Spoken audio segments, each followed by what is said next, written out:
the bombs dropping. So I don't know. Yeah, I'm but, waiting for it to come out on whatever digital. I haven't seen it in theaters. Yeah.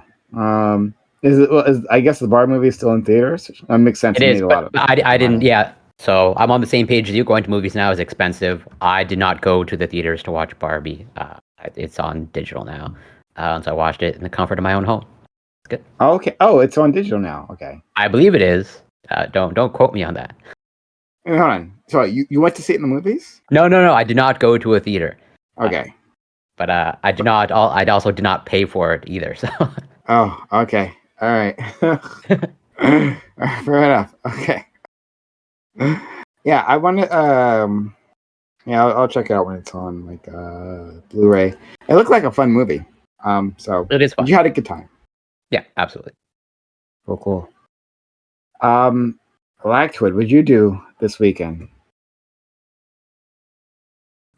Well, I had to get my car fixed. That was expensive. Okay. I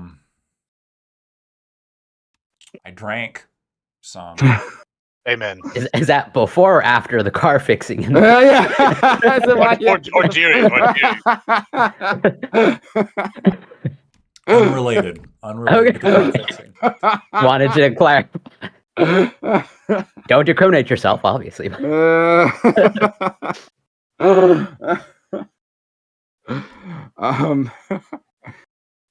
was wrong with your car?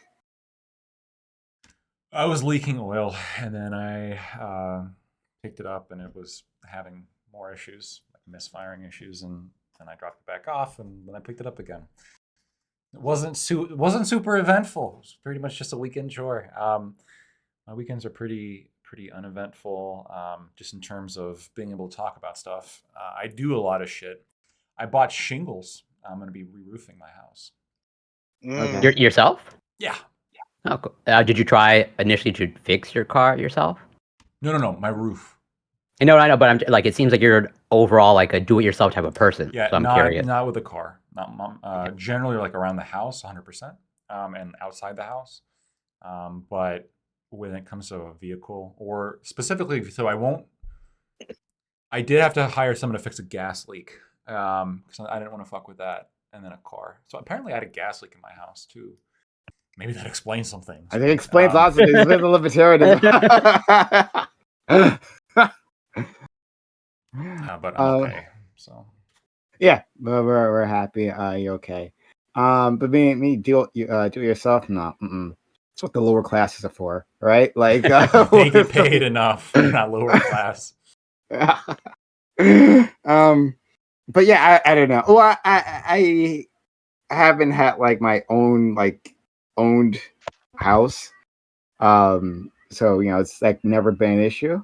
I mean, I would like YouTube things, give it the old college try before ending in failure. It's only a problem, honestly, if like you're living with a woman, honestly, right? Like that's the only time it's a problem, because then you want to seem like you're useful, right? But beyond that, like I got no problem like calling a repairman. Well, a huge thing for me is just the money, right? So like I'm installing a dishwasher too, because I mean, getting a plumber to install a dishwasher is hundreds of dollars, right? But if you can do it yourself, sub $100 just for the parts. Okay, yeah, fair enough. Okay, so we're all here, and we'll get started. Thanks all for being here. This is the Reverie Roundtable, which we have Mondays 8 p.m. Eastern. We have a great group of guests here. We got some new people. I'm really excited about it. So curious where you're all going to land. So if you're out there in the audience, if you're in Twitch land or YouTube land, either follow or subscribe, whatever you like. Consider supporting the channel. Hype chat, super chats, or Reddit one stream. Yeah. And so we'll introduce our guests. Starting our friend Lactoid TV with a freshly fixed car. And both the car is lubricated and clearly him as well. So how are you, Lactoid? I'm doing good. I promised to shave my beard, but I didn't, because I just wanted to touch it more. So I still have it. Yeah, I'm looking forward to this discussion. I think I'm going to find unexpected allies on some of these, sorry, the first topic especially. But anyway, you can find me on Lactoid TV, Twitch, Twitter, and YouTube. Okay, yes. Next, we have our friend Corey Campbell back with us. They weren't able to join us previously, and made me really sad. I was actually really missed you I was sad last too. week. Yeah, Uh, but I'm glad you're better. Yeah, feeling much better. I'm glad to be back. But I think it was at the very least, even though Lactoid's a fellow Canadian, it was nice to see you absolutely demolish him last week in that one-on-one. Totally got a lot of satisfaction and pleasure out of that. But yeah, I'm super grateful to be back and happy to get into it. But yeah, you can find me on Twitch, twitch.tv Corey Campbell 84, and on X and Instagram and YouTube at It's Corey Campbell. And looking forward to getting into these familiar and these new fine faces. Are you sure you watched the right thing? I'm absolutely sure. Look, I didn't want to mention what happened last week, right? Like, I'm not the type of guy to brag, you know? Look. Have to create like a loving environment here where people can feel safe to say awful opinions that I can then dismantle piece by piece. And I'm glad Lactoid feels safe enough, comfortable enough with me. He's lubricated for a reason. He's lubricated for a reason. Wait, what? All right, this has been great. Let's go to our next guest. Brand new, Bunk. Thank you for joining us. Recommended by the next one I'm going to introduce, Synth. But Bunk, please tell me and the world about yourself. Hi, I'm Bunk. Sometimes I post content on YouTube. I like to have conversations in the pursuit of truth. Go around some philosophy stuff, some social politics stuff. Not much economics because I'm humble enough to know I know shit about that field, and I have no interest in learning anything about it. You can find me on YouTube and Twitter, not X, because I'm not a pretentious faggot. Yeah, I'm right. So the Corey Campbell person at Bunk Politics. All right, no pretension here. I love to see it. Thank you so much. Next, we have our friend Synth. Thank you, Synth, for being here. Thanks for recommending someone to be on the platform. Synth is always quite helpful. Also, your room is in various states of disrepair. No, you moved, right? Yes. You can't roast me like this. It's fucked up. But glad to have you here because we missed you from before. I'm glad to be back. Yeah, I'm Synth. People who watch Prime on a frequent basis probably recognize me, but I'm on YouTube at youtube.com/SINTHE, where I would say I normally debate philosophy topics, but I normally don't do anything on there because I never upload anything. So good luck. Yeah. Oh man, people Truth who watch is, you on a can't frequent find basis. Synth anywhere. Thank you, Admiral Gibbs, for being here as well. We had Admiral Gibbs, I think, on the open panel. Was it? Yes. It was fun. And we're happy to have you. And so I managed to get you on board today.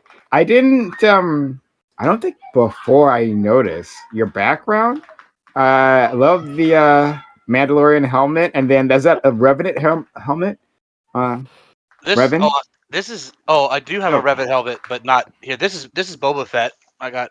Oh, that's Boba Fett. I didn't see the green. I have a Revan one, but it's not. It's in my display case over there. We got all sorts of stuff. I got signed by Mark Hamill. We got a Red 5 helmet.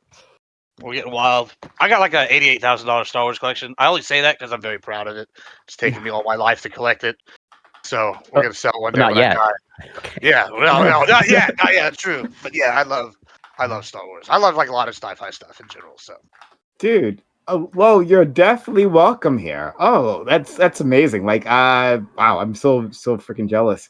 But yeah, Admiral, introduce yourself. Yeah, I'm Admiral Gibbs. I play a lot of sci-fi games. Obviously, I do talk some politics. I'm Admiral Gibbs on like everything: Twitter, X, whatever you want to call it. You know, here, there, Instagram. And I also see what else. That's about it. I play a lot of games, and I'm on that bullshit. It's good times. Okay. All right. Now I have before we begin, I have two more questions. One, are any of those helmets like wearable? Yeah, all of them are wearable. I can put them on. This one, the Red 5 one, actually has this headset. I could wear it like instead of this, but I don't because obviously. Yeah. This one's like solid metal, like, and then the Yeah. other one's like a step up from like a nice Halloween costume. It's like a Black Series. Okay. I don't know if you know what the Black Series is, but yeah, everything I have is wearable. Sure. Have you ever worn them during sex? Yes, yeah, definitely. Okay. All right. That might be like the first goal I had when like when you buy it, I'm like, yeah, we're gonna try this out sometime.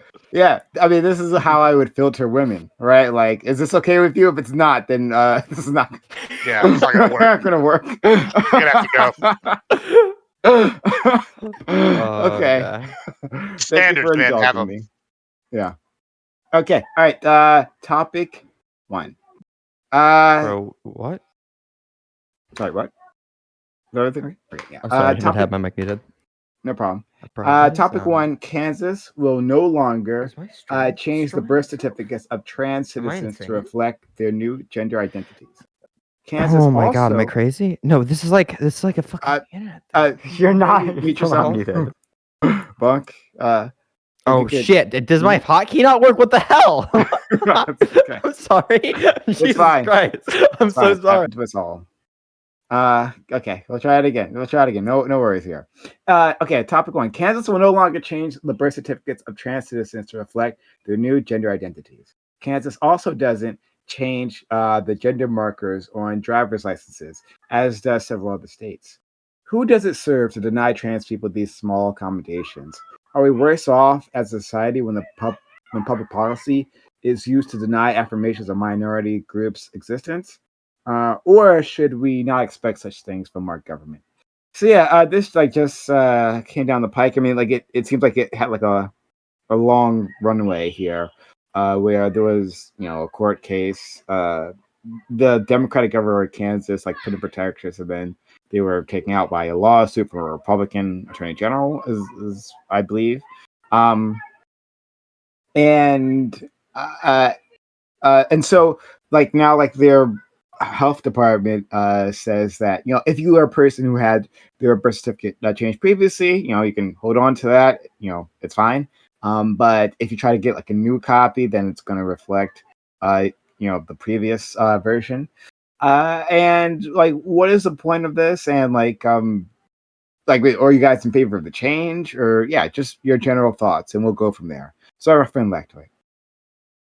Yeah, I was struggling to understand what the actual motivation or the motivation for this was, right? Because if it's literally just like an affirmation that makes it easier for people to just call you what you want to be called, just like if you change your name. I mean, there's a legal way to change your name. I think it would make sense to also have a legal way to change your pronouns, right? If you want to be called a specific thing, just like your name. So I think a lot of the motivation here looking into it was along the lines of the whole bathroom thing, which was, what if somebody's going into the bathroom where we don't think they belong, and they show us their ID and it says the gender that actually they're going into, when in reality the only reason it says that is because they're trans and they had the state change it. So if you genuinely believe the bathroom thing is an issue, I could see the logic as to driver's licenses having maybe a indicator of sex, but I still feel like there'd be other ways to go about that wouldn't involve just a complete rejection for people who genuinely find it important to them. So I think that this is probably too far.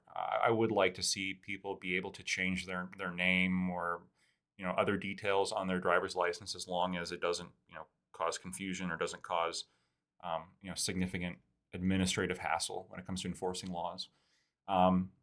Maybe one way of doing this could be, keeping it other identifying information kind of not on the license, but in the database that the police have access to when they look up your license, if it's important. I mean, if they find this is a continuing problem, that could be the solution.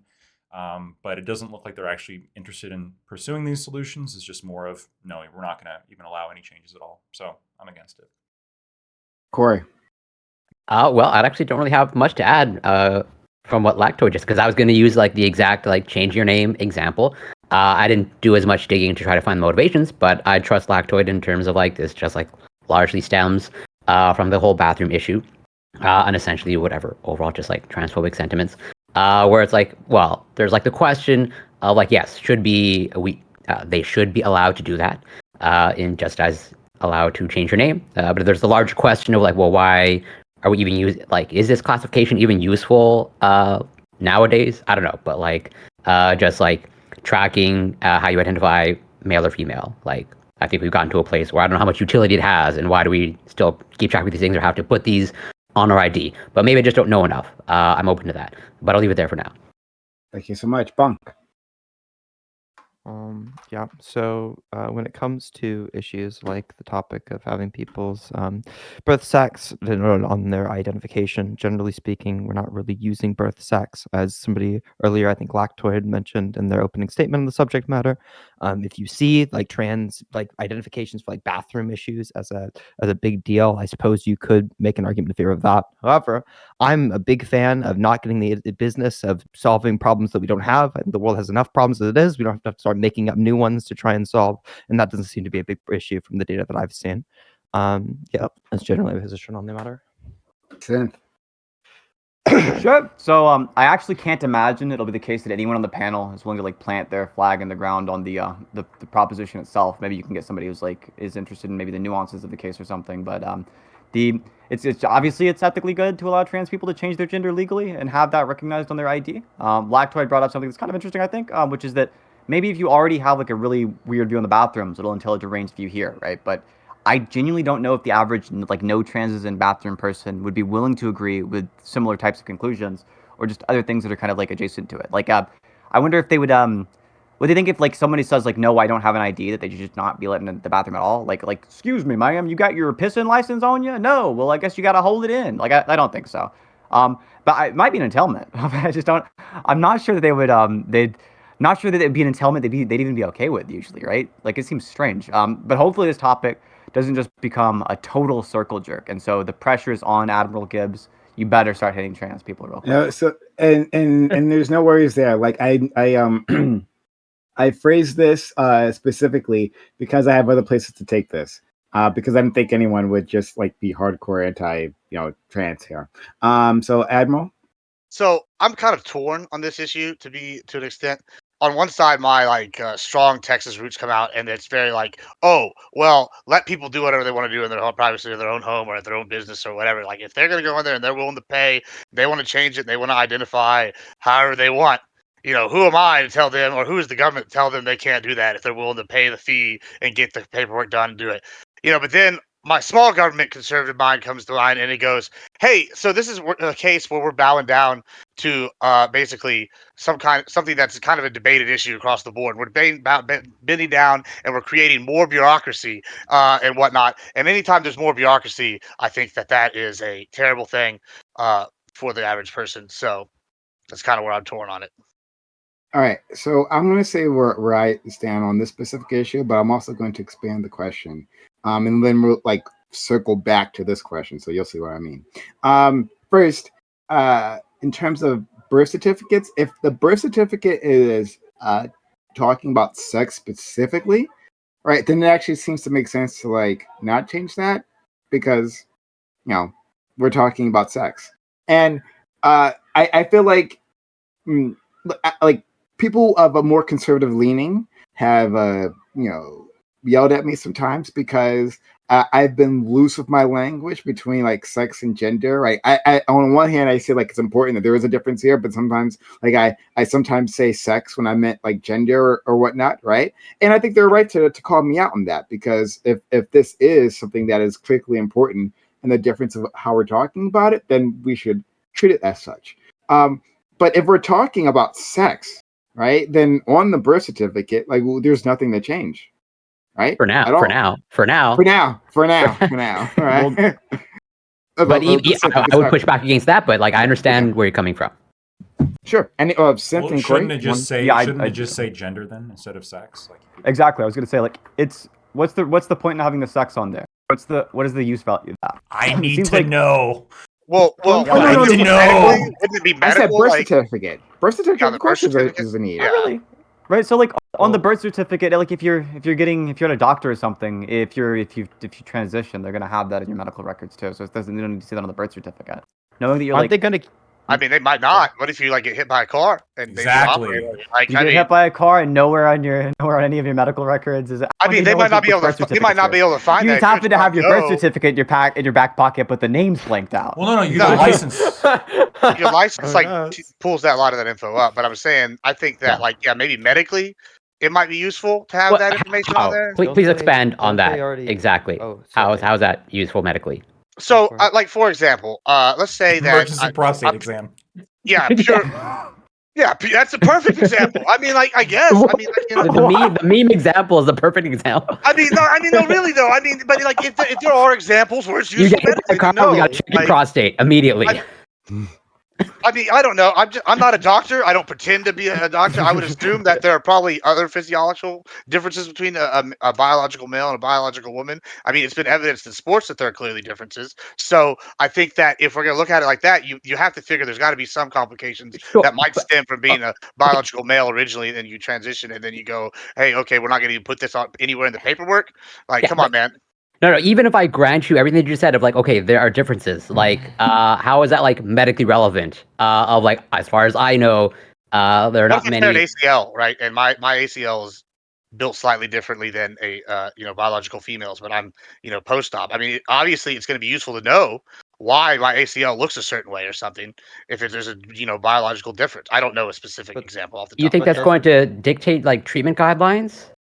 No, I think it's going to be helpful in getting you care faster and healthier. Like, if anything, I'm definitely not an authority, let's say, on orthopedic surgery or whatnot.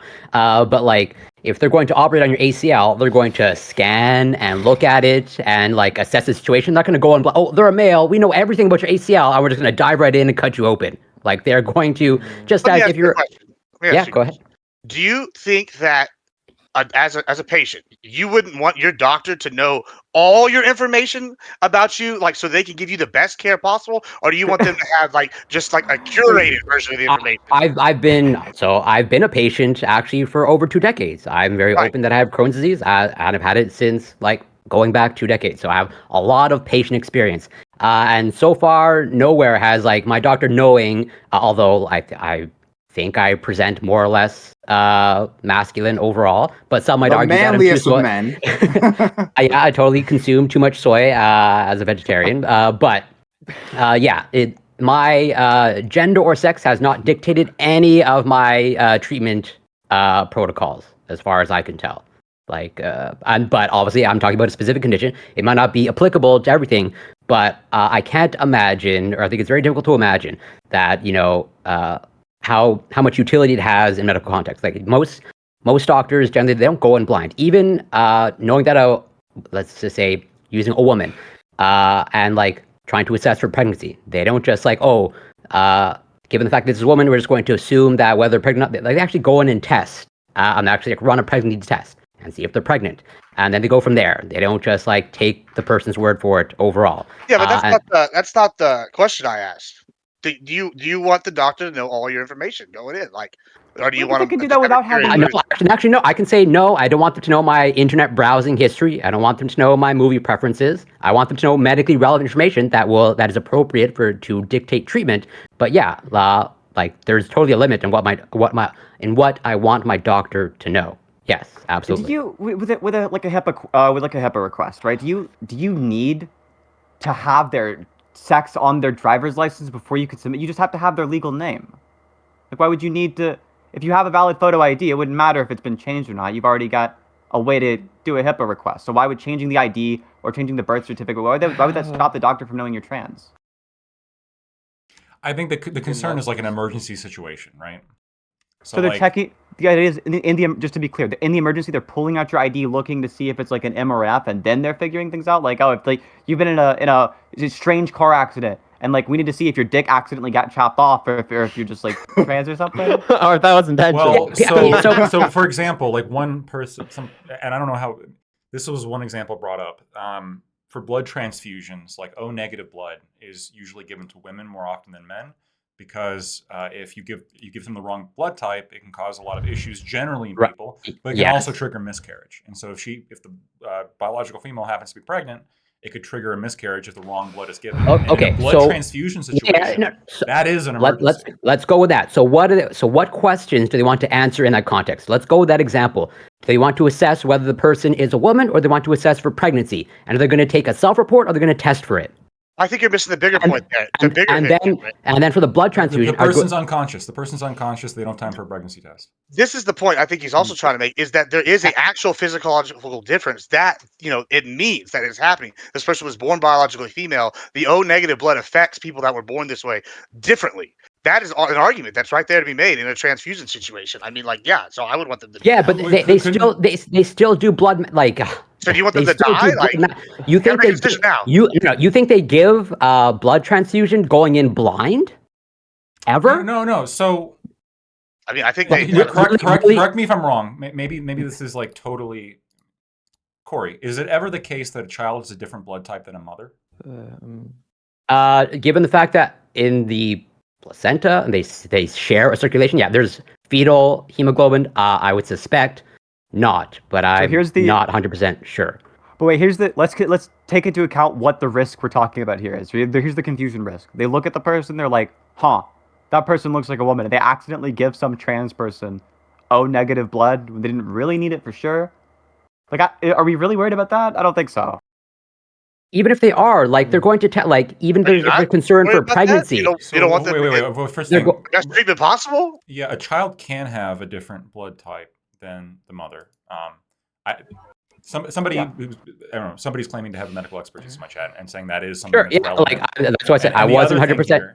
Well, sure, but the other thing here is also diagnosing issues, right? Because males and females are more likely to have different kind of medical complications, and diagnosis in an emergency situation, you might want to know all the specific health facts about a person before you do something on them. So whether this is are they displaying symptoms of a stroke or a hemorrhage, ischemic, or whatever. I'm not a doctor, right? Well, I am a doctor, but I'm not a medical doctor. Wait, we're completely forgetting about the fact that if for every single cis person, they'll have the correct M or F, right? The one that you want them to have already. Not you personally, right? But the one that the people who are advocating for this want them to have, it's going to be on there for every cis person. The only people who it's going to be the other way around for are trans people. And if you just fucking pull trans people, clearly it's the case that there's more good to them by having it swapped than it is by whatever rare medical inconvenience might occur by accidentally having having a too safe of a blood type. Wait, that's a very good point, because we also allow people to wear do not resuscitate bracelets. So I mean, why do we allow that? Yeah, it's a good point. And also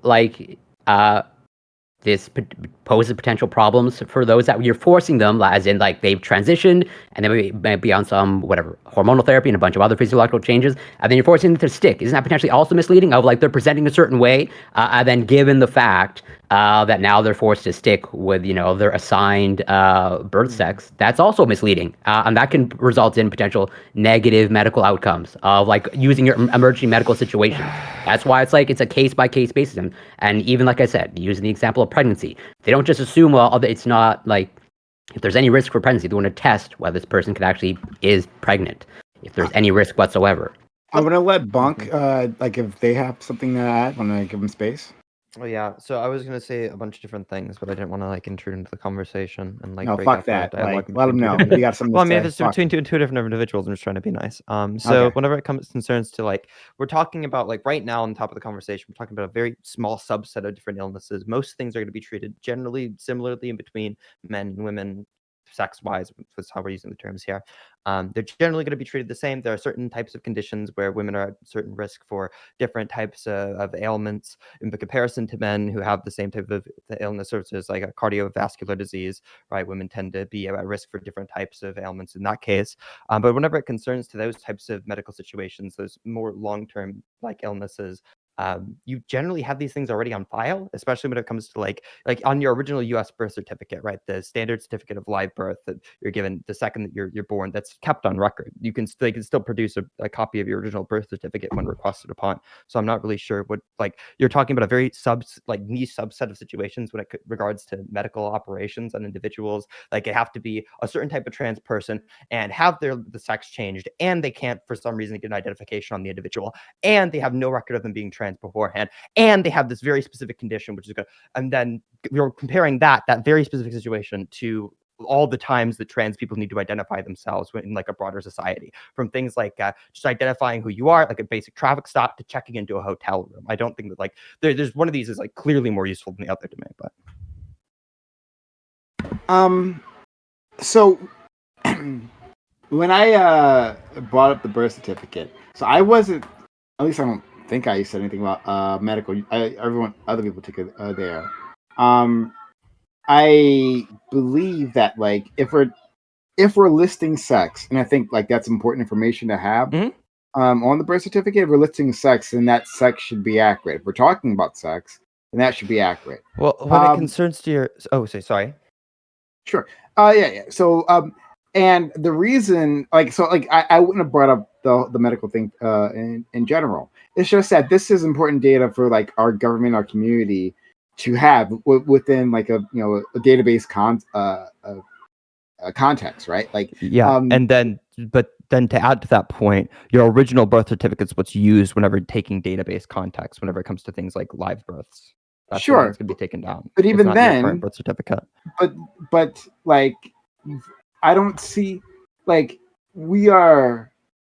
What is the point of changing the sex specifically, right? Like, if it now, I think on a driver's license, like, let me just say it. I think on a driver's license, if we're talking about like gender, right, that should be changed clearly, right? Sure. And I think it not changing it puts trans individuals in danger, and I certainly wouldn't want that. And that makes sense, and that's your public-facing identification. Your birth certificate is not public-facing. Now, like, you should be able to use that birth certificate to get the ID that you need, but I don't see the point of like changing a government document to lie. Why are we doing that? Go ahead. I don't think you're lying necessarily on the government document. If what the government document's like purposes is to record some kind of gender identity, broadly speaking, like it's also listed sometimes as sex on driver's licenses, to my knowledge. I haven't looked at my driver license specifically, but you are going to be using your birth certificate when it comes to identifying yourself at different places that need like multiple different forms of ID. My use of your birth certificate is like, just today I went in to apply for a new job. They needed multiple different types of identification, and a birth certificate was one of them. It is a public facing ID to some degree. You do use your birth certificate outside of getting other forms of identification. Okay, I'm going to ask a question. The question even itself might be offensive, but it's just something that I'm thinking about. I'm 6'2". Okay. Let's say I was a short man. Let's just say, who had a lot of anxiety about that fact. Let's just say one exists in the world. Which studies show that like short men do have like tremendous amounts of anxiety over being short, and in fact, I'm much more likely to be left wing because of that. That's beside the point. But can I change my height in my driver's license to like make myself feel better? Like, would you guys be okay with that? That's my question. You certainly can do that. You change it on your Tinder profile? Currently, here's the crazy thing. Currently, as it exists on your ID, you can just write whatever you want. Yeah, so I can put down 12'6", like I'm a fucking if you troll. put some crazy shit there, they're probably gonna look at you like, wait, hold on. But if you add 2 inches or 3 inches, you could certainly get away with it. What about when I like change my weight? Standing up, they're sitting in a chair. They don't know. I feel like 250. The ladies never know to add that much, but go ahead. Should they? Oh, sorry, I don't think it matters. Gibbs, go ahead, and then Corey. I think that's kind of where the argument. I kind of think that's what Kansas is doing. Right here, is they see this as indicative of a larger issue, right?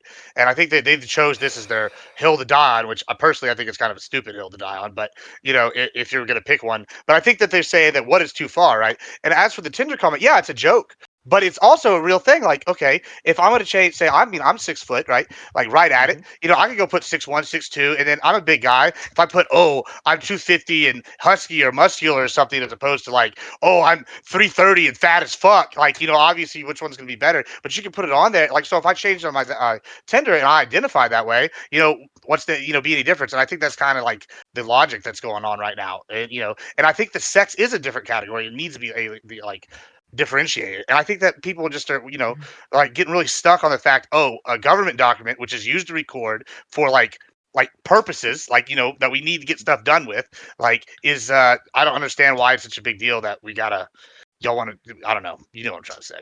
Well, let's let Corey in, and then we'll yeah. Oh, yeah, go for Well, it. going to your scenario of like changing your sex on your birth certificate. So this might be like a conflation between like, you know, what actually happens in the field of biology versus what happens sort of medical setting. Like, so like assigned whatever female or male at birth. Like, how is that assigned on birth certificate?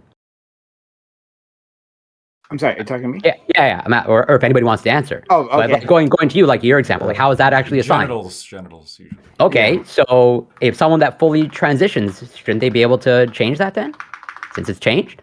Well, the But genitals are indicative of like a certain chromosomal arrangement that they're really going. It's off. not the chromosomal arrangement either. And you think they tested for chromosomes Well, no, they're not 50 testing, years ago? They're not testing for the chromosomes, but like the parts are indicative of the chromosomes, right? If No, you're no, Corey's XX, saying you're that- more likely to have a vagina. Not than Corey's saying that XY. predating even like genuinely, even like predating the discovery, like predating the existence of karyotyping, there was already gender markers on your birth certificate. Right. So yeah. what we're testing for. So how do we isn't meant assign to be- female at birth? On what principle? Like 60 years ago, pre Watson and Crick founding of DNA. How was that done? Well, I think what they're doing is like, so now we have the tools to like really identify like the difference between like the genetic difference between males and females. But beforehand, even before we had these tools, I don't think it was like a mystery for 99.9% of people. You know, that there is going to be differences biologically between males and females. So like not just in terms of genitals, but also in terms of, musculature, which in turn is relevant to what kind of career fields, health outcomes, pregnancy, pregnancy being the big one, right? Like there's all sorts of things that go into that are relevant for constructing a kind of cultural and social order. And so when people just see like, it's hard, a lot of that's hard to tell with babies because, there's not that much difference between the two except for the genitals. And so when you're like, okay, that one's going to be this one, that one's going to be this one, it makes sense. Like it's the easiest thing to see when you got a newborn baby. Like what are they likely going to become? Like in the vast majority of cases, well, they got a penis, they're going to grow up to be a biological male. Mm-hmm. Yeah, muscular, but they're not going to be able to get pregnant. They're going to be impregnating but we're other not people. As far as I know, most people aren't looking to change what's like on the driver's license. So like we're talking about like the minority cases, right? So then that's what actually matters. So like the people that actually fully transition, then shouldn't that change? Like since like you're literally assigning it, but just by visual inspection, right? And then now that has changed. So why should it not be changeable? So it's difficult. I'm not a big fan of the law, so it's difficult to like really argue like a. But I guess to on that point, I don't understand. Like you can be going back and forth a little bit, where it's like before we had genetic testing, how would we know? And then I said, well, we were just using indicators that were very like in 99.9% of cases are going to be indicative of that genetic arrangement. And now that we do know the genetic arrangement, I mean, don't you believe it's important, right? Isn't there like some importance to like understanding like a pretty significant genetic difference between people? Well, what if they start using the genetic, disposition to like determine what's male and female? What are you gonna say then? Is that gonna be a problem then? Yeah. Instead of using the like genitals to determine, like, if they use the genetics, what's the argument then? What's the problem? If they use the genetics for the form of identification, Yeah, I mean, so like if we What's switched useful then of it, the thing? it's just generally unuseful. Throughout like most of society, it's pretty unuseful to have your genetic denotations. Yeah, like all of the things that we mentioned earlier regarding the medical stuff is all things that are, for the most part, I don't think there's a single thing we listed otherwise that they're just going to relate to the endocrine system. They're going to be about your endocrinological sex. In the case of the general social shit, It's not a matter of like any of that. Like if you turned out to be like an XX male, then none of that would matter. Your birth certificate wouldn't need to be changed because we learned this. You get Yeah. karyotyped at the age of 40. Let me flip it. If you got karyotyped today, and it turned out that you had XX chromosomes your entire life, you thought you had XY. It turned out you had XX, right? Do you think your birth certificate should be changed after the fact because of that? Yeah, probably. I mean, What's the I purpose would, of that? I would want my personally. I want my doctor to, and the government or whoever, if they absolutely have to use my birth certificate for anything, to be as fucking accurate as possible. Because They're as accurate as possible. because listen, Wait, no, if you're you're confused. talking about Let the me genetic. clarify one thing really quick. It'll clear things up, right? We're asking, what do they need to be accurate regarding? Do we want them to accurately know your chromosomes, accurately know your endocrinological sex, accurately know your gender? There's a lot of things they can know accurately. Whichever one we pick, they'll know accurately. So there's no issue with accuracy. It's not a difference in accuracy. I'm asking you, why is this detail more important than your gender or your endocrinological sex? Why is your chromosomal sex important? Well, okay, so my ex-wife, for example, had a genetic disorder. And that's one of those rare what million cases you're talking about, where it does matter to know all the genetic stuff and whatnot. And so seeing that, yeah, hey, okay, that might be a small percentage, but if you're one of those percentage of people, you definitely want to get the best care possible, and you don't want to have to go do this with a million different doctors having to get information from 15 different places. It's much better when it's all in one place and they can just go to the source and boom, bing, bang, we're good, and we can give you some perfect treatment options. Well, your Isn't original the source going to normally be on your medical records, or again, if they need to get your specific assigned sex at birth, which is what they Listen, you currently would do. think that, but it's So, not that real easy. quick, I'm real telling you. quick. So you can request this type of information. What makes it like not that easy? It's all right. So whenever you go into a lot Do of you think different it's treatments, easier than getting your birth certificate? Most of the time, when you sign up to establish care to a physician, you have to fill out your information. It's self-report it. It tends to be tedious right now, but they're not going out and getting your birth certificate. That's yeah, but when you're certainly going not to happening. specialists, it's a lot different. You need to go in there with all sorts of stuff, man. When you go into specialists, you need to go in there with and you go in there with your birth certificate into a specialist generally. Yeah, yeah. If When was the you go last there, time you went into a specialist with your birth certificate? I mean, like 6 years ago. It's never happened to me. That's a very wild experience in my book. I mean, I And gave a maybe that pretty is the specific. case, I gave a but pretty specific generally, I think you just scenario. need to be able to identify yourself. I don't think they're using that for your general medical records. I don't think that's the case. You get very little from somebody just giving them your birth certificate. You're going to have to self-report these things anyway. I mean, it kind of speaks to my point. It's been 6 years since you've used your birth certificate to identify this information. Are you even sure if that's how they identify the information off of you? I think you're missing the point that I'm making, which is that I want Sorry, which personally. point did I not address? I mean, the point that I'm making is that I want personally. Y'all asked if I'm going in there. I want the doctor to have all the info, right? So Sure.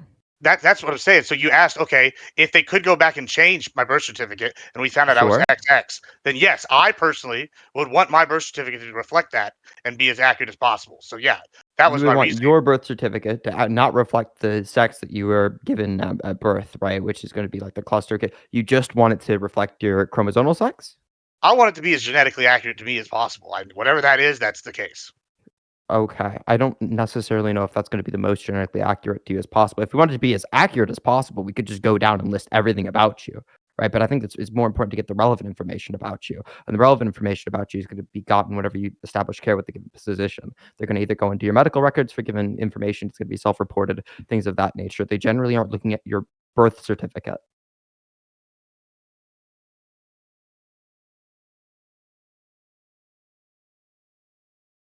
I think the only way you can really defend this is if you just like reject transness as a concept, and you just see this is like yet another step in like promoting a social contagion that needs to be combated to some extent, right? Because it doesn't actually seem like of all the arguments, like the trans sports thing has merit, that they that kind of an objective merit that you can work off of. But when it comes to this, like quite literally, like I just want my driver's license to say this. It's just so small. Like why well, Yeah, I think that's my point. It's basically what they're doing is taking a stand, and they're like, "This is the Yeah. stand, the hill." I think it's like a real dumb hill. But I mean, it's generally like I said, like I think we talked on another one of these on somewhere we were talking about how seems like it's a culture war, and I feel like I think that they think this is their battle in the culture war, and that's what they're doing, and I I don't know. I see why they're doing it, but I don't know. You look petty, It and not like definitely 50 feels Cent petty. cool petty, but bad petty. Yeah. Sure. So I definitely agree on like the pettiness is where this is coming from. I don't think they are looking at this or even debating it in the same manner, right? Like so let's keep that clear as to where this is coming from. I think there were some interesting ideas bounce back in terms of like should we have these things changed after the fact if like you're like chromosomally test. I think and I think it's fair to say that that's not the thing that we're like listing, right? Like because even before, of course, we had those tests, we listed it male or female. So I think these I mean I guess we're just putting people on like the sex spectrum, right? And I think it's useful to society to have an accurate record of that. But I want to try to take this into a different area and see how that like relates. Sure. So when I let me refer back to the question here. It says, "Are we worse off society when public policy is used to deny affirmations of minority groups' existence?" So I wanted to like relate that back to like the burqa, and how people within a certain religion want to have on their government IDs, like them with their full religious dress on. But that obscures the ID, right? It delivers less information within the context of the ID, and that ID is important for various reasons. And so, is this somewhat the same? Like, are there similarities here? You feel, or are these two entirely different situations? Should we be affirming their existence, their identity as like Muslim women, or should we say no, fuck it, because of those IDs, they have such big importance that we need to get an accurate representation. So I open it up to the panel. Yeah, I think you shouldn't be able to wear a burqa on your ID. I think this is really indicative of kind I of like a agree. bigger policy question. Really, is the Burqa and ID thing, the trans ID issue, all these things I think are indicative of like how far are we willing to sacrifice, public whatever for the a minority's preferences, and that's kind of what this seems down to. What is the line? And I mean, I don't know. It's getting pretty far out there now that we're sitting. We can take masks. I mean, I guess I'm gonna start identifying as Darth Vader or the Mandalorian and go and take my photos when we go to the DMV next, because that's what I identify as the Grand Admiral Thrawn. I'm gonna go blue as a blue guy with red eyes. I've read all his books. So I've convinced There is myself. a Jedi religion. It's I know. recognized, I That's think, in too. the EU. Yeah. Bunk, we can hear you typing. So maybe Oh, mute yourself. apologies. It's actually Sorry like the about that. fifth Oh my biggest in God. like Australia or something. I think. Sorry, Prime, you're just gonna fucking hate. I'm so sorry. No problem. It's fine. No, it's fine. But yeah. So, what are you guys? So Corey and Synth think that they should not be able to wear a burqa on their ID. I think it's fascinating that you say that. I mean, Corey? Quebec already sort of like grappled with this sort of well. So there's the question of like when taking the ID and whether it's permissible to have your face covered or not. But even if you allow it, it's permissible. Now they're grappling with like the issue of like, well, we have bus passes or transit passes, and like, how do we verify the ID of like if the photo is a person who's like veiled, wearing even like the full like niqab, like how do we actually like verify like that person? So I'm gonna put the story in the Discord chat, but like, yeah, it's. I lean towards not being allowed to wear and have your face exposed, but like I can be swayed kind of like either way, or I'm open. I'm not firmly committed to that position. I mean, Okay. And at that like, where does I guess maybe there's a difference between covering your face and wearing a disguise. But could I like, if I had a specific enough religion, would it be okay to roll in there with the rubber Nixon mask or something, or like could I go in there with a ski mask or something on certain religious views? Like if we're gonna get. I don't think the government should make any laws to respecting an establishment of religion. I think there should be a single example of that. And so I think that saying, well, my religion says that like you can't take photographs of me. There are religions that say this, right? That you're not supposed to have photographs of you taken. What should you just like not be able to have any ID whatsoever, any picture on your ID whatsoever? It seems wild that we would just allow. It should at least be some like de-elevated level of ID where it's not technically a photo ID, or something equivalent to like your social security card or something. It shouldn't. We shouldn't have photo IDs where you can just not have your photo on them because of your religion. that was all I was gonna say. Is that, like, it seems kind of defeat the purpose of a photo ID to have your face covered, and it doesn't really seem to be that useful anymore. But It seems weird though that like they're like from a person who is religious, right? Like not me, but like from that standpoint, um, it would seem that affirming their religion like would mean a lot to them. Mhm. That that taking off the niqab or something might be seen as some sort of trauma. Like, how can I expose myself to all these like foreign males or whatever, right? And I think it's interesting that you guys are just like completely dismissing that. Like, I guess that's not important. I mean, we can change other data. If you have sex listed on a license, we can have that changed to an incorrect sex. Again, I think gender is different, but like when it comes to affirming someone else's another axis of identity, well, I guess it doesn't matter. Yeah, well, there's Well, three oh. issues. One is in the case of religion, there is you don't want government to respect establishments of religion. There's an issue with that already. Nobody cares about government respecting establishments of sex because obviously there's the same kind of history there. There weren't states that like disallowed you from having certain religions in them. States weren't founded in the U.S. on the basis of religious freedom, like Rhode Island, for example. That's going to be one issue. The other one is the fact that if you don't have to get an ID, you can just not get an ID. You could choose not to. In the case if you're Amish, you don't get an ID, right? You can't do the Amish, or like the Amish don't roll in there like, well, give me like an ID that you wrote down and like pin with none of the security A features. sketch artist. Give me a sketch artist ID. Start drawing on that barcode. And- Okay. Exactly, Wood carving. and like the third one, and this is like obviously going to be something that causes tension, but like in the case of a trans person, there's no such false belief. In the case of somebody who is a religious person, there's a false belief. Respecting a false belief and respecting no such false belief, wildly different things. Come on, Lactoid, come on. Please, I don't accept that part. But, Lactoid, like, who identifies as 7'6". yeah, who I identify as 7'6", 832 pounds of solid muscle. No. And with pics for proof now. 1% body fat. Well, no, I don't allow pictures, so there's no way you can prove that I don't have 832 pounds of muscle.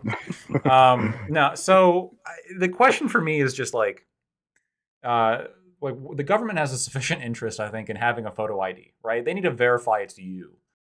Mm-hmm. I would be okay with allowing people to put their religion like on their ID if it was really important to affirm, like every single time that I, get checked into the bar, like the bouncer checks my ID, he gets to confirm that like I'm a Muslim about to go drink alcohol, right? If that's for some reason important to you, you should be able to do that. Fine. All right, let's go. But like covering your face kind of defeats the point specifically of photo ID because the police need to know who you are sometimes, right? Especially if they just like catch you running out of the store, or they catch you drunk driving or something along these lines, right?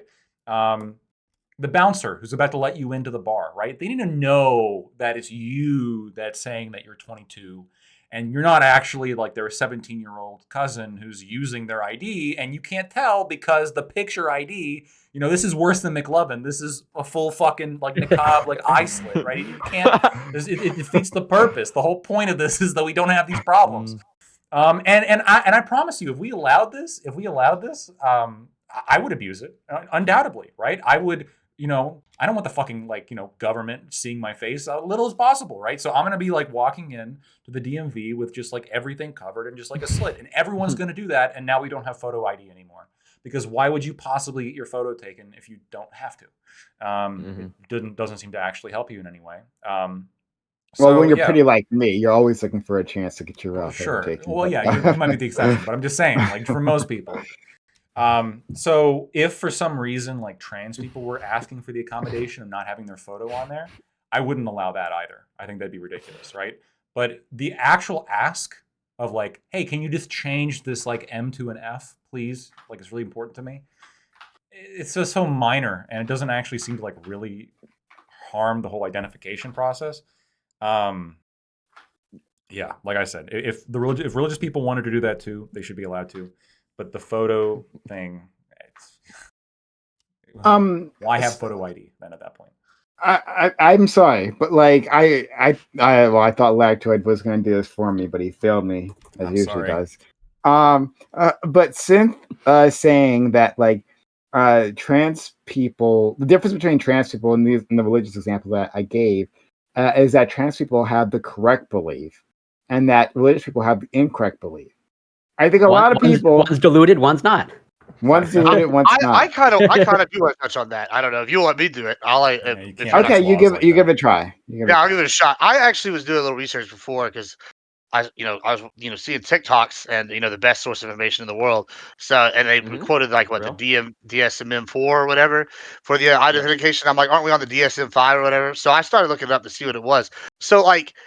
There is a medical diagnosis for this. So I think that there would be some argument to that. Okay, you do have a diagnosed condition. I almost think that would benefit their argument. Which is kind of, and I say it because it is a documented thing that they are encountering. So if it's documented and it's something that they're doing, then cool. Okay, it's documented. We should have that on the ID. And then that way it's on there. That's so true. If you've got like depression or bipolar disorder, I seriously depressed right next to your name. All of it. All right, depressoid right there. It's like it's the conservative red flag law. Okay, it's a little bit. Exactly. I mean, it's documented. I mean, if I start someone saying here they're hearing voices, sometimes it's good to like, hey, no, list it somewhere. They're hearing voices that are telling them to kill everybody. All right, maybe you got to watch that guy. I don't know. Okay, that's so true, then I'll just handle this myself, right? I'm gonna say it again. Okay, go to Prime's gonna do it. Okay, go ahead. Yeah, just like Thanos, I'll just do it myself. No problem. It seems like the whole argument that we're like the national argument that we're having is on whether this transness is real or not. Now, like I shouldn't speak for conservatives because I'm not gonna speak to them. But part of this is like, well, these people are experiencing something, but should the rest of society actually, accommodate them? That like, is this a delusion? This is in your head. Your sex is male, right? Your sex is male, but like I'm saying, you have some sort of feeling, some experience. Right, which where else is it? It's in your head, right? You're having an experience, and you're saying that you are female. Now, on the other hand, like as a religious person, I'm having a feeling that God is touching me in all kinds of places, right? That God is in my life, and to say that the one is valid and the other one isn't, where you can do the brain scans, because I know you love the brain scans, right? You can do the brain scans and say, and for religious people, and they are having a religious experience, a very specific neurological thing is happening, and they're happier. So, yeah, right, yeah, and to say that, like, well, this is valid, right? The thing I'm doing is valid, and the thing they're doing is not.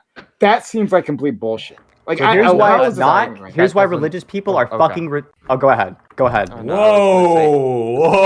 I was gonna say- Whoa! I was gonna drop an R slur. Okay, Okay, big yeah, one. okay, just chill Big the one, fuck very out. tactical. Chill the Sorry. fuck out. Bigoted of you. Okay, What the so fuck? no. Look, so But, the like, reason what you- you go ahead. You go. Oh, You you go wanna now. Go. You Go. sure? The leftists Okay. are like No. just chomping at the bit. Destroy religion. Oh my god, yes.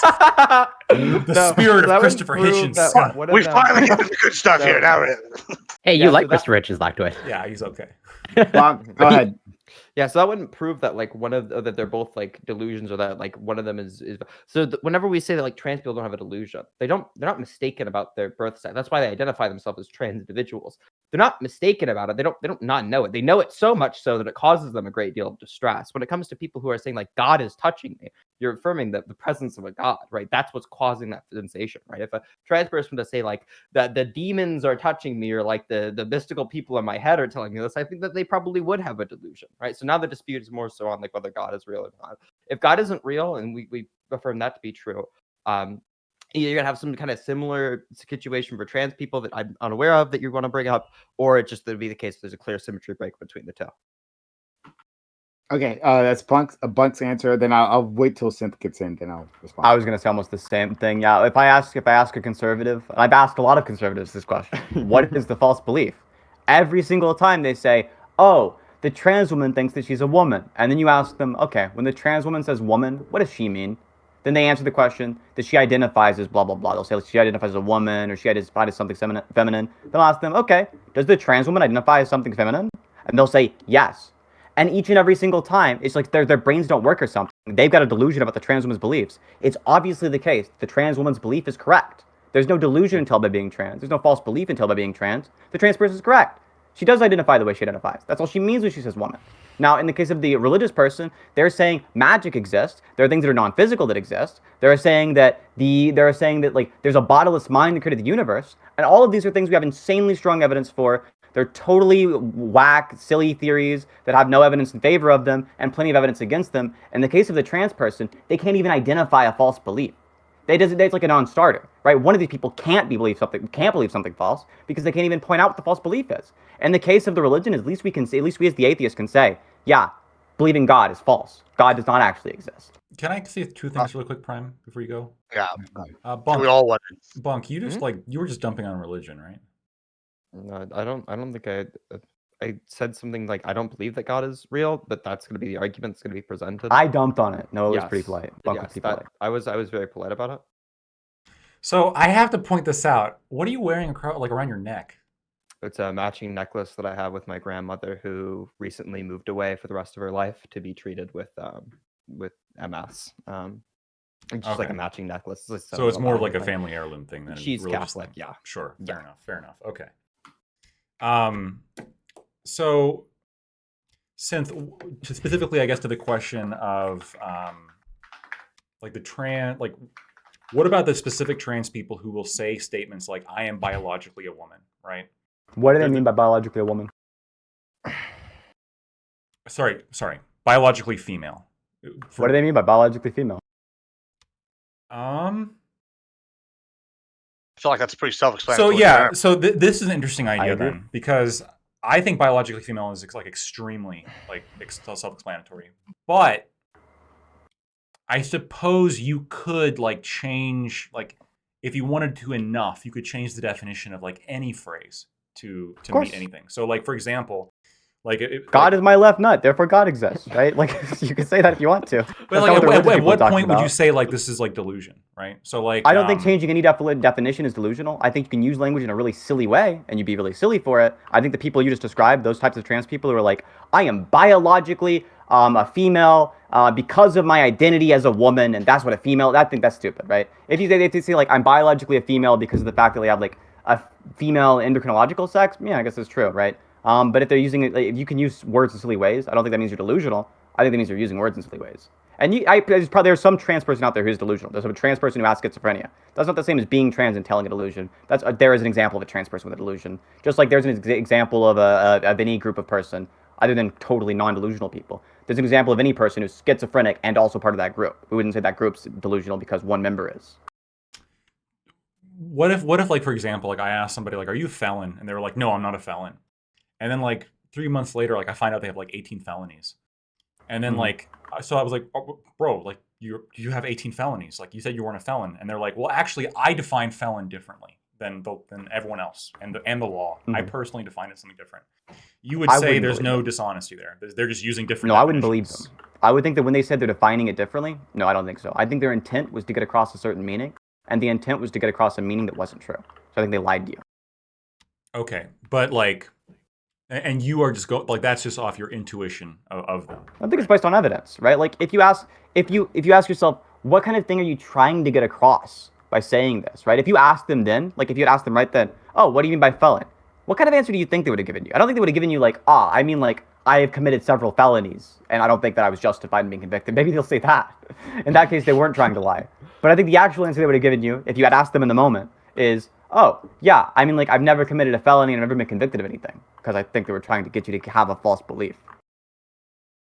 Well, I don't know though. So when I, like, for example, if I ask like somebody like, are you a felon? They could say like, yeah, I have 18 felonies, but they're all bullshit. The concept of felonies is bullshit. In fact, we should be abolishing prison and criminal justice system entirely. And so like, I don't accept any of these titles. It's complete bullshit, right? And so they just say no. Like I'm not a felon.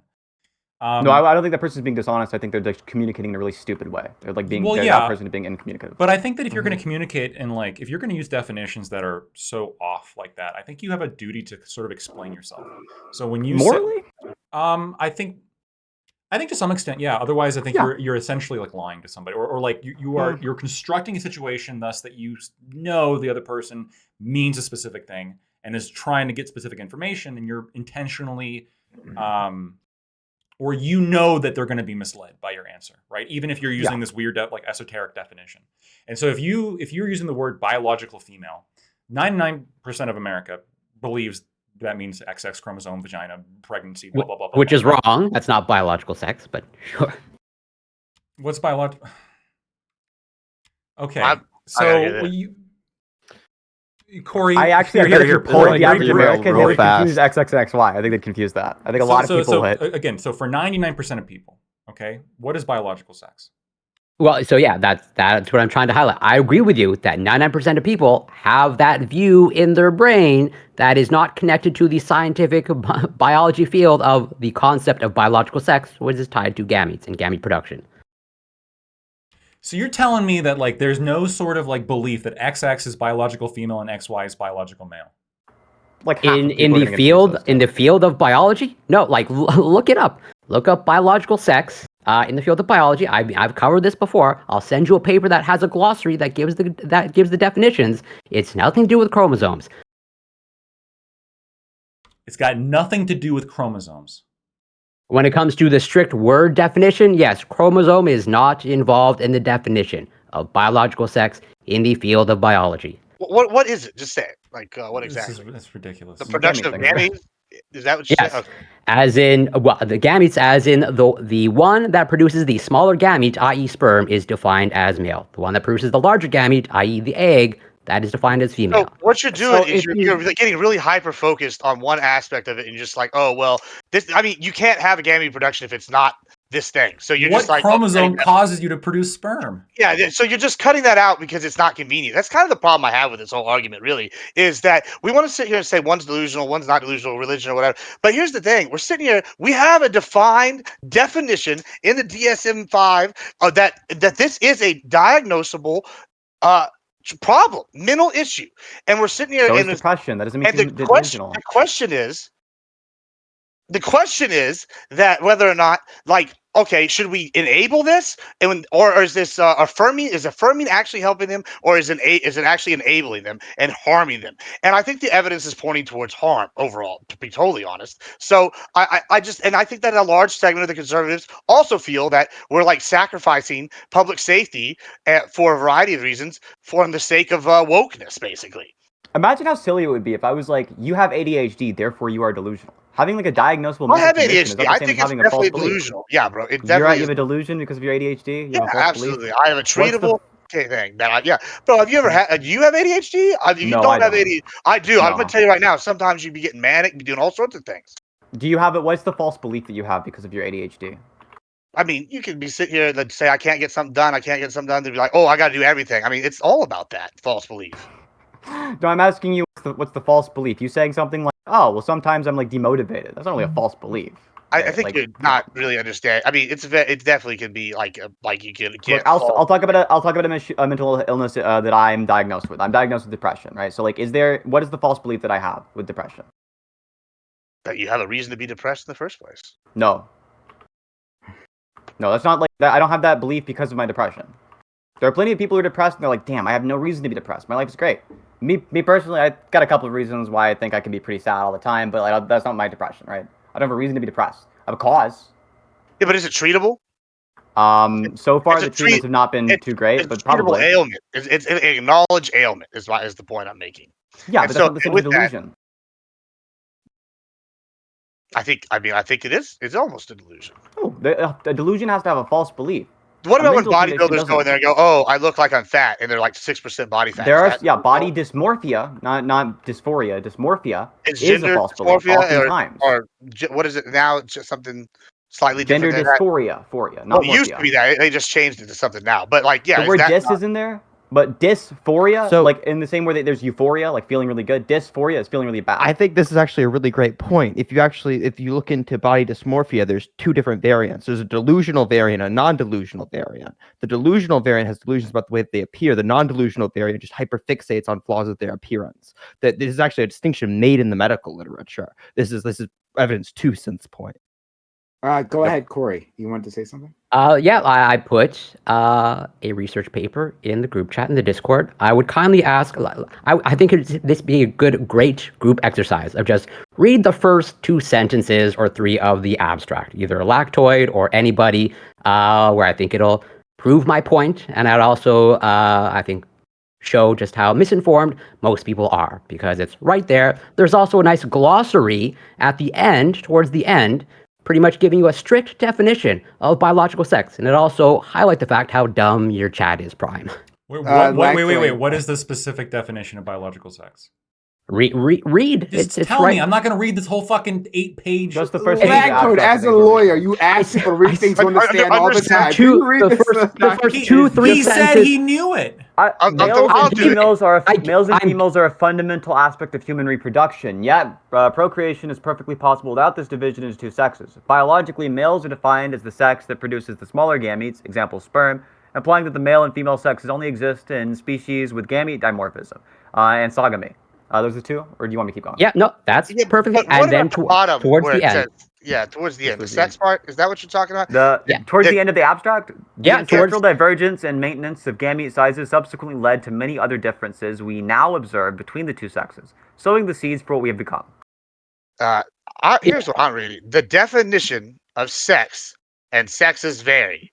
Here, we define sex as the union of gametes and genomes from 2 individuals, parentheses, or some hermaphrodites for the same individual. And sex as male, female are defined by the type of gamete an individual produces. All this says is for the sake of this paper.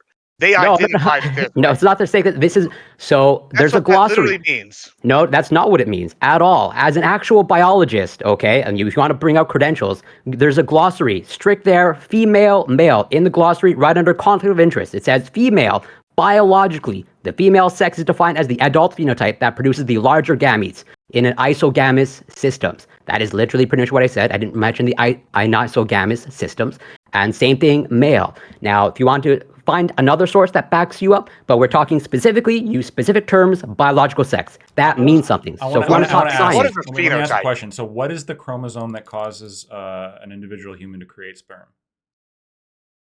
I don't know. I assume it's on the Y chromosome, but that's an irrelevant question because it's not how we define it. Definitions guy, but wait. Why is that an irrelevant question? Like the genetics underlying a synthetic fact, not like a definition. If you want to argue of changing the definition of biological sex, then have that in the field of biology. But it's not something that we're debating. Okay, we use this definition for a reason. I'm not saying it's a perfect definition, but if people want to bring in science, let's talk science. I'm giving you scientific information, and now you want to reject it, saying, "Well, actually, I don't want to reject it. I want to use it." Actually, it's not a rejection, though. Well, so this is not like I'm not like okay. So what it seems like the reason why this definition's odd to me is because I'm saying like XX and XY is like, for me, the genetic difference between biological males and biological females. There can be all sorts of environmental things that can affect genetics that can lead to certain things growing and certain things not growing, right? Like if you get your balls shot off in a war, can't produce small gametes anymore, you are no longer a biological male. And you also can't produce large gametes, so you are also not a biological female. You are neither, right? But genetically speaking, right? Like if we could like isolate your genetic code and like put that in something or like grow it or something, like it's going to go on to become a male, right? It's going to go on to be able to generate small gametes because the genetics that underlie the physical differences there, which by the way are not just being able to produce small gametes. There's a lot of physical differences between biological males and biological females. Like the genetic difference there is what we're referring to because it leads to all sorts of things. And so I just don't understand why, like when somebody says, no, I am a biological female, when they have XY chromosomes, when like this is their biology, right? Like quite literally their genetics. And they know that 99% of people see it this way. Wait, they know their genetics? Is that, so when someone makes that claim, 99% of people see it this way, and they do. That's so. I grant you, 99% of people. But if you're a betting man, you can predict what your genetics are, right? You can predict which chromosomes you have and what you don't. So let's have the like. Do you want let's have the do you want to co-opt science and use that definition, or do you want to just say, hey, I reject the scientific definition, and I'll grant you yours. That's fine, but then just say that you're not using the scientific definition. Just be transparent about that instead of saying, well, this definition is flawed, and so I reject it. So you only want to use science when it benefits you. Okay, when it actually brings to the table. Let's use your science. I want to use your science. Right? Sure, let's go for it. In your glossary, it says biologically, the female sex is defined as the adult phenotype that produces larger gametes in the.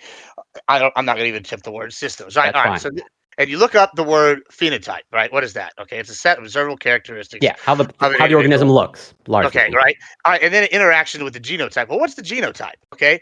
That's the complete set of genetic material. So even in your own definition, it's using the chromosomes. That's what a phenotype and genotype are. No. Phenotype is literally there's an actual literal distinction between genotype and phenotype. These are distinct things in biology. Yes, they are linked absolutely. As in, genotype has a large influence on phenotype, but these are entirely distinct concepts. What's a genotypical male? That would be typically XY. Well, if you're talking about humans specifically, a genotypical male human. What's that? That would be typically XY, but that's a genotype, not a phenotype. Wait, so typically or in 100% of cases? That's a genotypical male. Is that always XY? There are XX males. There's like Guillain-Barré syndrome, so there's like counterexamples. Yeah, exactly. That it's not 100%. You're going to get into the, if you want to get into the weeds of that, by all means, I'm more than happy to do it. Well, I mean, we can get, here's like, I mean, we really want to do this, right? Genes. So like right here, most mammals, and this is right off the Wikipedia, so we know it's correct, okay? Most mammals, including humans, are genetically determined as such by the XY self-determination system, where males have an XY as opposed to an XX sex chromosome.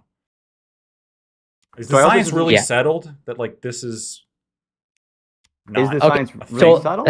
That's where let's get into the weeds. So there's a difference between sex determination and biological sex. That's why if you want to use the biological sex terms, then you have to use that term. Now, if you want to go talk about sex determination, that's fine too. We can go in that direction. Just as if you want to use genotype and phenotype, those mean specific things. If you want to conflate all these things. So let me be very clear then. Let's say you have a trans person who neither has a XX chromosome and also cannot produce the larger gamete.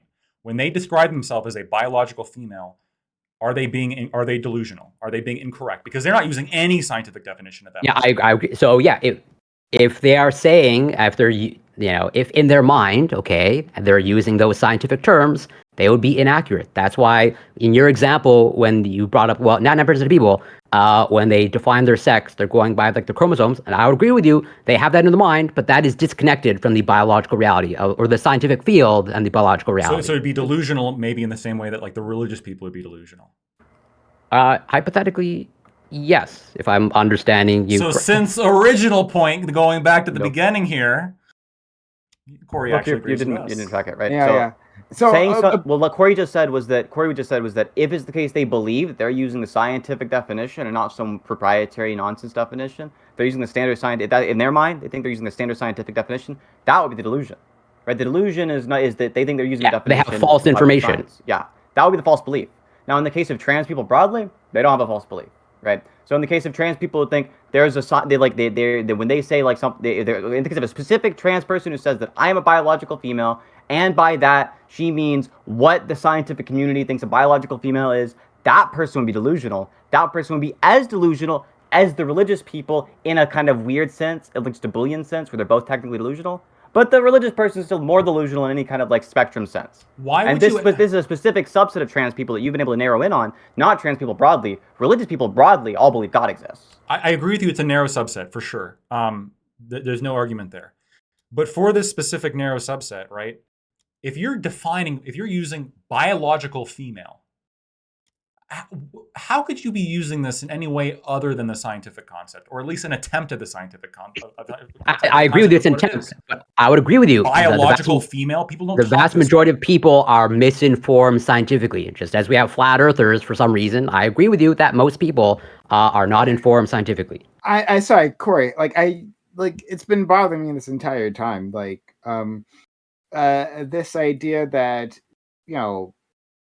that Lactoid or Gibbs here is trying to be like, I guess, scientifically dishonest when they say defining biological male or a female is with the XX or XY chromosome, right? You point us to a definition about the gametes, right? And sure, okay, I accept that. However, it's clearly a derivative of something, right? It derives from their chromosomal expression, right? So when we are talking about that, we're just a step removed. But it feels dishonest to say that this you're completely off your rocker, you're not being scientifically accurate when the thing that you're describing as the marker is derived from the thing that they're describing. Right, these two things are linked. Now, I agree they're linked. Yes, I'm positive that there are exceptions. Right, I know there are already exceptions to these rules, but we don't. That's not the way that anyone talks. Right, that's not the. Even scientists at some point have to talk in a bit of a generality to get a point across, rather than listing all the exceptions to the thing they're talking about. So when they say when we bring up the XX and XY chromosome and say that's biologically male or female, right? That is an accurate way to express a concept. So go ahead, you can respond. In a colloquial way, it is accurate, but then just say that you're not using the scientific term. Just be trans. Or but but it is. But it is. Hold on. Even if I'm not using the exact words, right? If the definition I'm getting, right? The definition you're giving is derived from the definition that I'm getting. We're both talking about the same thing. We are, correct? In most cases, I would agree with you. We will be talking about the same thing. In the vast majority of cases. And I said there are exceptions, but and I can bring up exceptions, of course. I could debate bro you and say, well, yeah, there are certain people who can't produce either gamete, right? They're born like that and they can't produce either. The article that I sent on the intersex individual, right? I could then I guess they're nothing. I guess or they don't have a category. If a child, if for whatever reason is born without that, why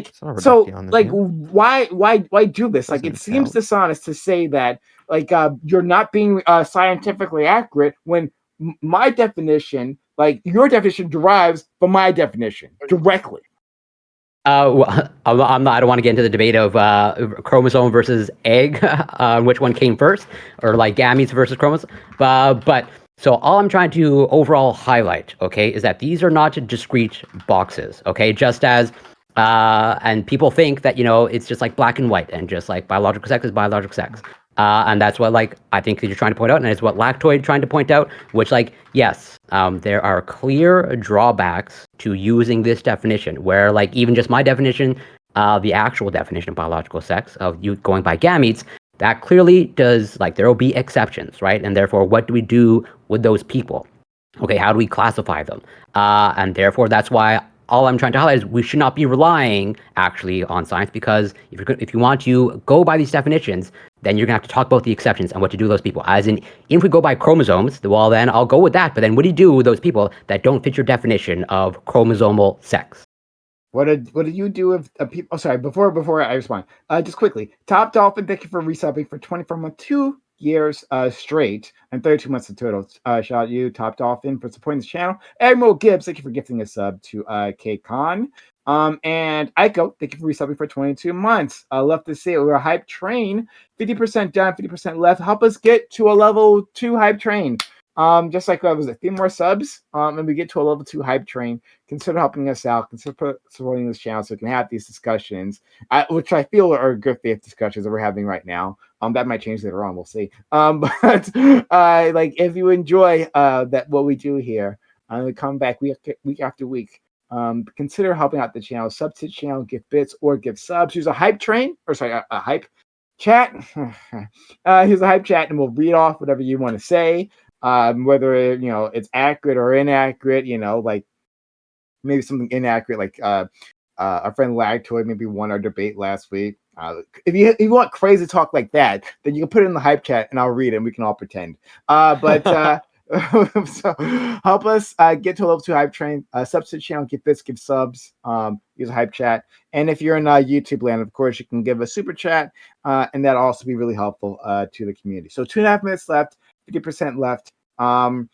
But yeah, Corey, I can just respond to you. Like what do you do with individuals who don't meet your strict definition of producing various gametes? Yeah, or even just so even I grant you your definition of chromosomes. So then what do you do with an XXY person? Where do they fall in that? Here's the thing. But what I said previously already accounts for that there are exceptions. But when people are communicating, right? When I'm communicating to you, like I don't list every exception to everything that I'm discussing, right? Everything exists on a spectrum, right? Everything. Yes. But when I'm talking to you and I'm trying to get a point across, if I'm not listing all those other examples, it's not that like I'm being dishonest or whatever. Like it's simply, this is how we communicate. I say the word biological male, right? And I mean a thing, right? And it has, and under that definition has, a whole list of criteria. And I think it's an acceptable way of discussing it, just for conversation's sakes. Yeah, what do you do with all these other exceptions? Well, that's for another discussion. But we're talking, right? But right. we're talking about at least from my understanding, could be wrong. Mm-hmm. We're talking about at least transgenderism is on the table. Now, how do we in terms of changing what's on your birth certificate or what's on your ID? And so we're talking about the minority cases, and so it's those minority cases matter. If you that's why. I agree with you in colloquial terms. I have no issues with whatever the language you're using. But now it's important when it's when now Prime and Lacto are talking about sex. What is their conception of sex? Okay. And then when I try and dig a little deeper and try to get to philosophical bedrock, Lactoid throws up the term biological sex. And then, then I want to dig deeper into what exactly Lactoid or Prime means by biological sex. Are they going by the scientific term and the scientific definition, or are they going by colloquial terms that is disconnected? But it's scientific. Still even tied to what our scientific definition of it is. Yeah. We're sitting there, you're going, oh, it's by the phenotype, and the phenotype is part of the thing that makes up what a chromosome is.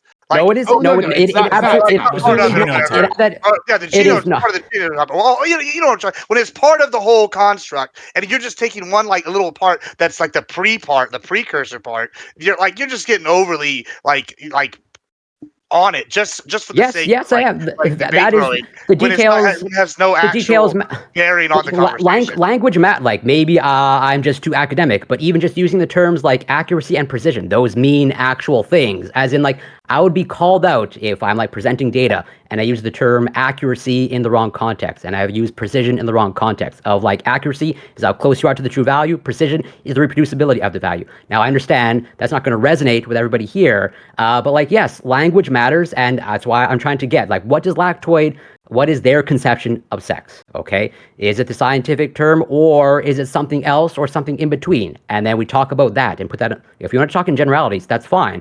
But then we're like, that's why I said if you want to get into the weeds, let's do that. But we're talking. All it seems comes down to is like when I bring up edge cases, it's like, well, that's just edge cases. We're talking about the majority of things. But we're talking about disingenuous, because we all know what we're trying to say. Yeah. We're inherently talking about the edge cases. We're talking about the edge cases of people trying to change their ID. And so should we just not have this conversation since it's not relevant overall? No, hold on, no, sorry. Like, that's such. No, the edge cases exist, right? When people are trying to identify as in terms of like changing the sex specifically, male or female, right? They're falling into those categories, not some other categories. So when we're talking about male or female as a categories, we don't have to actually worry about those educations beyond that. And in that case, when we're talking about male or female, if we present the chromosomes XX, XY, then, or the other way around, then we are being accurate in describing those categories. Yes, there are things that fall. Hold on, sorry. But there are things that fall outside those categories. I grant you that, and I granted it from the very beginning. I understand that and acknowledge that. However, when we are communicating, even within a scientific context, right, we don't list all of these definitions. We don't have to go through all of them every time, like within a scientific paper, where they say biologically male, or sorry, but maybe they won't use that term. I'm not exactly sure how they would put it in paper. But like, if they're putting out the concept biologically male, they don't have to go through all these other examples. It's unimportant to that conversation. We are talking about those particular categories, so we are being scientifically accurate when we're talking about those particular categories. So here's what I actually think is really, really, really interesting. Is to think about the fact that this was like an offshoot conversation from our original conversation, right? And just consider the fact for a second how amorphous our definitions of sex becomes, how little it matters what the strict scientific standard is when we're the ones saying what a female or a male is. But if it's somebody else saying it, it's very easy to be like, oh, well, that trans woman over there says that she's a female, and so she's delusional, right? I think we should like reflect back on the context that brought us here, which is that the context that brought us here is Lactoid gave an example of a trans person saying, I'm a biological female, and that was the reason why Lactoid said that person was delusional. Now, if we're saying that person is using a non-standard definition, it seems like everyone on this fucking panel is using a different definition of what a female is. It seems like there's a scientific standard that Corey's appealing to. There's like I maybe call it more colloquial definition that other people are appealing to. A more disparate collection of colloquial definitions, even for what a female is, based on chromosomes, the average person, what they think what they think sex is, and what the scientific standard is, seem to be pretty different. There seems to be a pretty large divergence, and it seems to be even in different contexts within science, this term sex will be used differently. In some contexts, you'll be talking about things like gamete production. In other subsets of the context, you'll talk about things like the endocrinological sex. And others, you'll talk about aspects like your chromosomal sex sometimes even, right? And that's not the norm in the science, but these are subsets, right? And so the definition of what it means to be a part of the female sex seems to be the kind of thing where it might be subject to an individual stance on what the definition is. It might just be one of those definitions where it's subject to the individual stance. And if that's what it is, like all other definitions, then a person thinks I'm a female, we have to figure out what she means by female before we say she's delusional. This is kind of bullshit. Like, in terms of like the context of this argument, it's completely bullshit. Like, so to state like my own opinion in case I gets lost in the sauce, right? Like I'm like pro trans, I don't know the best way to say that, but like to be very clear, and I like I'm fine with accommodating individuals. I think it's perfectly fine within our society. And like if you've been watching this channel, you understand what my position is. But I'm trying to argue from this other like inject other viewpoints into this. So to be very clear, okay, and just countering the arguments as best I can from the other side. So, but like to like what I hear from conservatives is that language means something, and if we are getting across, especially since like the trans community says all the time, sex and gender are different. This is fundamental. It's foundational to their argument that sex and gender are different. So mixing those two later on, and they're saying, well, I guess that doesn't matter. And even though we're talking about gender expression, right? I guess we can also mess around with the term sex, and like, well, you can change that to male, female too, right? But when in every other context, every other case, you guys are like, well, hey, these two concepts are different, and it's important, and it gives me all the credibility in the world once I make that difference. And clearly, you don't understand the conversation when you are mixing these two things up. So when we're talking about like on this document, right? And if it says sex, right? And to say that, well, we can change that anytime we want, it doesn't actually matter. Well, then that undercuts your entire definition, your entire argument, in other contexts. And to just pretend that it doesn't here, that's dishonest, right? I'm trying to keep this. Sorry, go ahead. You said the conservatives think that language means something, right? What does the sentence mean? That language is language is important, and that when we are saying words, we're trying to communicate concepts. And if we start fragmenting definitions, all of a sudden we can't actually communicate these things. And that it's fair to have a group consensus of these terms and work off of those consensus. And it's unfair for others to want the rest of the world to bend to their definition of these words. Yeah, it's unfair. Language is important. There's importance. There's fairness, right? None of these are matters of fact. None of these are matters of fact on your view. So there's no delusion. So like even under the conservative conservative view, there's no delusion. So there is a delusion in the case of the God believer. There's not a delusion. I haven't gotten back. I had never even got to respond to you on that. I do have a response. I wrote it down for that, but I wasn't responding to the delusion. I was just talking about how we use language, and that's the path we've gone down here with Corey and Lactoid with this biological sex. That's what I was responding to, not the delusion part. But I'll let Gibbs go first before I respond. Mm-hmm. Thank you. First of all, I should have known that I was going to need my Black's Law Dictionary to come on here. I didn't realize that this was what's going to happen. But all right, so I just want to say I'm willing to. We can even use his definition. We can use whatever definition he wants, as long as we can sit here and we can define what it is. That's fine. So, but in that case, we're going to have to be able to define definitions and other things. So whenever I posted this in the Discord, I just posted a thing about the gender dysphoria. So okay, if that's fine and that's a credible scientific document, just like this other one is, then we can sit here and say, okay, this is a thing that we can sit here and go, oh, it's diagnosable. So these people have a diagnosable condition, and now you're scientifically saying, okay, hey, this is diagnosed. This is from a credible source. All right, now this is what we're doing. So I think there is some merit to saying, okay, there is a delusion here whenever you have a diagnosable condition. No. And if the science backs it up, if we're going to sit here and argue over semantics. Look, saying there is cancer is a diagnosable condition, it doesn't mean you have a delusion by having cancer. Saying that you have a diagnosable mental condition doesn't even mean you have a delusion. Delusions have to be false beliefs. Say, what's the false belief? Just give us the false belief. That you're not who you say you are. Who do they say they are? They're saying something that doesn't line up with their genetics. Who are they saying they are? Okay. I mean, that depends on the person, I guess, what they're saying they are. Okay, ask average trans woman. She says, I'm a woman. What does she mean by woman? I can't speak that because I'm not her, but I have an idea that she means the closest thing to the biological definition of a woman that she could probably be. Ask first, right? Just ask. Like, what do you mean by woman? I mean, right? once again, I'm not going to ask. It doesn't matter to me. I'm just going to take them at face value, whatever they say. It doesn't matter to me on a personal level. What they mean, what they've said over and over again, what trans people trans people constantly been saying is based on identity. We're talking about our gender. We're not talking about our sex. Over and over and over and over. He is talking about his sex. Who? Corey has it. That's what the whole argument's been about. Well, I brought it up and put it on the table. but I'm not saying that We're I'm referring going by to a that. subset of people who do use the like biological, I am biologically female, male, right? That's a sex claim.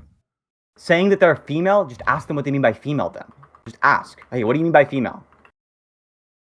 What do you That's all mean you by have to do. biological female? What about Yes. whatever happened is Yeah, none of my they're business. clearly using it in a non-standard way. Are they telling you they're not trans? Well, so No. either they're using it in a using it in a way that it just conflicts with how everyone else uses it for two reasons, right? Either they're delusional, or they're, I would think, intentionally obfuscating the point, right? Because you know what there's the a third reason. what the question is, right? Which is just that they're a bit silly. There's like plenty of people who just use definitions in silly fucking ways. Well, yeah. You So use again, definitions either in they're silly ways. delusional. So do I. Yeah, either they're delusional or they're being obfuscatious, right? One of the two. Or they're maybe being a silly. combination of the two, right? Being a little bit Or a silly. third thing, which is that they're being silly. Yeah, but They're what is not being silly? intentionally What does being silly mean? Being obfuscatious and being silly are wildly different. So you can Well, use a what's the definition in a difference? non-standard way because of the fact that you personally are a little bit fucking silly, a little bit fucking Wait, stupid. what does silly mean? And then, listen, I'm telling you, right? So you can be a little bit fucking stupid, right? That's the kind of thing that could be silly. You could be a fucking stupid person who uses definitions in a non-standard way. Or you could be intentionally trying to confuse people, i.e. obfuscating. You could be obfuscating, right? So you could be obfuscating, or you could be using definitions in a non-standard way because you're delusional, or you could be using definitions in a non-standard way because you're fucking stupid. There's a big difference. There's a big range of options. Okay, can you explain me the Period. difference Most here, people are like just between fucking using a stupid. definition because you're stupid and using a definition because you're delusional? I always see these to be essentially identical, Equally right? bad. No. If you're using the definition because you're stupid, it means you're deluded about the meaning of that word. No, it doesn't mean you're deluded about the meaning of the word. It means that you're not thinking about the fact that your words have effects on others. You're not fully thinking about that. You don't have a false belief. You just don't believe shit. You're just not thinking that hard. Well, that might even be worse. You could say it's worse if you want. They're not delusional. There's no false belief, right? Saying somebody's fucking stupid is not the same as saying they have a false belief. Saying you shouldn't respect somebody because they're fucking low IQ would be fucking insane. Saying you shouldn't respect somebody because they're delusional or they have a false belief and you shouldn't respect that false belief is wildly different. No. If somebody says they're biological female, right? When you're saying like they're just being stupid, not delusional, I don't see how you could be stupid and not delusional in this specific situation. Because there's no false belief. You know, there is a false, like again, unless you're being obfuscatious, there is a false belief. What's the false belief? That you're not biologically female, according to any definition of biological female that we all know. And then What? maybe Yeah, you but what's their subscribe. definition? Yeah, maybe you subscribe to It like doesn't some. matter what Hold their on. definition Maybe you subscribe to some like esoteric third, like It millions. entirely matters the definition. Hold on. What? Maybe you're subscribing to some esoteric out there definition. Well, then you're being obfuscatious because you know what they're it doesn't asking follow. for. No, you might not. Not knowing what they're asking for, not really understanding how to communicate with people in a normal fucking way, could just be a sign you're fucking stupid. It could just be a sign you're fucking stupid. Doesn't have to be a sign that you're trying to lie to people, trying to trick them, trying to confuse them by being obfuscatious. Could be that you're just fucking stupid. Plenty of people are fucking stupid. So Half the population has double-digit IQs. There's plenty of stupid people in the world. Okay. I guess the more I think about it, I think you might be right. Right? You could have somebody who they're so stupid that when somebody asks them what's your like I'm a biological female, like they don't get what people are trying to ask, and so they're not trying to be obfuscatious when they say that, and they're also not delusional because they also have this belief of what biological female means, which is incorrect. Okay, Corey, Sure. go ahead. Yeah. I do want to actually respond to Sith at some point. I've been waiting a while. I mean, as an example, this is like, the disconnect. Like, if I ask you, Lactoid, like, are you alive? What would you answer? No, I'm not alive. Okay, then that's totally fine. I'm using my definition of alive though. Just Yeah. so you know. Exactly. So now I understand. Obviously, I have some conception. Well, actually, I of shouldn't what- have said that. I'm just going to say no and then see what you think. Where I think that's like a good example. You're clearly going by your own proprietary definition of alive. That's probably not connected to anything scientific. Just as like most people are appealing to their own intuitions or their own conception of like the language that And they in my use. Tinder bio, I got a 32-inch dick, but I'm using my own definition of inch. So Yeah, and that's totally King that's shit. totally fine. You can do that. Just be transparent about that. Like that. I think. no, I hold just- on. Transparent. It's my definition. Like I'm just stating my. Yeah. What do you mean transparent? What are you talking No, about? that's what I mean. Like a Just parent who identifies as a... Yeah, use your own subjective definition. At least I would advocate that you be subjective, that you're using your own proprietary definition. That's all. And don't appeal to something that you at least don't appeal to something scientifically that you probably don't understand.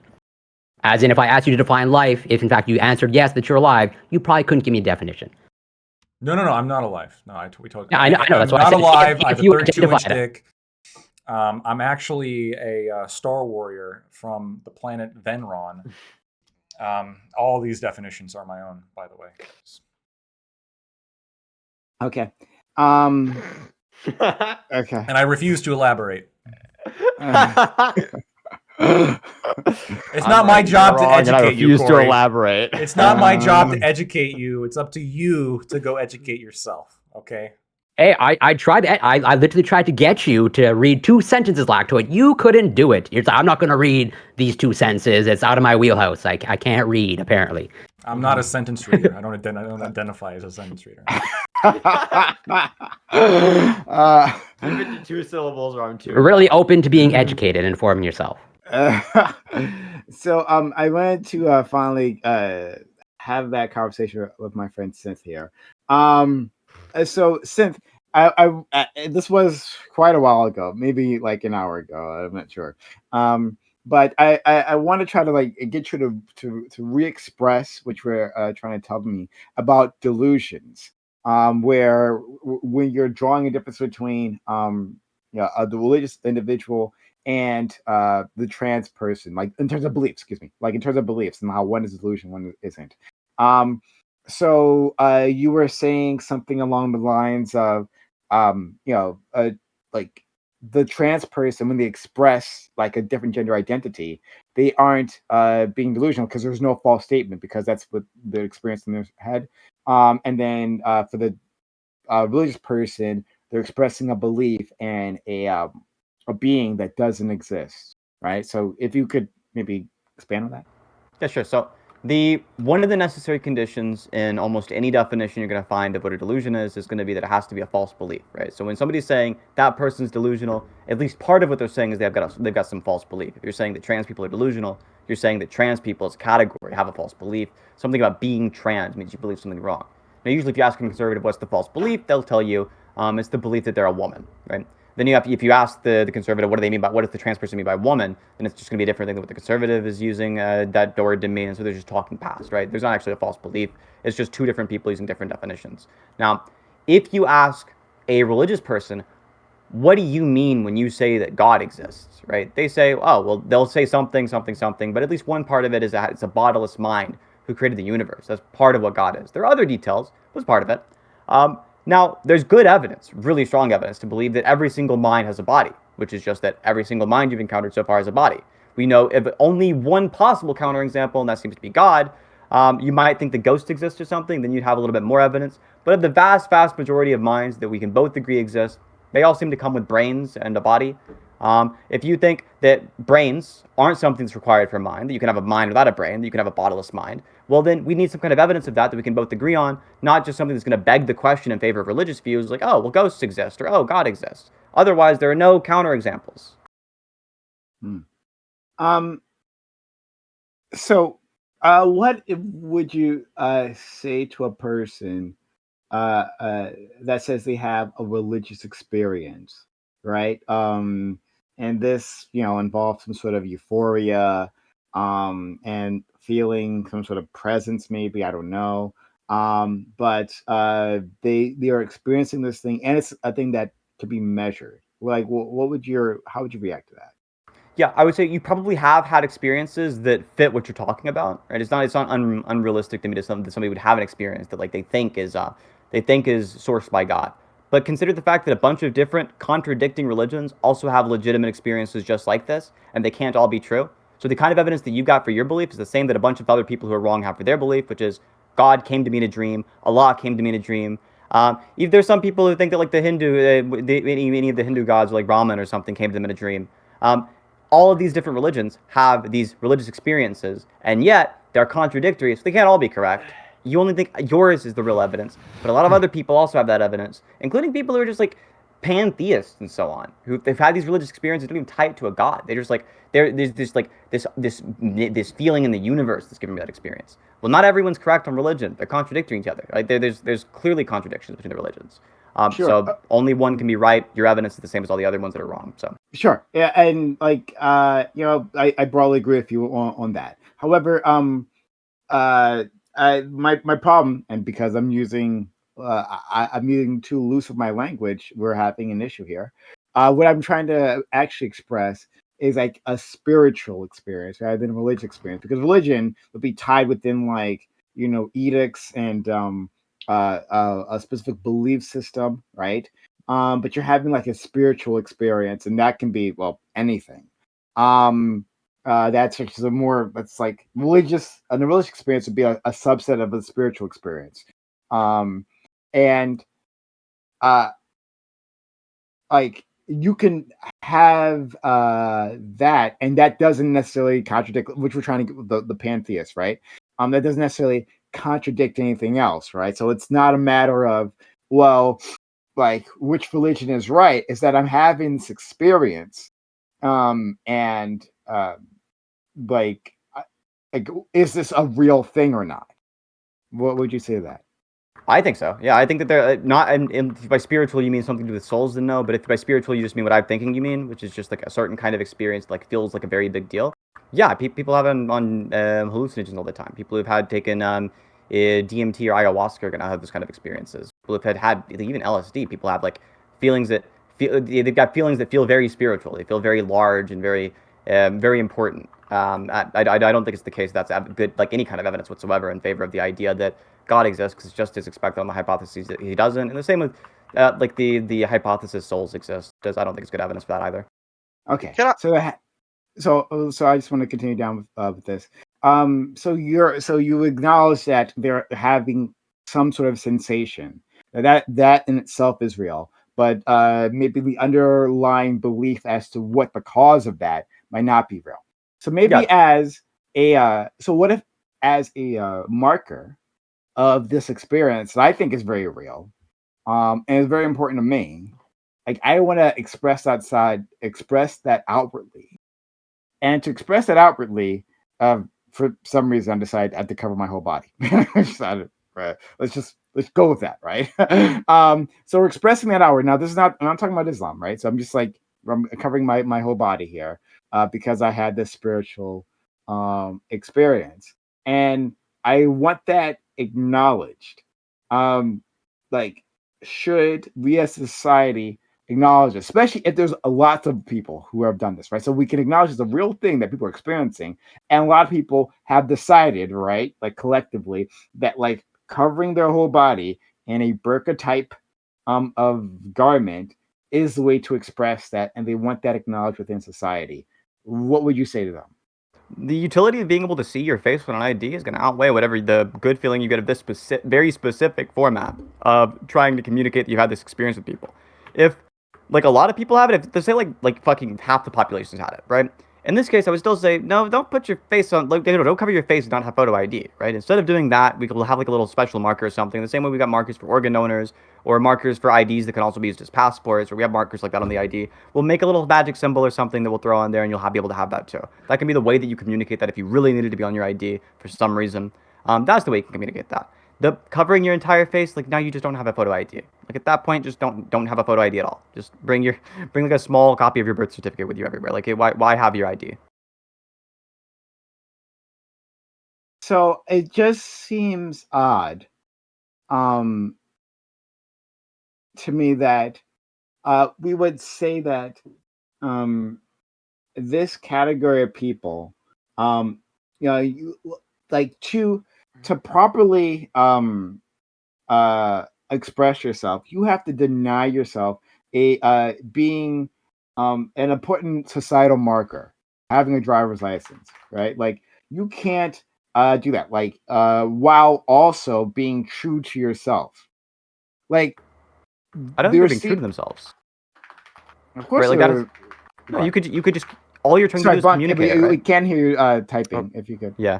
All you're doing is trying to communicate that you've had that experience. There's a million ways you could do it. You could wear a T-shirt around that says "I had a religious experience," right? You don't have to cover your entire face to do that. Like you get a face tattoo or something. Get your forehead tattooed.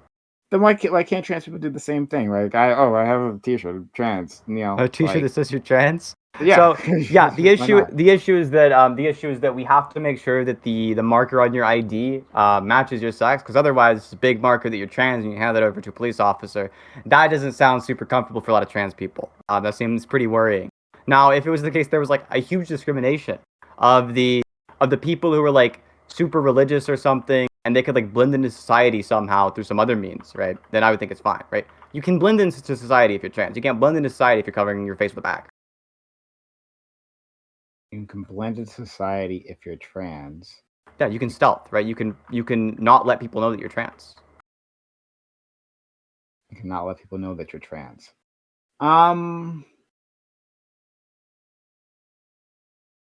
Yes, you can.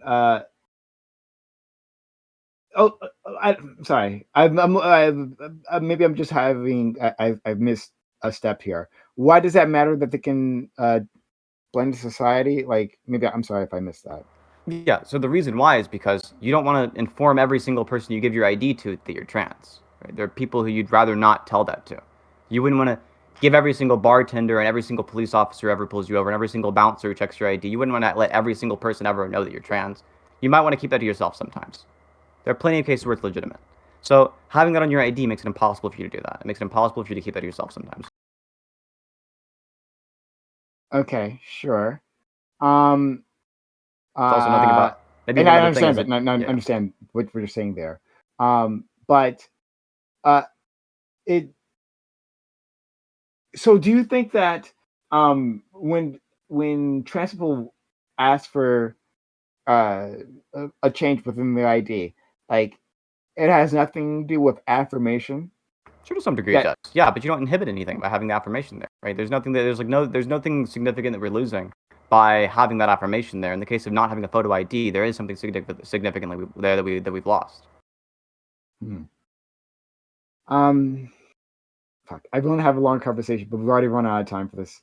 Uh, but I think we'll have to pick this up at some other time because I think it's a really interesting conversation. I want to go deeper in it.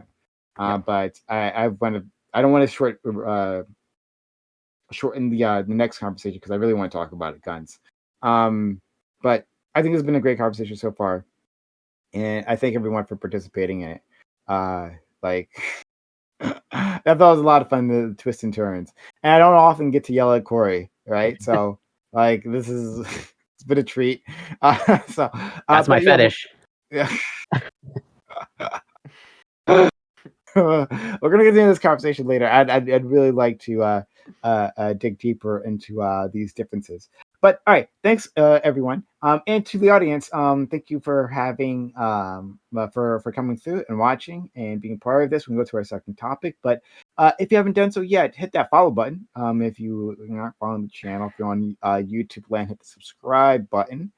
And consider supporting the channel by gifting subs or subbing yourself or gifting bits using hype chats or super chats if you want your because I saw you guys putting like comments in red. Prime, take a look at this thing. Sure, I saw it. But if you want it actually read on stream, then consider supporting the channel by a super chat or a hype chat. Don't do that, like, and we can't have these channels. We can't do these conversations. So help us out in that way. It'd be very cool of you. And also, you get our emotes and ad previewing. That's a thing that happens. All right, so we'll move on. So we'll go to our second topic. Topic 2. Guns have made school sporting events unsafe. There are a rash of incidences where guns have either been flashed or shot off at games. I think I used the wrong word there, and it's bothering me. This seems to be an increasing trend. When everyday life is made worse by the proliferation of guns, should policymakers step in? Are bust standards paying the price for other people's ability to own weapons? Is there a better balance between the pro and anti-gun policy stances? So yeah, this was inspired by an article talking about uh, like a whole series of incidences at sporting events where guns are involved and people have been hurt, even if they haven't been shot, right? Like we're talking about in one case, like it caused a stampede because shots were fired off or a gun was flashed. And like it's a family night event. You're out there supporting someone on the field, and then it just like it becomes a point of terror. And this is just like one sliver of life within America that's affected by weapons. Um, and it seems like the cost is being borne by regular folks, uh, by people, most of the people who are unarmed, to accommodate people who are armed. That we can't like have the necessary restrictions to maybe address some of these things. Um, Yeah, so I guess I'll leave it there, and I'll throw it to my friend Lactoid. Lactoid, what do you think? Yeah. So I guess a couple things here.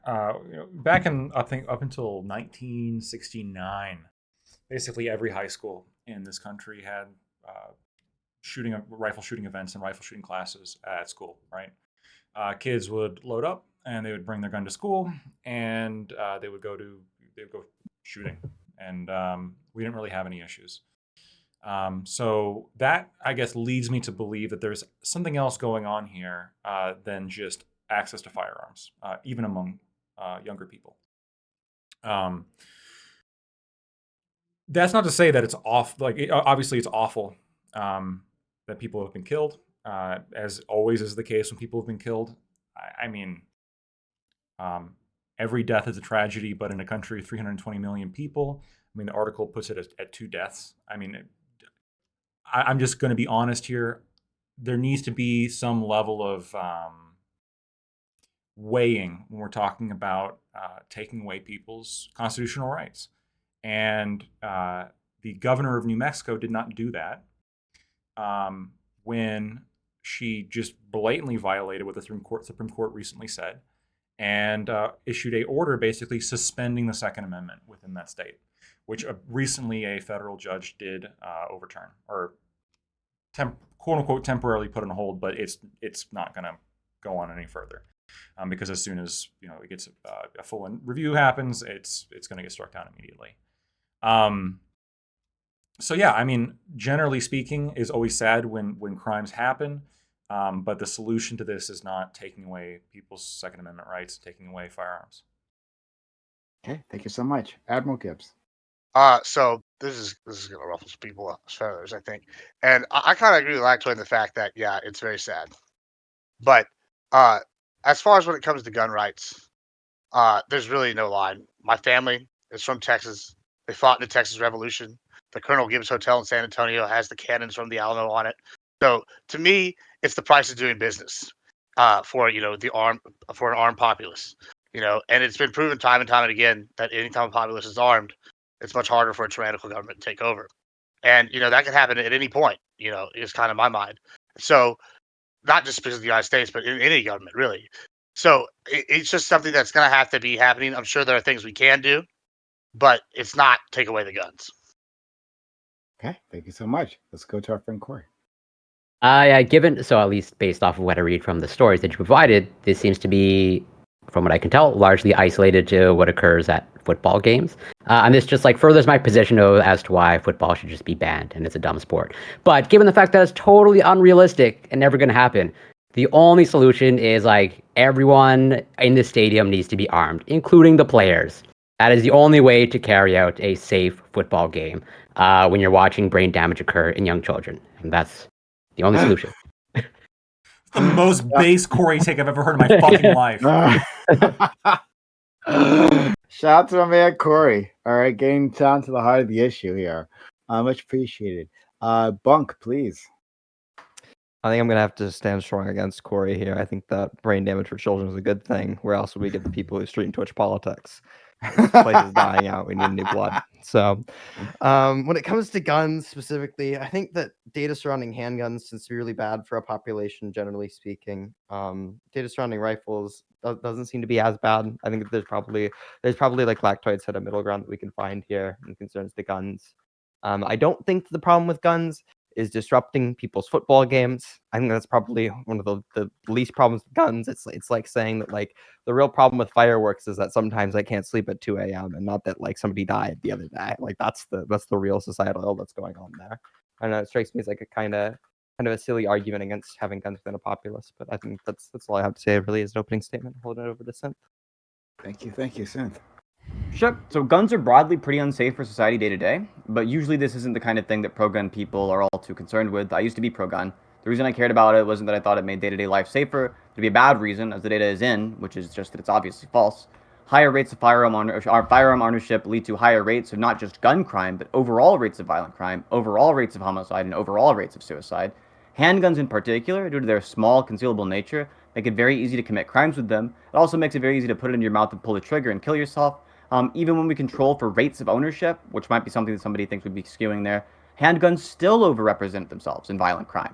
It's not just ownership rates, and it's not price either, right? For every shitty High Point, there's an equally shitty 22 LR that's also $200 or $300. When I was pro-gun, the reason I was pro-gun was because I thought it made for a good defense against tyranny. This is the argument for gun ownership, and that's the one that I was using back when I was in favor of it. It's not effective at that either, though. Rates of tyranny and rates of firearm ownership have, and this was surprising to me at first, an inverse correlation. Countries with guns have less democracy, not more, and there's not a good causal account for the gun stop tyranny view either, especially when it comes to handguns. Now you can say something like, well, there's some really rare circumstance where in the case of a violent revolution, you need a handgun. But if we're being realistic here, a rifle is going to be more useful than a handgun, so a total ban and a total removal of rifles from society through a slow, iterative process is kind of what we need to be on the path for. In the case of using your guns broadly to stop tyranny, the idea that you're going to do that is a bit silly and a bit naive, given the level of surveillance state we currently have in the US and in countries broadly. So the idea that the reason that we need guns to stop tyranny, I don't think that really works either. And once I was sold on that not working, that drove me off being pro-gun and towards the pro-gun control side. Thank you so much. Just a quick response to my friend Lactoid. Nowhere in the prompt that I talk about deaths. To be very clear, like what this prompt is about. It like when I talk about the cause, it's not simply deaths, though it's massive, right? Maybe not in sporting events, but just like overall gun deaths, massive.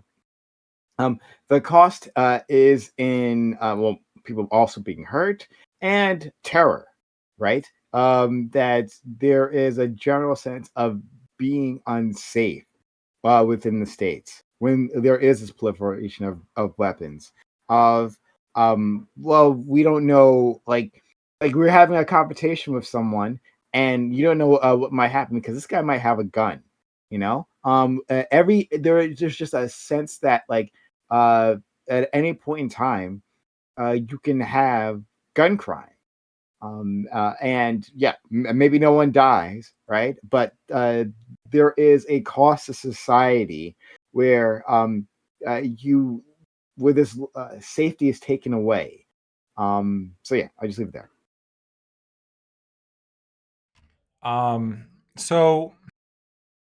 The cost to society is pretty.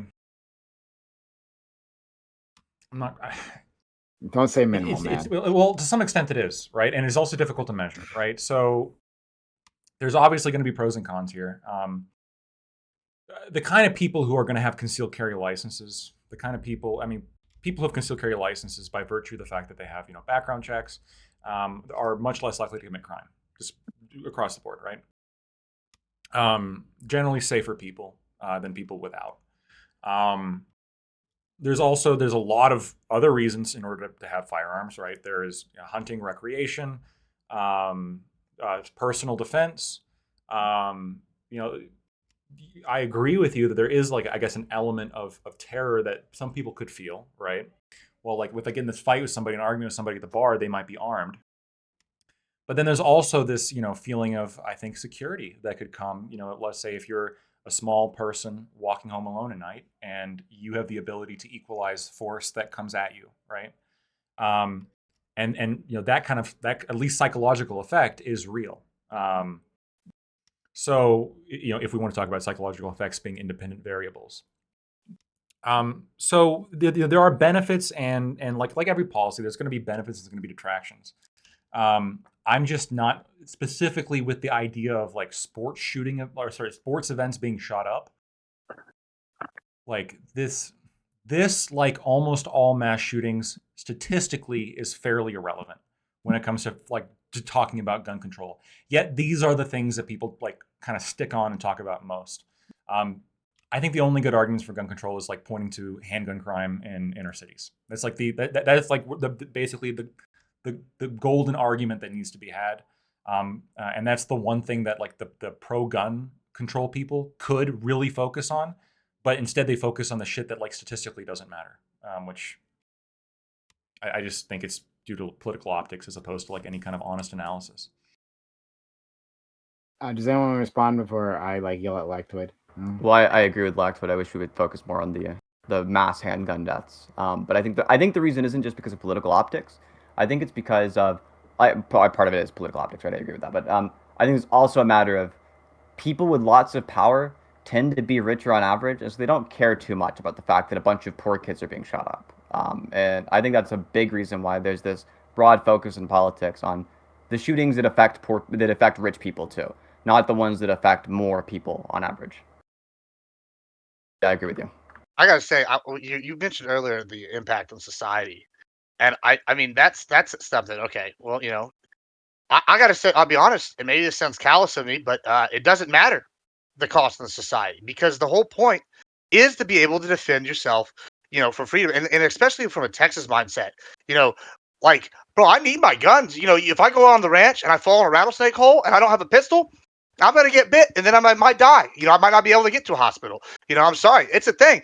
So there's plenty of reasons why I need a gun, and none of them. And I'm sorry that Joe down the street had his kid shot at the school, but that's not my problem. My problem is who's gonna shoot me, and I don't want to be caught there in that situation without a gun, and that's really the bottom line. Wait, Okay, I just need to clarify. Like, That was cartoonish. Go ahead. yeah, well, yeah. Can I ask But something it's first? What are they facts. gonna shoot? What are they gonna shoot you with? Another pistol or rifle Huh. or a rock. It doesn't Shit. matter. They might shoot you with a rock. Yeah, I could totally be ignorant about Like, the only way to deal with a rattlesnake is to shoot it if you have to encounter it. And it has to be the 6-shooter. It's gonna be with a revolver. You gotta have your cowboy hat on. I mean, listen, when it's like coming to strike and you didn't see it and you're having a bad time. This is the thing that's happened like many times, bro. They'll be like, and like they build these little burrows. Long story short, yes, sometimes you need to shoot them.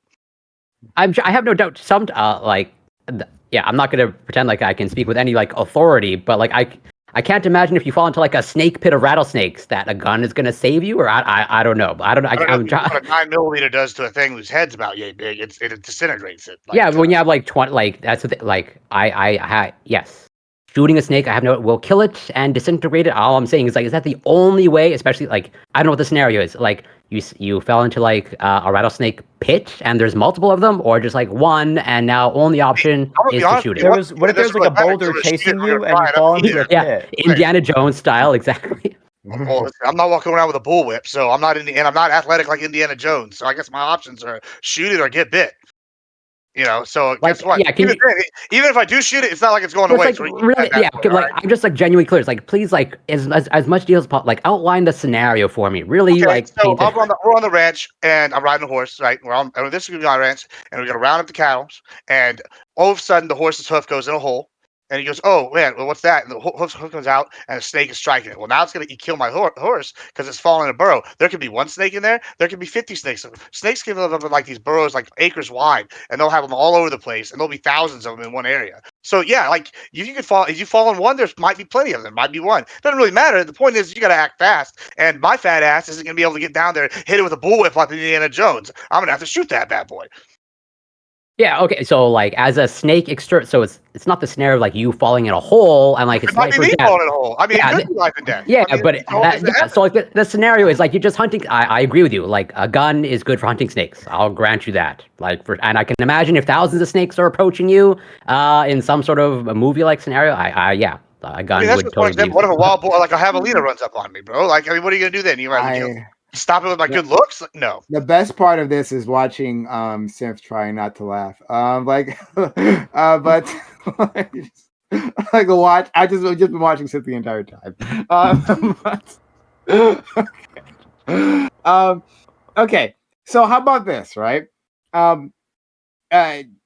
the snake pits are a problem. I acknowledge the snake pits are a problem. Okay, all right, that's a big deal. And so instead of having a gun, right, let's take all the resources that we put into, like, I don't know, treating gun wounds, and insurance payments for gun deaths, and school budgets going to like anti-shooter drills, right? So they're taking all that. We could take that money, right? And the U.S. government, on its dime, right, will pay to eradicate snakes in any ranch type of situation, right? Like the government will come every day or any interval that you need to look through your ranch, look for these snake pits, and take care of that. And then you don't need a gun. And then we're good, right? Fuck that! I don't want the government on my ranch. What about all Oh, like the God. what about the lizard pits and all the other I mean, there's boars and wild? coyotes. I and think shit. Like, I think yeah. these animals do play like some kind of role in the ecosystem. No, You they just, can't. like, No, wipe we're them just out. like we're just killing them on the ranch. No, just like on your property. We're gonna make sure. But there's a lot of So animals. I got It's not federal just one agents animal. patrolling my property for. I don't want snakes. federal agents on my land at all. Like, I mean, No, that's reason no. for guns right there. And that'll be a problem for our friend Lactor, the federal agents on his property, but not like dead kids. But so I don't know. I don't just know. think No, the expense of patrolling every fucking farm and every ranch is going to be far more expensive than It will a few dead not people. be. It just is. It will not be, and you know this. But okay. Wait. So yeah. Of the federal government patrolling every ranch for snakes. Yeah, that, You know hold what's on, gas that, that's gonna hold on. And in the case, hold on, in case of the societal cost of gun deaths and gun maimings and the preparations we have for gun violence, actually, it'll be much cheaper. It actually will be much cheaper. I'll come up with a cost. I'll look at like I'll do some cost benefit analyses here. I think this is pretty wild. I mean, like we can't even afford to keep like a border with another country like properly patrolled. How could you possibly say that we could patrol the border of every ranch in America? Hold on, to just look through. I look for somebody like, that like lives this snake life pits? camouflaged.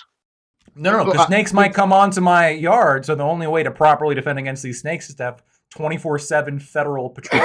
Oh, you're through trying to- You don't all want the- snake invasion on Really? Prime. Snake invasion? We'll develop anti-snake poison, right? To assist with that. We'll There build are a wall. countermeasures. We'll build a wall.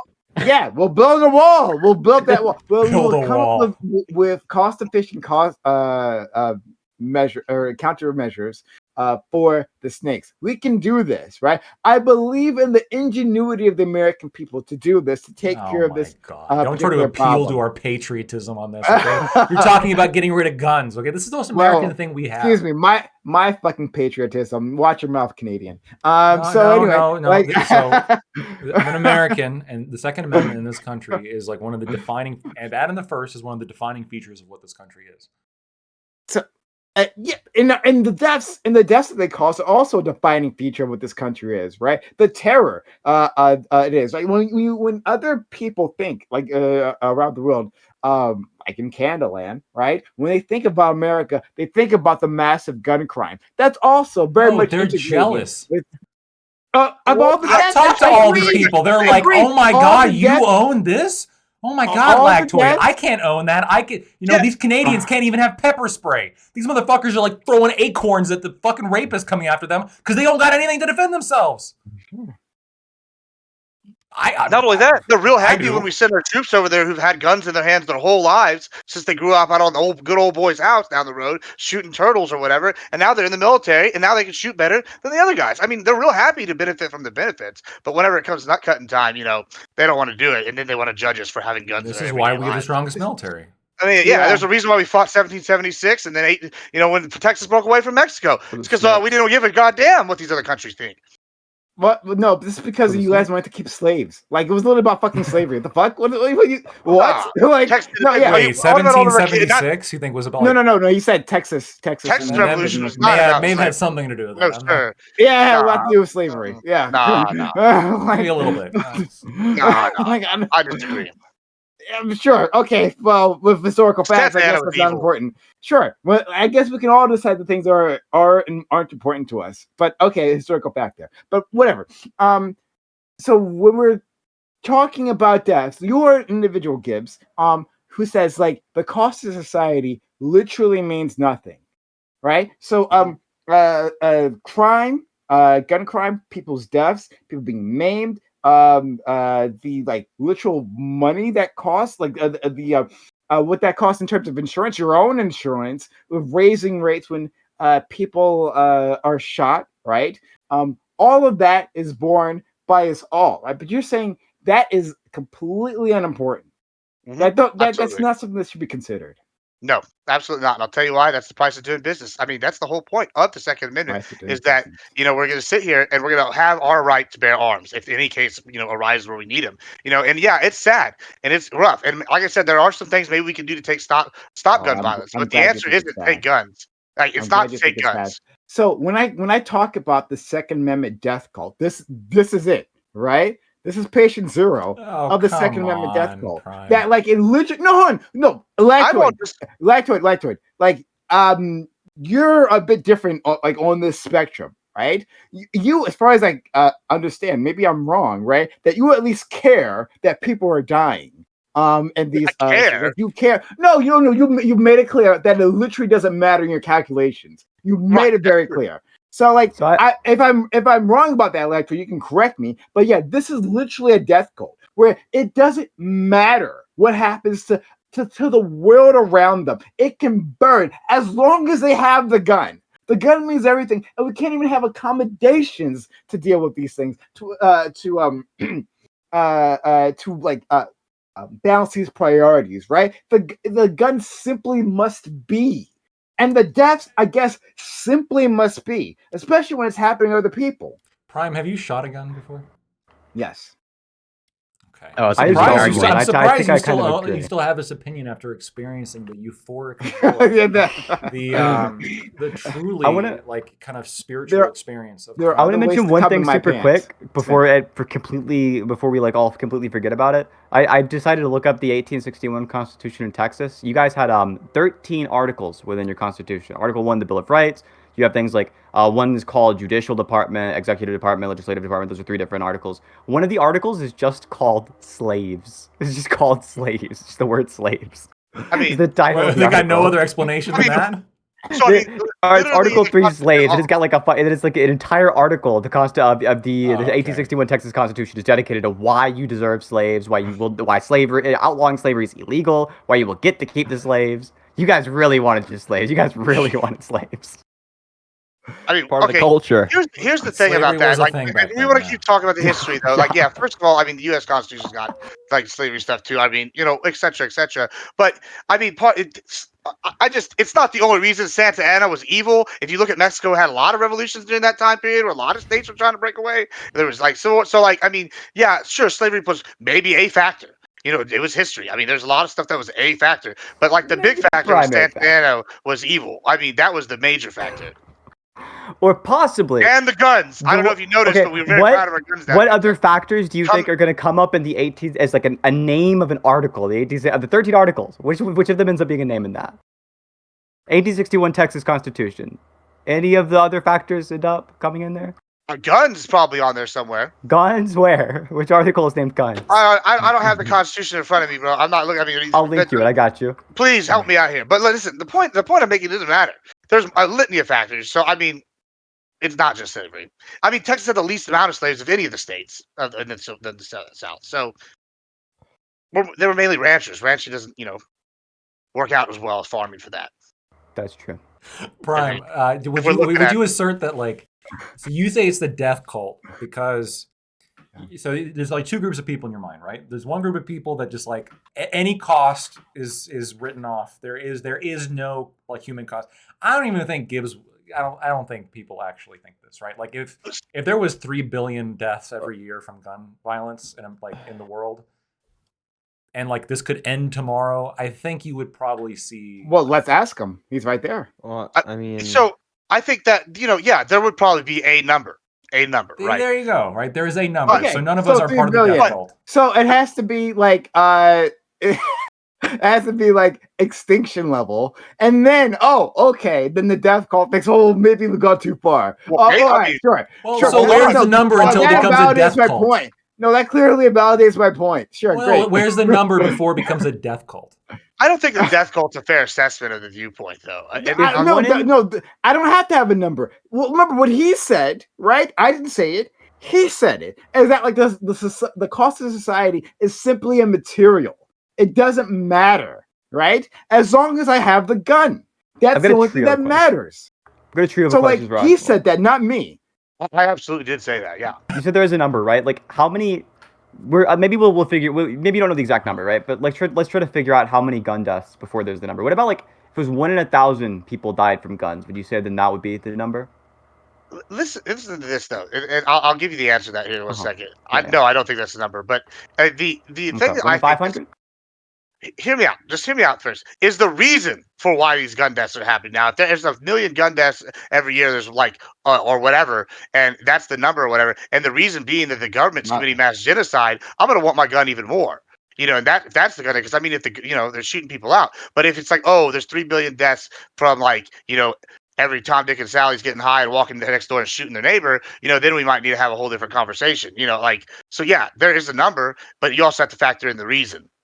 What about 1 in 500? 1 in 500 deaths, if that was the case. What about that? Probably not. What about 1 in 200? I don't know. Let's go with like 1 in 5. How's that? 1 in 5? 1 in 5?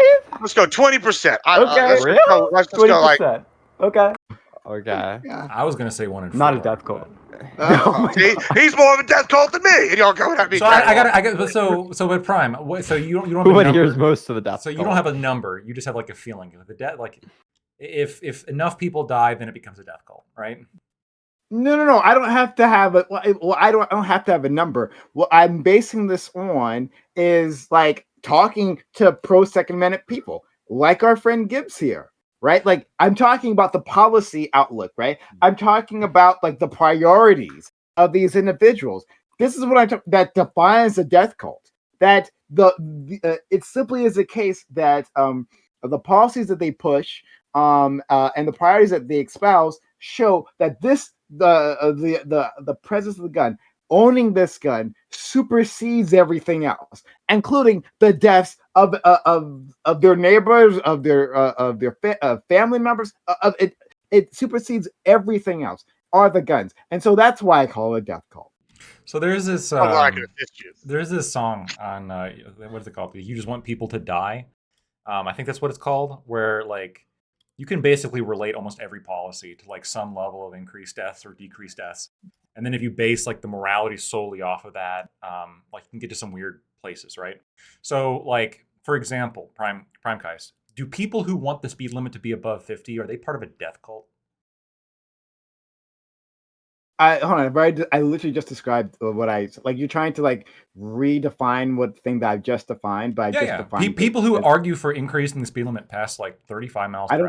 I don't care what the number is. I don't care what the number is. I'm talking about the policy. So like I get what you're trying to do, but like I've already like defined it. So I don't know. No. But people who raise the speed limit past 50 are accepting, like for their own selfish reasons of wanting to get somewhere faster, like a large number of deaths, right? No, that's not the real. No. The reason that that I and you and Prime, hopefully, the reason we're accepting the speed limit being above 50 is because we think it's going to make the world a better place, not just because it kills a bunch of people, but it gets me to where I'm going faster. That would be fucking insane. Well, no, obviously we support guns because we think it makes the world a better place, right? Yes, exactly. Yes, but like you think it makes the world a better place. It's just that the way in which it makes the world a better place is like if it's adhering to this bizarre deontological rule of like we have to be able to own whatever kind of guns we want. Well, no. In terms of like the overall value of like the recreation, the hunting, the self-defense, the all that shit that comes with firearms, I think makes the world a better place.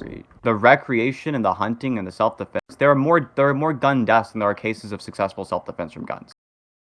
Yeah, but if there's even one, then it's justified. So hold on. So that doesn't address what I just said. That's how math works. Because so you're taking one element of what I said. Self-defense is an element of gun ownership. Mm-hmm. I don't disagree with you that like you're probably going to have overall more homicides than justifiable self-defense. Took the important one. Right, So the other that two, like, is one to toys, me, but that's they're not being all of it. fun. They're being fun and hunting. Like we're Yeah. gonna weigh that with Yes, the lives. absolutely. Just like driving How above fun 50 is miles it? an hour.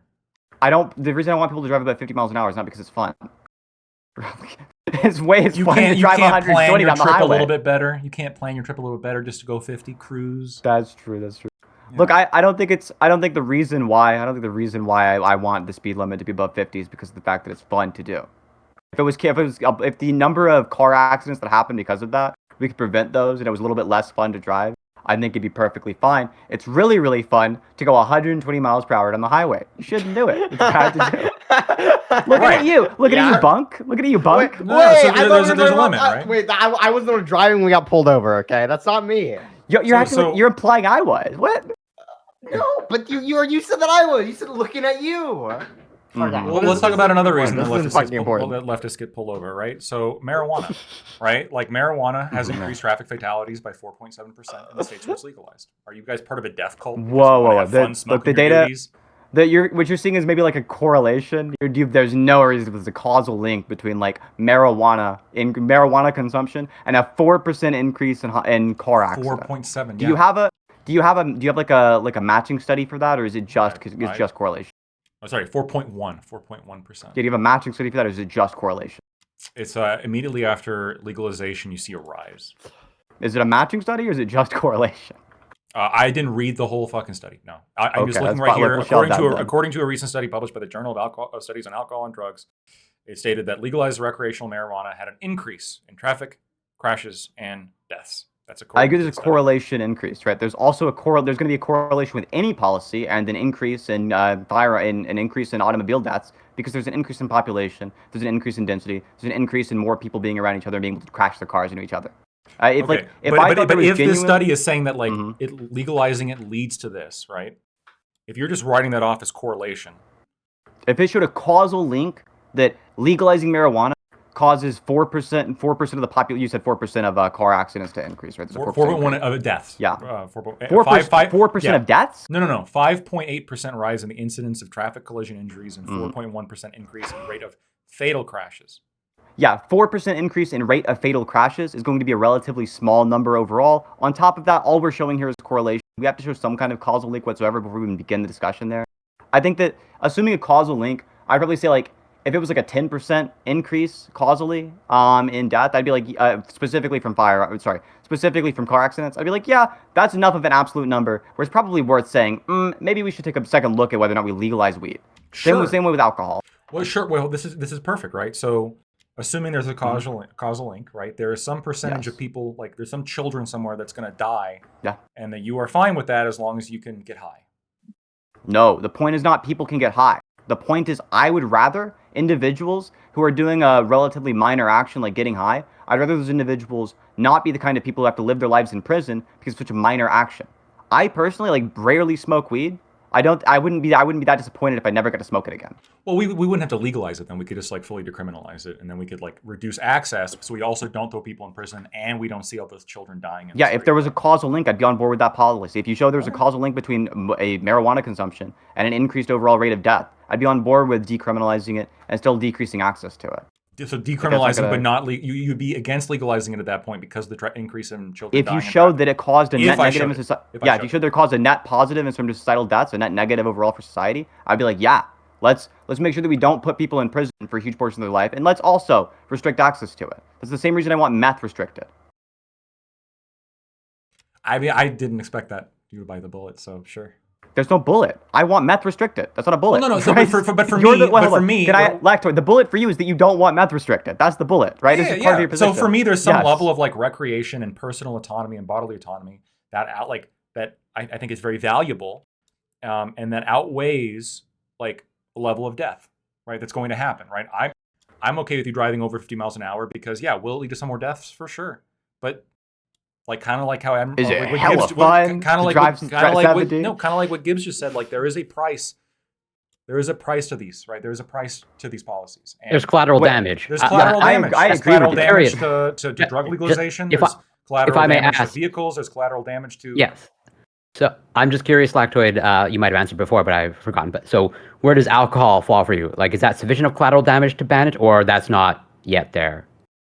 So alcohol is like probably the closest thing I can think of, just when you look at the overall damage. But no, I don't think. I think that the amount of like violation, because I see restricting like somebody's personal like property or somebody's personal bodily autonomy, I see that as like an aggression, a wrong in of itself. And so the overall amount of wrong that you're doing by violating someone's right to drink alcohol or to own alcohol on aggregate, you are violating so many more people than what you would save by banning alcohol. And you're also causing a whole bunch of problems in the process. Yeah, so curious, just again, I understand you probably don't have a strict line, just like as I don't. But where do opioids fall? Like in terms of like, I think roughly about 100,000 deaths or more occur in terms of opioid overdose. Is that over the line for you as well? In addition to obviously like addiction and a whole other things associated with. It's not just death, even when it comes to like alcohol, right? Yeah, opioids I would legalize. Okay, interesting. They're not over the line. The two that I think there's the strongest arguments for is methamphetamines and alcohol, and that's just because of the risk of harm to other people other than yourself. So, I phrase the question again in a certain way for reasons, right? Is there a better balance between the pro and anti-gun policy stances? So, my friend Lactoid, who I'm really happy he's here to make these arguments, he brings in cars, and he brings up the very real speed limits, speed limits, yeah, and the policy push and pull, right, between like the level of speed allowed, right, within a car, because as you up the speed, you up the danger, but you're also up the utility, and that's like a question for society to grapple with, and one that we do even on an ongoing basis. We like on highways, right? Like maybe the speed limit should be higher on the highway, right? So, and I think that's important, right? The reason why I talk about the Second Amendment death cult is because they're not balancing these priorities. That like and our as our friend Gibbs just said, like the cost to society is immaterial. That's what I call a death cult. So the difference here between Gibbs and I, right? We're taking cars, as I acknowledge that there does have to be a priority balance between that utility and deaths, right? We would have higher utility if we could go at higher speeds and get to where we need to go faster. But at some point, that's going to be the cost to society is just too high. And so we have to balance that. Yeah. But for the Second Amendment death cult, there are for many of them, that just does not exist. It doesn't exist. It's not true. I would love and I'm almost done. I promise. I would love to regulate guns the same way we regulate cars, because Second Amendment, pro Second Amendment people want to bring that up all the time, right? Sure, great. Let's register guns to each individual owner. Love to do that, right? Let's the cars are heavily regulated. Let's do the same thing with guns. Let's balance these priorities, right? So the question isn't about taking away all guns. At least I'm pretty sure I didn't put that in there. Not about taking away all guns. It's about balancing these priorities. And we have an example right here of an individual who I don't care about these level deaths. That it's the cost of doing business. Those dead kids, cost of doing business. See, that's the problem, and that's what makes a death cult. But okay, there is a balance that's happening, right? And just like you're gonna have some dead kids when you raise the speed limit past fucking 20, you're also gonna get some dead kids when you allow firearms, undoubtedly, right? Of course, every single policy is more nuanced than that, but by and large, I'll agree with that premise. But this idea that like guns aren't regulated in America is just not true, right? Like guns are regulated in a lot of ways, and in fact, guns are regulated in a lot of ways that we don't regulate cars. If you're a felon, to be clear, what I want to say, and I'm going to let you continue, but to be clear, when I'm not saying that they aren't regulated, when I say the Second Amendment death cult, these individuals who like don't care about that and want to like deregulate and want a world where guns proliferate as much as possible, and that's why I'm talking about the Second Amendment death cult. But I acknowledge that like as of now, we do have regulations. Yeah. But if it was up to a death cult, maybe not. No, a lot of 2A people are in favor of like some regulations, right? So like Gibbs, a guy was found guilty of like murdering hold on, let's make it a crime that they would actually get out of prison for.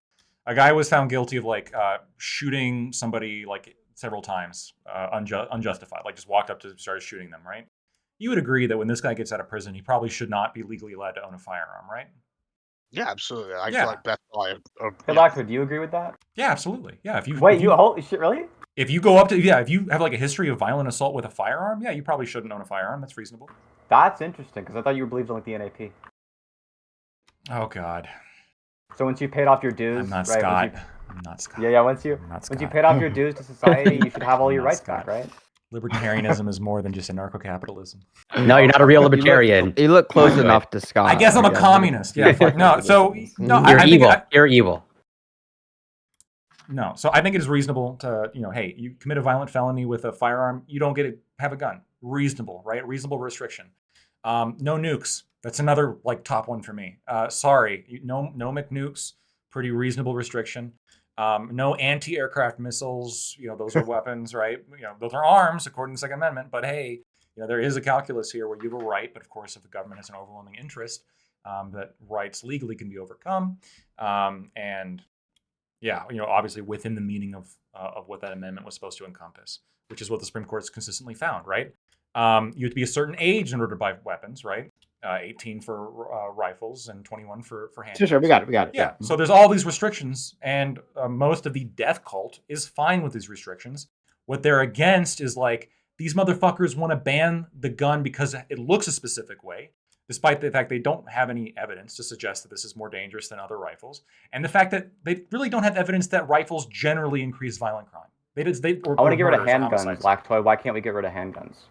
So handguns are, if you're going to go off of like the stats, right? You can make an argument for handguns in the sense of yes, specifically within inner cities, these results aren't found for like suburbs or rural areas, but specifically within inner cities, when you have like an influx of handguns and availability of handguns, usually on the black market, you see obviously a rise in homicides, handgun homicide rate.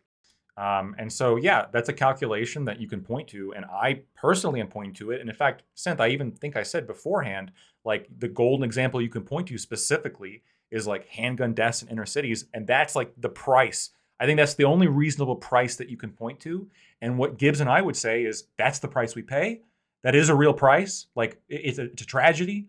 For hunting and recreation, we have 1 in 100 people are dying every year because of 1 in 100 deaths are happening because of firearms, and those are happening for hunting and recreation. Hunting, recreation, self-defense, and you self-defense talk about like argument protection from tyranny.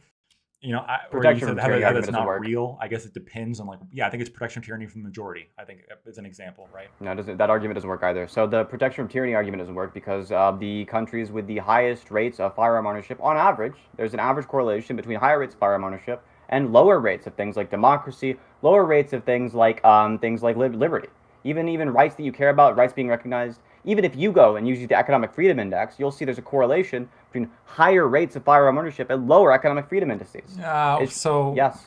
Yeah, but if you're going to go off like the Economic Freedom Index, you run into some issues, right? So like America, for example,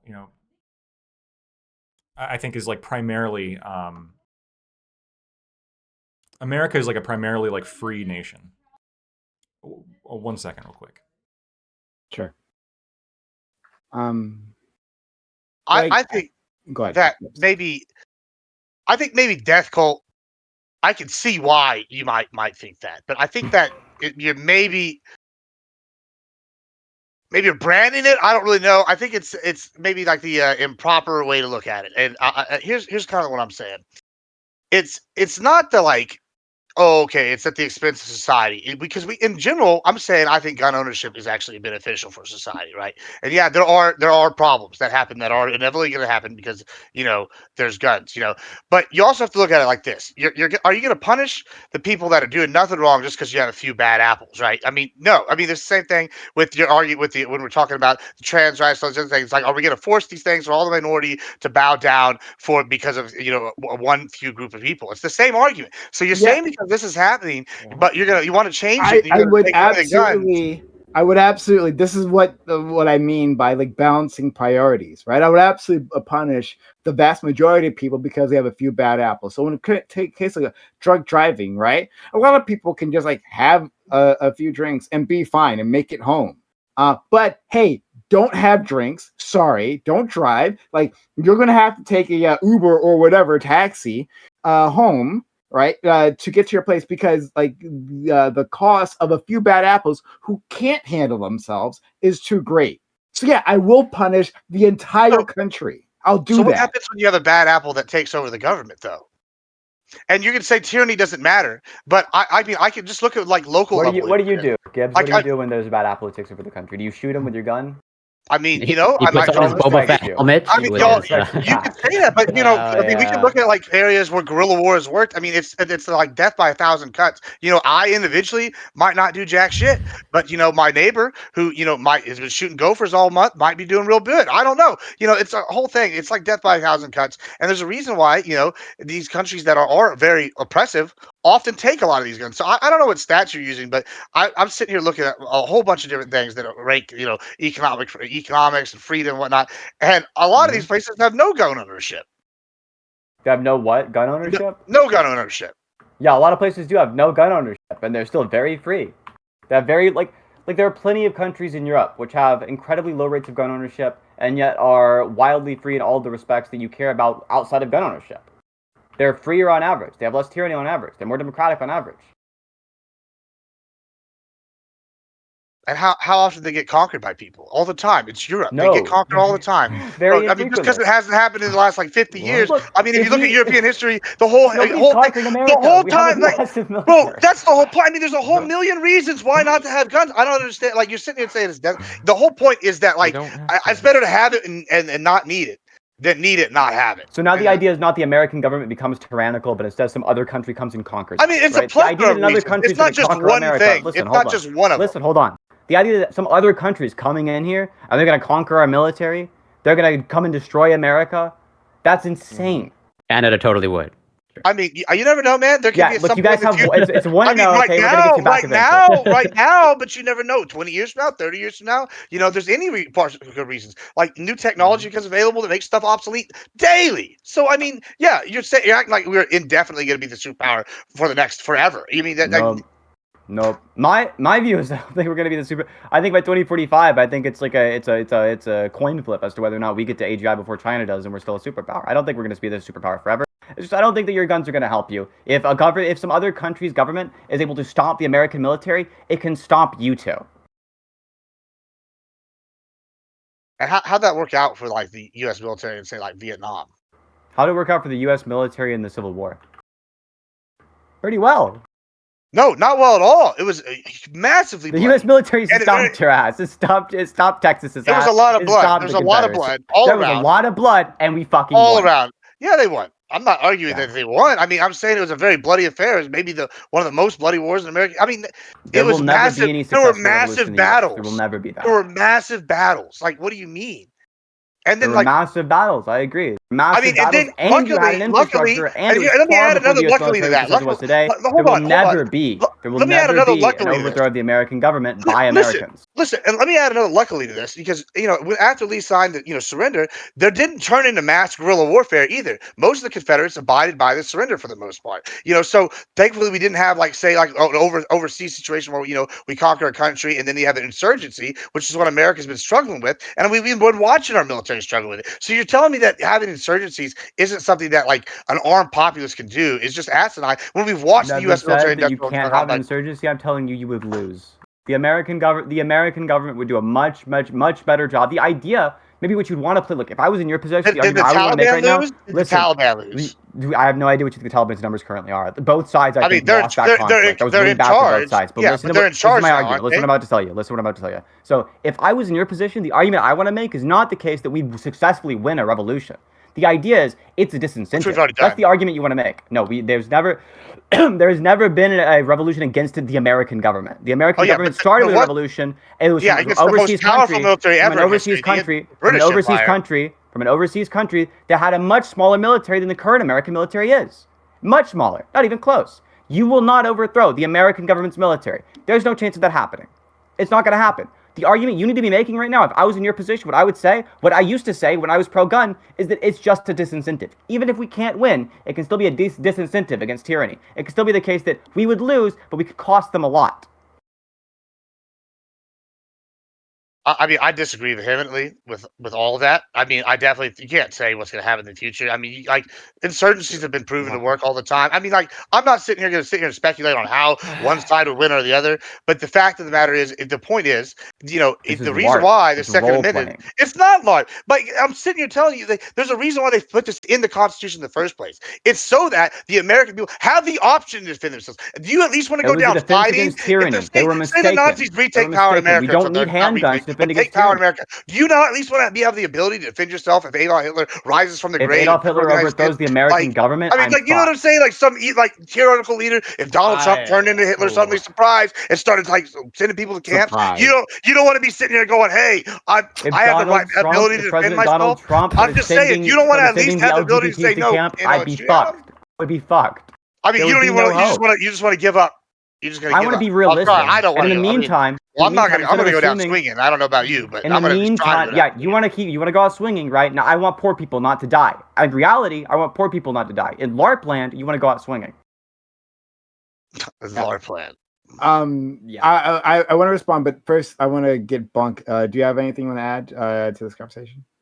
No, fuck. I had something I was gonna add, and I kind of forgot it. It's passing now. I don't think it's relevant to go back and dig up the conversation previous. But I do find it kind of interesting. I don't know. Just the point that Synth's making is just that, generally speaking, if we have a very strong military, our military in the United States is second to none.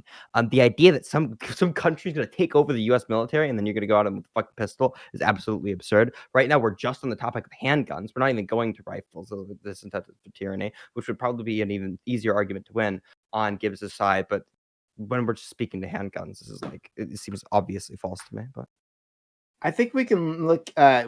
I think this is interesting. What Americans consider to be tyranny, right? Because they'll say that guns have protected Americans from tyranny, but like the very opposite can be said, right? Like when we're talking about post slavery South and like the literally reign of terror that the white population rained down on the black population there, well, that was facilitated by guns, right? Well, you can say, well, it would be easier if the black population had been armed. Well, then that wouldn't have happened. Okay, well, sure, but the population with more guns. Well, sure, that's the point right there.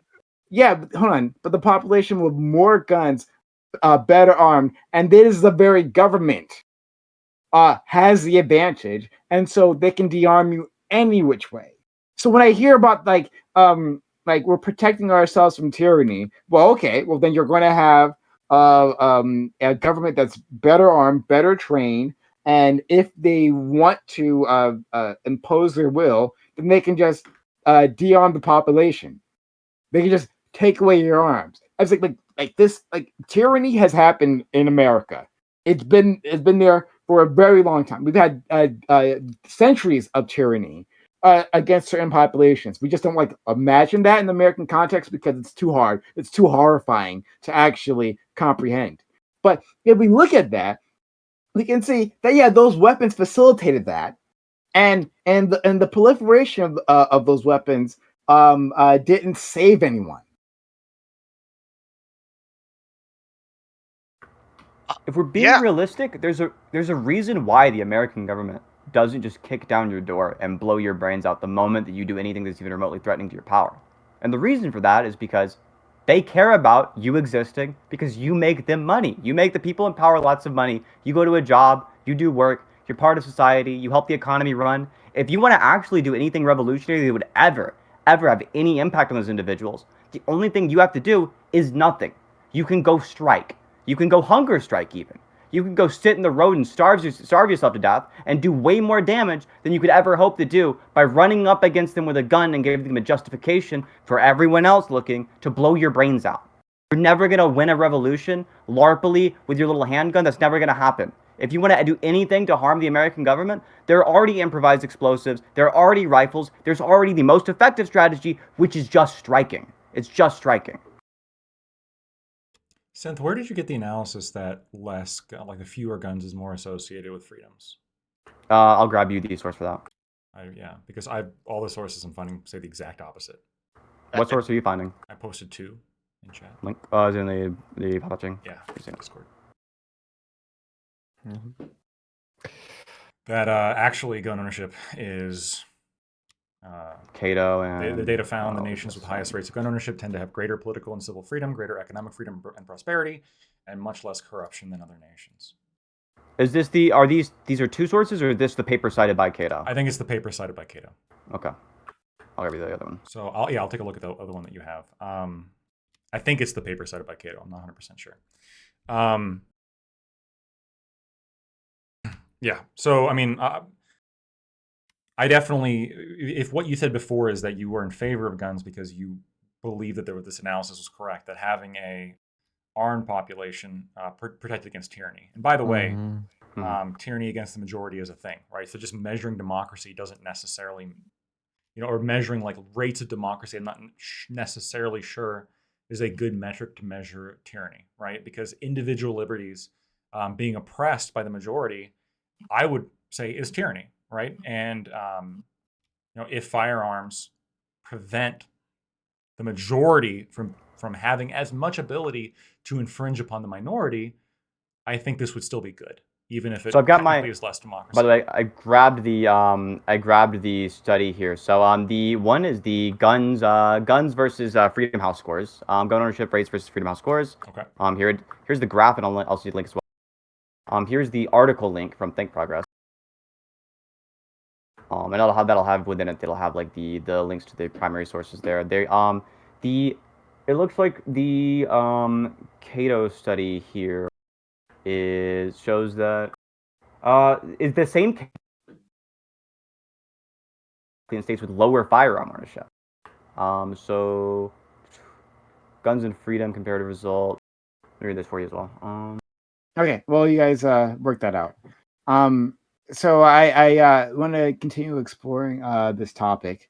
What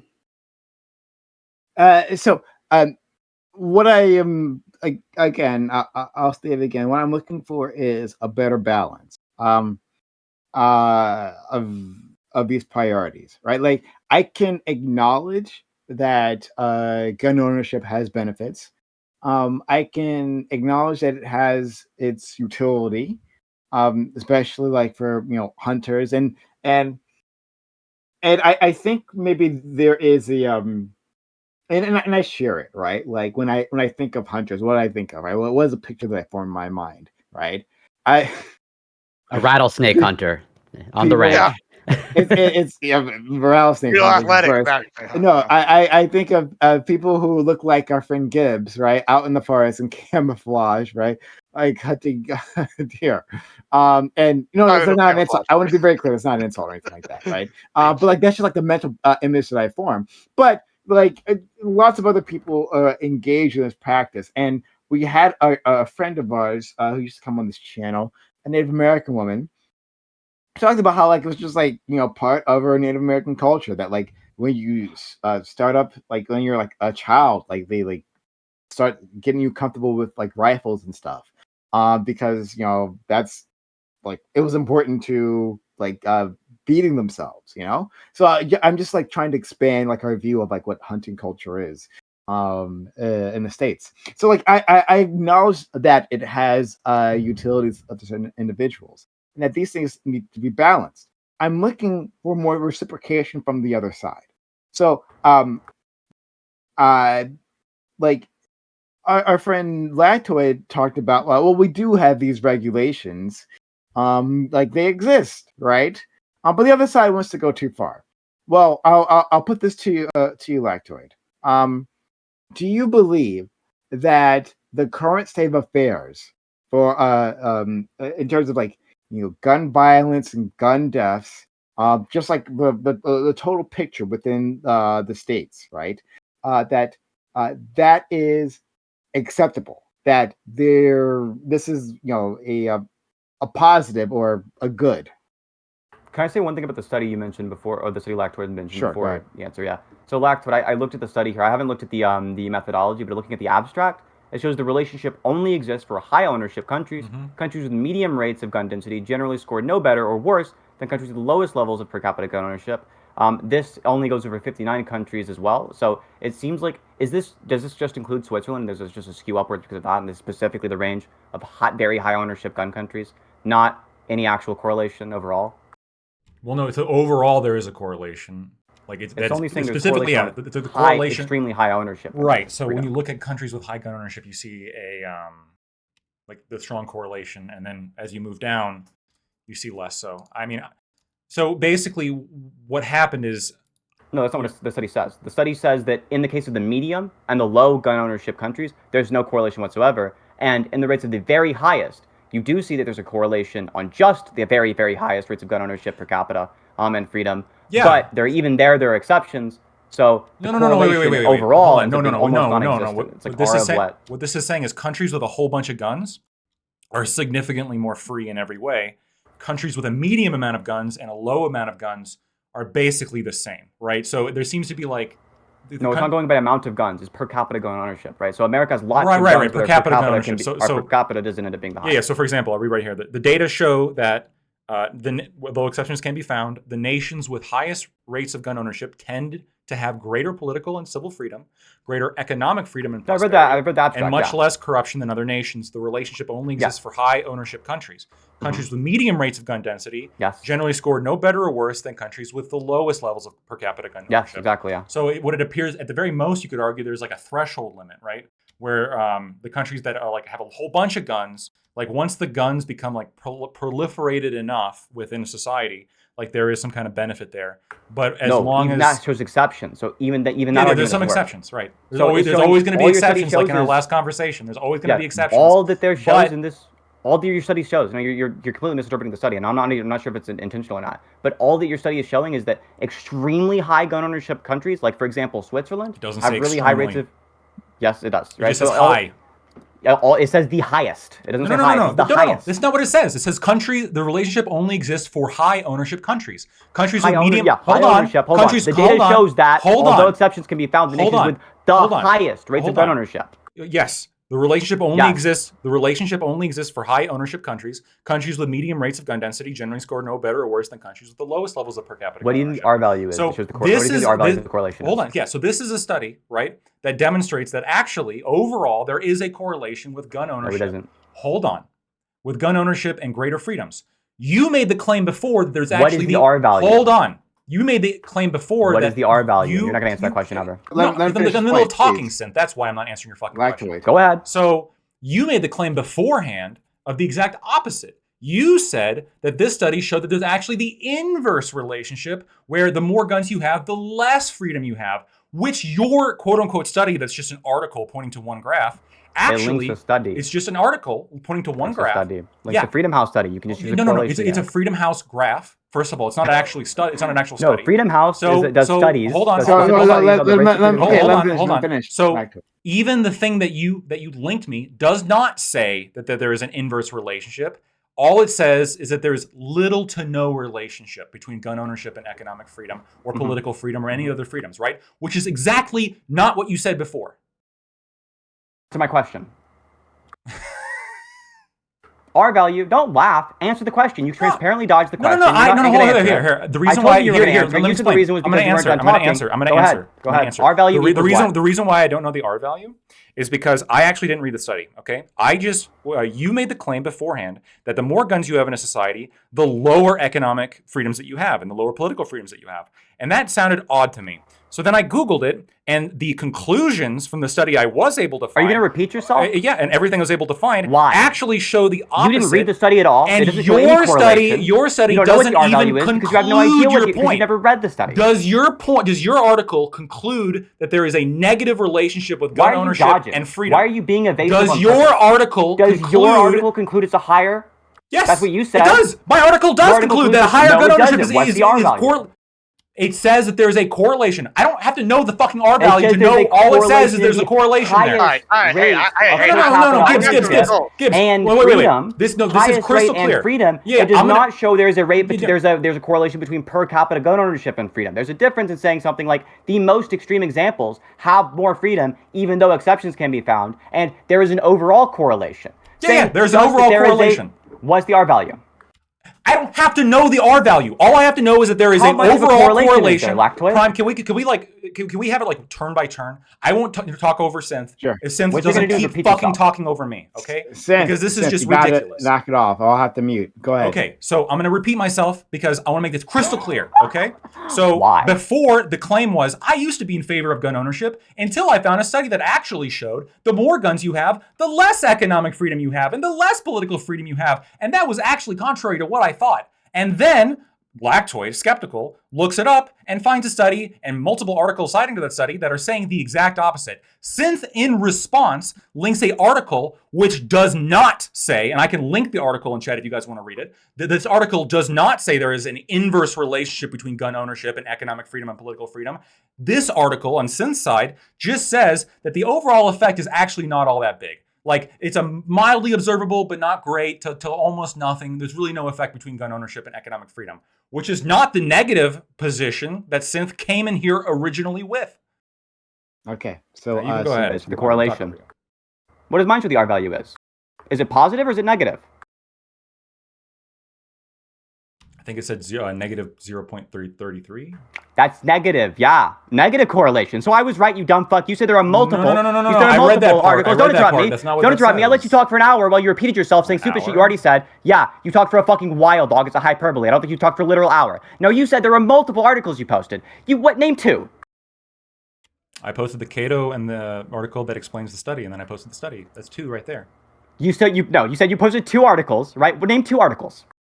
I can post another study right here. Or The another answer is you article. didn't post two articles. You posted one article and the study it cited. You didn't post multiple. Yeah, two and links. on your article, the study that it cited doesn't show there's a correlation. Yes, on mine, yes, it there is does. a negative correlation. It does show what I'm saying. No, hold on. I'm actually looking at your article because that's not what your article says. Hold on. So I'm You just said it does. Study, No. You're misinterpreting the negative. Hold on.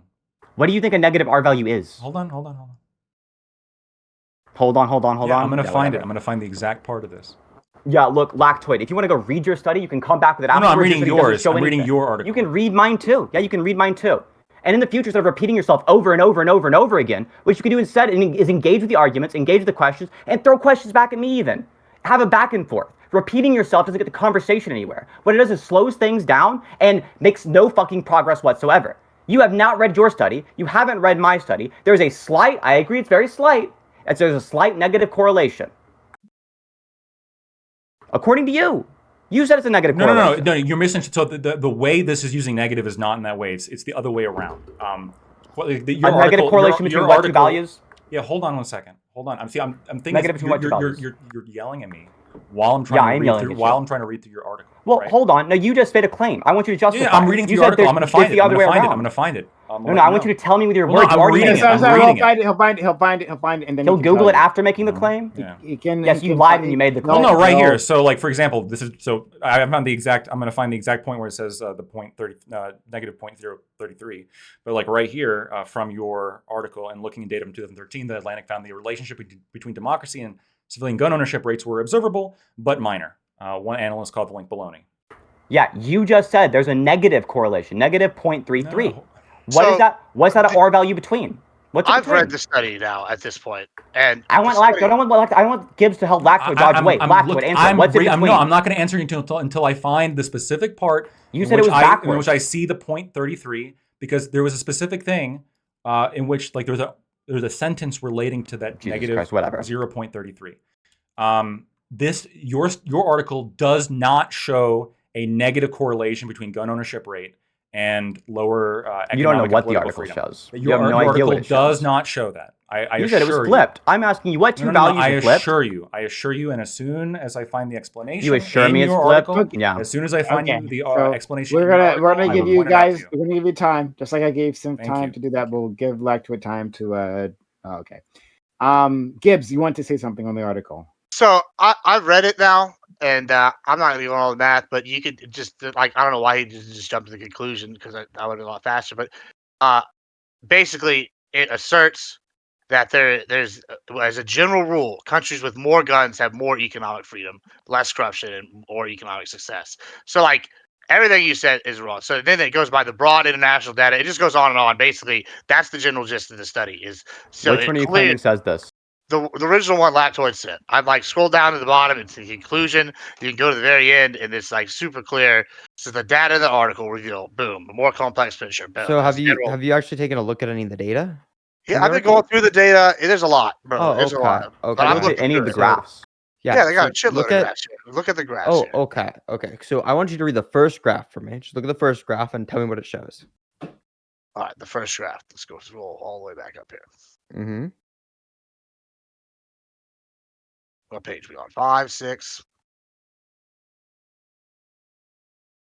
Guys, we swear. Guys, we It's swear. on page Tyranny is 22. stopped.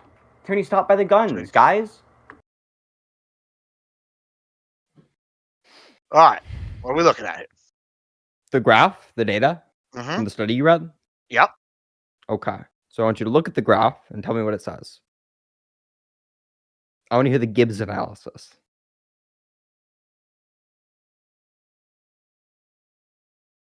I mean, guns per capita is higher. I A mean, little yeah. all over the place, isn't it? No, it's about what Very I all over expected. the place. Not really. Not really? It looks like somebody just like it looks like there's one point at the very end of the graph towards the highest gun ownership, which does show a large amount of economic freedom, and then the rest of the graph is basically scattered all over the place. It's a very weak correlation, if a correlation at all. This is why it only says in the conclusion of it that at the very, very highest rates of gun ownership, the 1 point, it shows a civic correlation. What is the title of that chart? The title of the chart is Freedom from Corruption versus Guns Per Capita. Freedom from corruption. And then, like I said, in the conclusion, they said listed all those different factors. So the and thing gun is, ownership pretty much. you know, can it's go plenty down of the other factors. factors. This remains true for the other factors as well. I'm telling you as somebody who's read the study, Mhm. who instead of just scrolling to the bottom of it and reading the conclusion, looked at the data as well. The data supports exactly what the study says. What do you mean? No, but the data shows isn't that there's a strong correlation or something of that nature. What it shows is that there's 1 point where the most guns are owned in a place, and that there is a large amount of freedom. And the rest of it is basically no correlation at all. That's why it says in the conclusion of the study, the part that you're kind of missing over, that it doesn't remain true for the ones with moderate gun ownership or the ones that have lower gun ownership, only like the top one. That's where you're seeing this correlation. Yeah, I'm going to disagree with how you're interpreting the results. That's Yeah. not So, how I, so I I'm sorry, found- I'm interpreting the results as the researchers interpreted the results. So, okay. So a couple things here. I found the part that I was referring to. So this is a paragraph directly from your article. For instance, 5 of the 6 countries with the greatest democratic improvements over the past decade are located at the bottom half of the countries in terms of civilian arms rates. At the same time, 6 of the 11 countries with the greatest democratic backsliding have also been in the bottom half in terms of gun ownership rates. Quote, for Freedom House, a lower score on its democracy index is better in terms of democratization. Those with the highest scores are considered dictatorships. What it found is that gun ownership is associated with a negative 0.033 association. So it actually leads to more. Hold on. So there, according to your article, there is more democracy. Now, obviously, you have to point out the fact that it's not a very strong relationship, right? Negative 0.33, but that there is a positive association with democracy and gun ownership, and that's what I was referring to. The negative there is because how Freedom House measures it. What do you think a relation is, Lactoid? What do you think the qualification is for an R value to be sufficient to be a correlation? 0.05, I think, right? You think 0.05 is how much of an R value you have to have a correlation? You mean 0.5 or 0.5? 0.05? You mean 0.5? I'm not sure. I don't remember if it's 0.5 or 0.05. So, regardless, though, this is interesting. Yeah. So, what do you think that is or isn't a correlation? So, what I think is interesting, though, is before when you in both of our studies, is there or is there not a correlation? Let me answer. So, I think it's interesting how now what you're saying. No answer. Now what you're saying is that this is not statistically significant.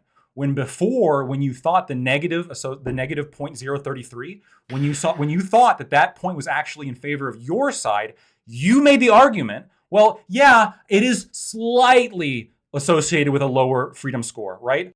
But now all of a sudden, when it actually says the opposite of what you think, because of how the Freedom House measures You're not tracking democracy, at all of a sudden it's not statistically significant. Here comes the ramble. So it's not statistically significant. So I don't actually know if it's statistically significant or not, right? Regardless, if it is, it's a point for me, right? Because it shows more democratization is associated with gun ownership.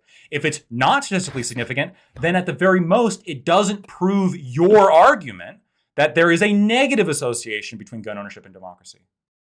So the amount of an R value you actually have to have a correlation is generally considered 0.7, not 0.5 or 0.05. There's not even close to a correlation. So if you thought it was a 0.5, though, I would grant you that. You could just have like a weaker definition of correlation than I do.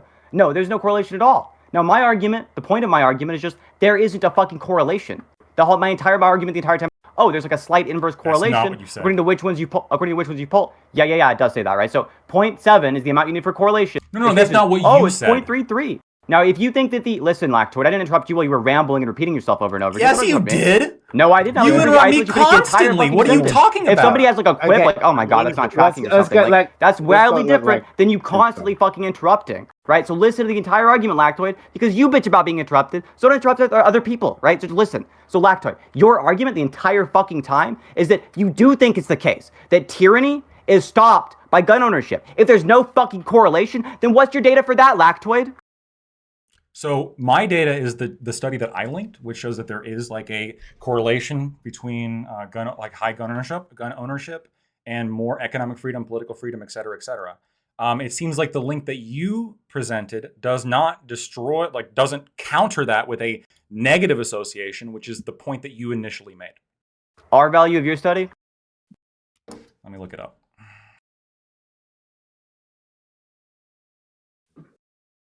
You said there was a correlation, even with the R value. You're just talking out of your ass. No. I'm saying I'm reading off like the findings right here, where it says that the data shows that the nations with the highest rates of gun ownership tend to have greater political and civil freedom, greater economic freedom and prosperity, and much less corruption. Yeah, it doesn't say. So it doesn't say correlation anywhere in there. Wait, when I say the data shows that the nations with the highest rates of gun ownership tend to have greater political and civil freedom, greater economic freedom and prosperity, and much less corruption. You're getting on that because it doesn't use the word correlation? Oh, no, you don't know what correlation is. What's correlation? No. Okay, I understand you watch Destiny and you really want to sound like him, but explain to me how tend to is different than correlation. We're back to definitions. No, I'm actually in shock. No, when we say correlation, I'm actually not even trying to shit on you right now. I'm trying to make clarification. A correlation is whenever one value increases, the other one increases, and they correlate together, right? You see them, there's a trend on a graph. Does that make sense to you? So if there is a regression, does that make sense? Yeah, if you're doing if you're doing a regression, either your correlation can track for sure, but you can also have a correlation even without a timescale measurement. If you look currently and you see that countries, you don't need a timescale measurement. I didn't say you need a timescale measurement. I know. So right now, when I say that countries with high gun ownership, so I'm gonna explain the difference. Though. No. Okay, just real quick.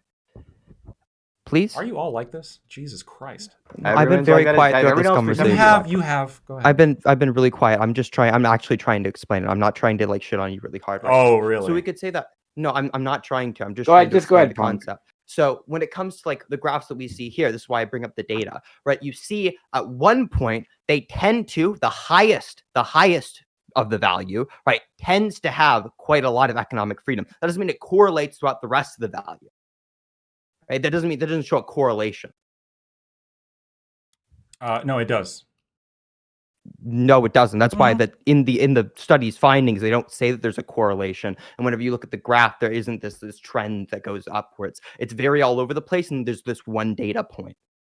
No, so it's not just like in the totality of data points. When you it literally says it's a general rule.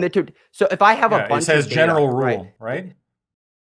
So yeah, as a general rule, that doesn't negate what I'm saying at all. Not a correlation, guys. Just a general rule that countries with high gun ownership have more free. Not that countries. Hold on. Not that countries with high gun ownership. The country with the highest gun ownership here. This goes back to the original conversation of like, what do we mean by correlation in stats? means something, okay? And usually there's a number associated with that. You can calculate correlation and correlation coefficient. So now it depends on what does lactoid mean. Does lactoid mean, correlation in terms of a statistical analysis or just correlation of a tendency? I'll leave that to lactoid, but if you want to talk about, a statistical analysis of a correlation, then cite a number, a calculated correlation coefficient or something. Yeah, sure. I'm just trying to get across what the actual findings of the study say. I don't particularly, I've never made a claim towards one or the other right here. I'm just trying to read off the findings. Studies tend to be very difficult to interpret, especially if you don't read a lot of them. That's all I'm trying to get across here. I don't really care if lactate's using the word in a different way. When this is the reason that there's a miscommunication here. I'm just trying to get them both in the same. I agree, there is. I also don't know why Okay, we're ever trusting the lactoid or Gibbs to read, because it doesn't say general rule. I understand the fuck up here, and it's not even dishonesty. It doesn't say general rule. I understand. I literally read that part aloud. I understand. Yeah, I know. No, I did. You read it out. You read it out loud. There are parentheses. You don't know how parentheses work. It's okay. So it says as general, and then in parentheses it says, but not in variable rule. Variable rule. Parentheses. Yeah, not in variable rule. Close parentheses. So a rule with exceptions. Yeah, not. I understand how you fucked it up. It's so okay. I'm not gonna blame you for this, right? As general, it's not doesn't say as general, but not invariable in parentheses rule. I understand the fuck up is no big deal. I'll read it myself next time. I mean, I don't know how you don't understand. No, General has it's exceptions. It's like, I mean, that's. It's. I mean, yeah, I don't think. I mean, that was that's why it's the called a problem, general rule, not like a concrete rule. I mean, It says as general. I mean, countries that's with more just- it says as general countries have more with more guns have economic freedom, less corruption. It doesn't say there's a correlation there. I understand the problem though. yeah. Yeah. The word rule is very, very confusing. I understand. No, true. I understand the is thing not a here that rule. we're It's getting not a caught up variable on rule. is just I don't know, fucking, I'm not even shitting. It's just studies are hard to read sometimes. Yeah. They sit there to try and figure out Yeah, the it least seems like it's intuitive hard way to to word everything. Yeah, that's true. I'm gonna give you that. All right. I had a question for Lactic, but he's busy with. No, you go ahead. I mean, so I Can I ask, just read the last paragraph super quick of the study, or just the last paragraph of the conclusion? This is, by the way, this is Lactoid's, not mine. When we acknowledge that guns can have positive and a negative relationship with freedom, then we can begin to look for more sophisticated, carefully tailored approaches to gun policy, which attempt to address the negative effects and which are careful not to reduce the apparently significant positive effects. Such an approach offers a better possibility of enhancing freedom than does a simplistic program that only considers negative effects. So this is a Cato Institute funded study, and even your study is saying, there are some positive effects, and there are negative effects, and there are ways in which it both positively and negatively correlates with freedom. So it's a little bit of both. So that's according to your study, right? Your Cato Institute funded study. No. So once again, there very well could have been very specific findings in here as to how maybe certain specific policies tend to be associated with lower counts of freedom. I'm not sure.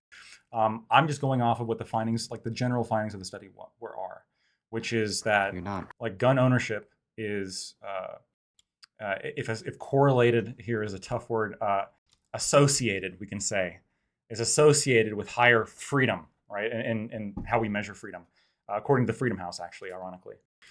So that's what this study is finding. And I just to avoid the feeling of being gaslit here,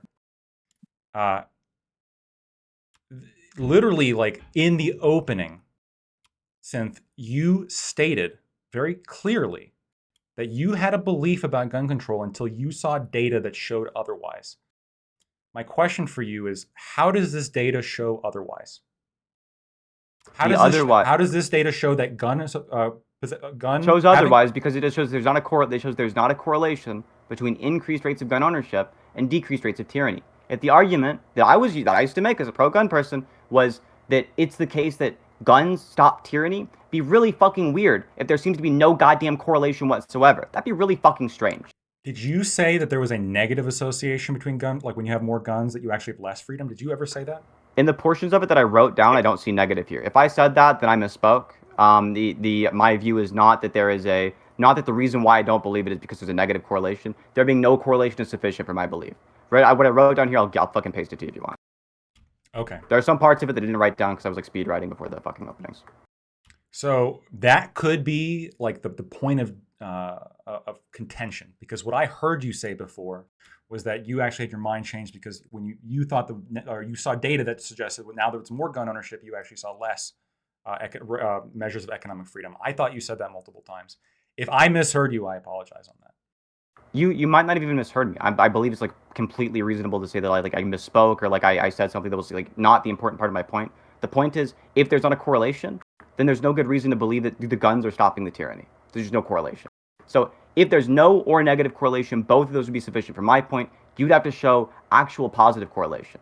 If there's no positive correlation, we don't expect that there's any kind of reason why the guns are causing a decrease in tyranny, because there's not even a correlation. Right. Well, I would argue that my study shows a positive correlation, while your article points to there being no correlation. Nowhere in your study does it ever say that there's a positive correlation. If you control F for correlation, it uses the word several times. It uses correlation. It uses correlates. It uses correlates. It uses those words, right? It never says that there is a correlation between the things you're talking about, which are increases in freedom due to increases in firearm ownership. So what is so say it doesn't say correlation. Let's say it doesn't, just for funsies, right? It doesn't. There's no way it says that. Sure, you're right. You can control F. The word correlation or correlates. Listen, here's the question. All right, so say so what do you say the data does say then? And if this, because it seems like the conclusion the data is saying is that more guns are in the countries that have higher freedoms. That seems like what it's saying as a general rule. And you're saying it. Oh, okay. Well, it doesn't say general rule anywhere. The phrase general rule doesn't come up. Literally invariable rule. Invariable rule. It says general, but invariable rule. Okay, listen. All right. The point is, it says it's a rule, right? And it's saying that there is at least. It says it's not a rule. The word rule is only word rule is only used in a sentence where it says it's not that. Which would make it a variable rule. So yeah, it's a rule. It's a rule. There's a rule. It means the predominant case is that in general, it means there's a case worldwide where it looks like more guns are in a country, the more freedom they have. And they're saying, okay, well, it doesn't lead you to the conclusion that guns had anything to do with that. No, I'm telling you that would give us evidence of the conclusion. There being a correlation is evidence of causation. It's not proof of it, but it's evidence of it, right? That's step one. There's no correlation. That's really strong evidence against causation. Things that are very unexpected on a hypothesis are things that are really strong evidence of the hypothesis. But then being the case, right, it can be flipped, right, such that generally it's flipped even, right, such that things which are very strong evidence against the hypothesis could only be weak evidence in favor of it. Now, the fact that it's very strong evidence against the hypothesis, that's pretty bad. No correlation, pretty bad for the view. If it was the case that you showed there was correlation, I don't think that's evidence for your view. It doesn't prove it, but it's definitely good evidence towards your view. But it doesn't show that. It doesn't show a correlation. I'll link the study in your chat, Prime, so people can read it if they want to. Oh yeah, sure, please. Go ahead. All right. So we went down the study hole, which is fine. Like, as we get clear, obviously, like bringing in data into this is fine. I just asked to read 2 sentences, as that was a huge barrier for some people. Sorry, Corey, I have ADHD. Tune out right after the first one. Lactoid. So my understanding and my general sense of what the point that our friend Seth was getting across, that it was more of a negative correlation, but I could have misinterpreted our friend Seth as well. So I just don't. Yeah, I don't think it was unreasonable of you, but. So the question I was going to ask you, we don't have much time remaining here, but the question I was trying to ask is about the state of affairs within the United States when we're talking about guns, like the totality of it as you understand it, in terms of deaths and people being named, and all the ways that we have to accommodate guns, like like the drills in schools. Do you think that this current state of affairs is an acceptable one? I would put I think background checks make sense, actually. That's like the one thing that most 2A defenders are pretty okay with. I'm okay with. I think there's like widespread support for that specific policy. Super against the assault weapons ban, super against a lot of the proposals, but specifically background checks. I think before you get into that though, like the state of affairs, do you think the state of affairs is acceptable? I mean, acceptable, yes, but it'd be better with background checks. You think? Okay, maybe we're defining acceptable. Do you think that um, I I well, sorry. Let me ask you. Like, what do you think acceptable means when I say that? Acceptable would be like, I don't know. If something's like unacceptable, it's like we have to change this right the fuck now. Like there's some kind of like there's a kind of an emergency. This is or sort of like an urgency of like we have to change this right now. For me, like the current state of affairs is if we don't get background checks, I don't feel this, I guess, this exact same sense of urgency as I maybe would about other policies. But like if it happened, we're like, hey, going forward now, there's universal background checks. I would just say, yeah, okay, that makes sense. That's reasonable. We should probably have that. Yeah, I guess then we disagree. So I can use your definition of that. And we disagree about that urgency because I do think there's an urgency. I think Sure. like the endless number of deaths that we have per year that we just predict, they're just like written into our actuarial tables.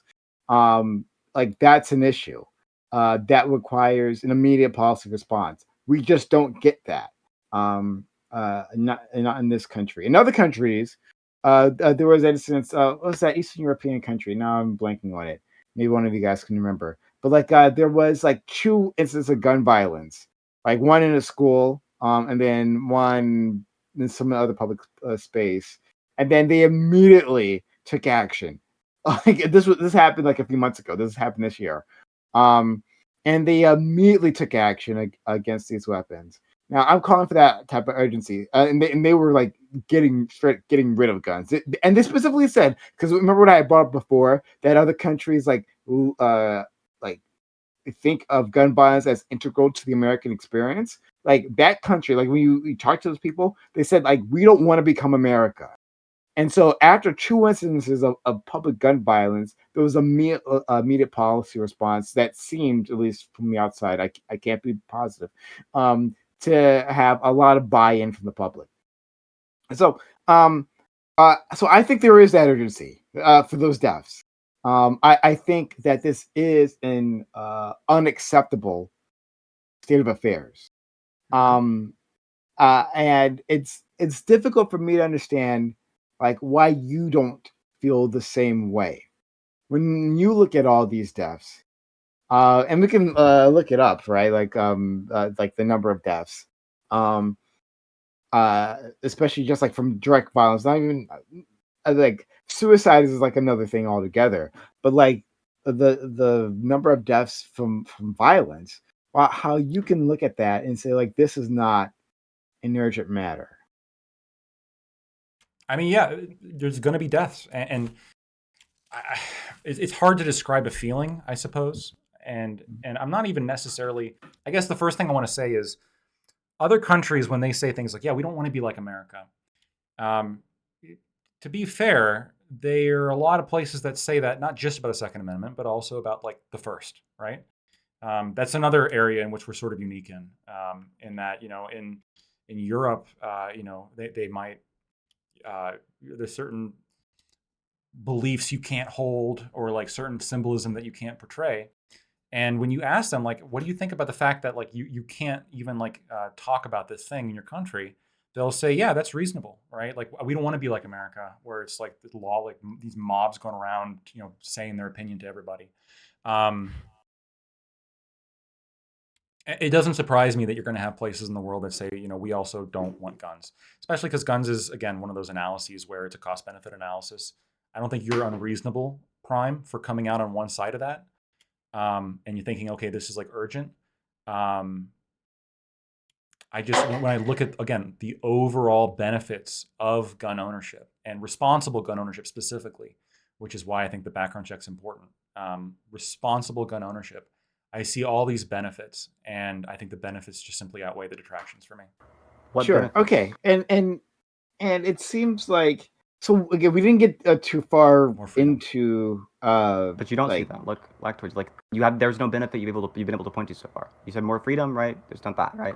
You'll say like the benefits you've been able to point to is recreation, and the recreation is a small subset of individuals who are like gaining from the recreation of it, Meanwhile, tremendous numbers of people are dying from them, right? So like the weighing and balancing here are just wildly different.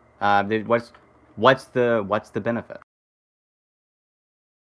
I went through all of it, right? I've talked about recreation. I've talked about hunting. I've talked about self-defense. I've talked about protection from tyranny, which But none of I will- those work I will for you. stand by. Like- No, I will stand by Mhm. that. I think all four of those, those are, I guess, the four that I can come up with on the top of my head. It that, feels like when I whack-a-mole, think, right? when Like I think of gun ownership are particularly important to me. it was like whack-a-mole. You'll figure out one of these is just dead wrong, and you'll be like, well, the other ones make up for no, it, right? I don't think any single one of them has been proven to be dead wrong. What is the percentage through which you're like weighing the different ones? Like which one is which? Like in the case of the self-defense, that's obviously not sufficient. You already conceded that point, right? You already agreed on that it wasn't sufficient on its own. So like, what percentage of it is the self-defense? Well, I didn't. So hold on. I didn't say that it necessarily wasn't sufficient.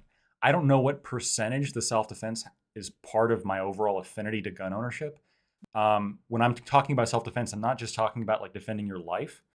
I think there's a lot of benefit that comes with being able to defend your property and being able to defend against people like coming into your home or people attacking you in the street. Like those things in particular, like being able to sleep with having a firearm and knowing that if somebody breaks into my house, like I'd be able to defend myself and my property against them. I think there's something like particularly good about that. And on the other hand, there's also the fact that I can go to sleep at night knowing that if somebody breaks into my breaks into my house, they might have a gun in their hands, right? So like there's a back and forth between that. Those two are just going to even out. I don't think they necessarily even even out, but I think that there's a reasonable that's a Why is it reasonable weighed towards yours? counterpoint. Why is it weighed towards yours at all? So Hold on. I mean, you're saying so because you're like just because there's a law saying people can't have guns doesn't mean people aren't going to get guns. Like on top of that, so like then you're just There's a disarming decreased the rate. people. If you have guns, if you disarm people, you have decreased rates in firearm ownership. A lot of gun owners who are like rightful, legitimate gun owners, they get their guns and then they get stolen by somebody who's a criminal because criminals break the law. Very hard to get a gun if there's no guns around. It's very easy to get a gun if there's a lot of guns around and you can just steal one.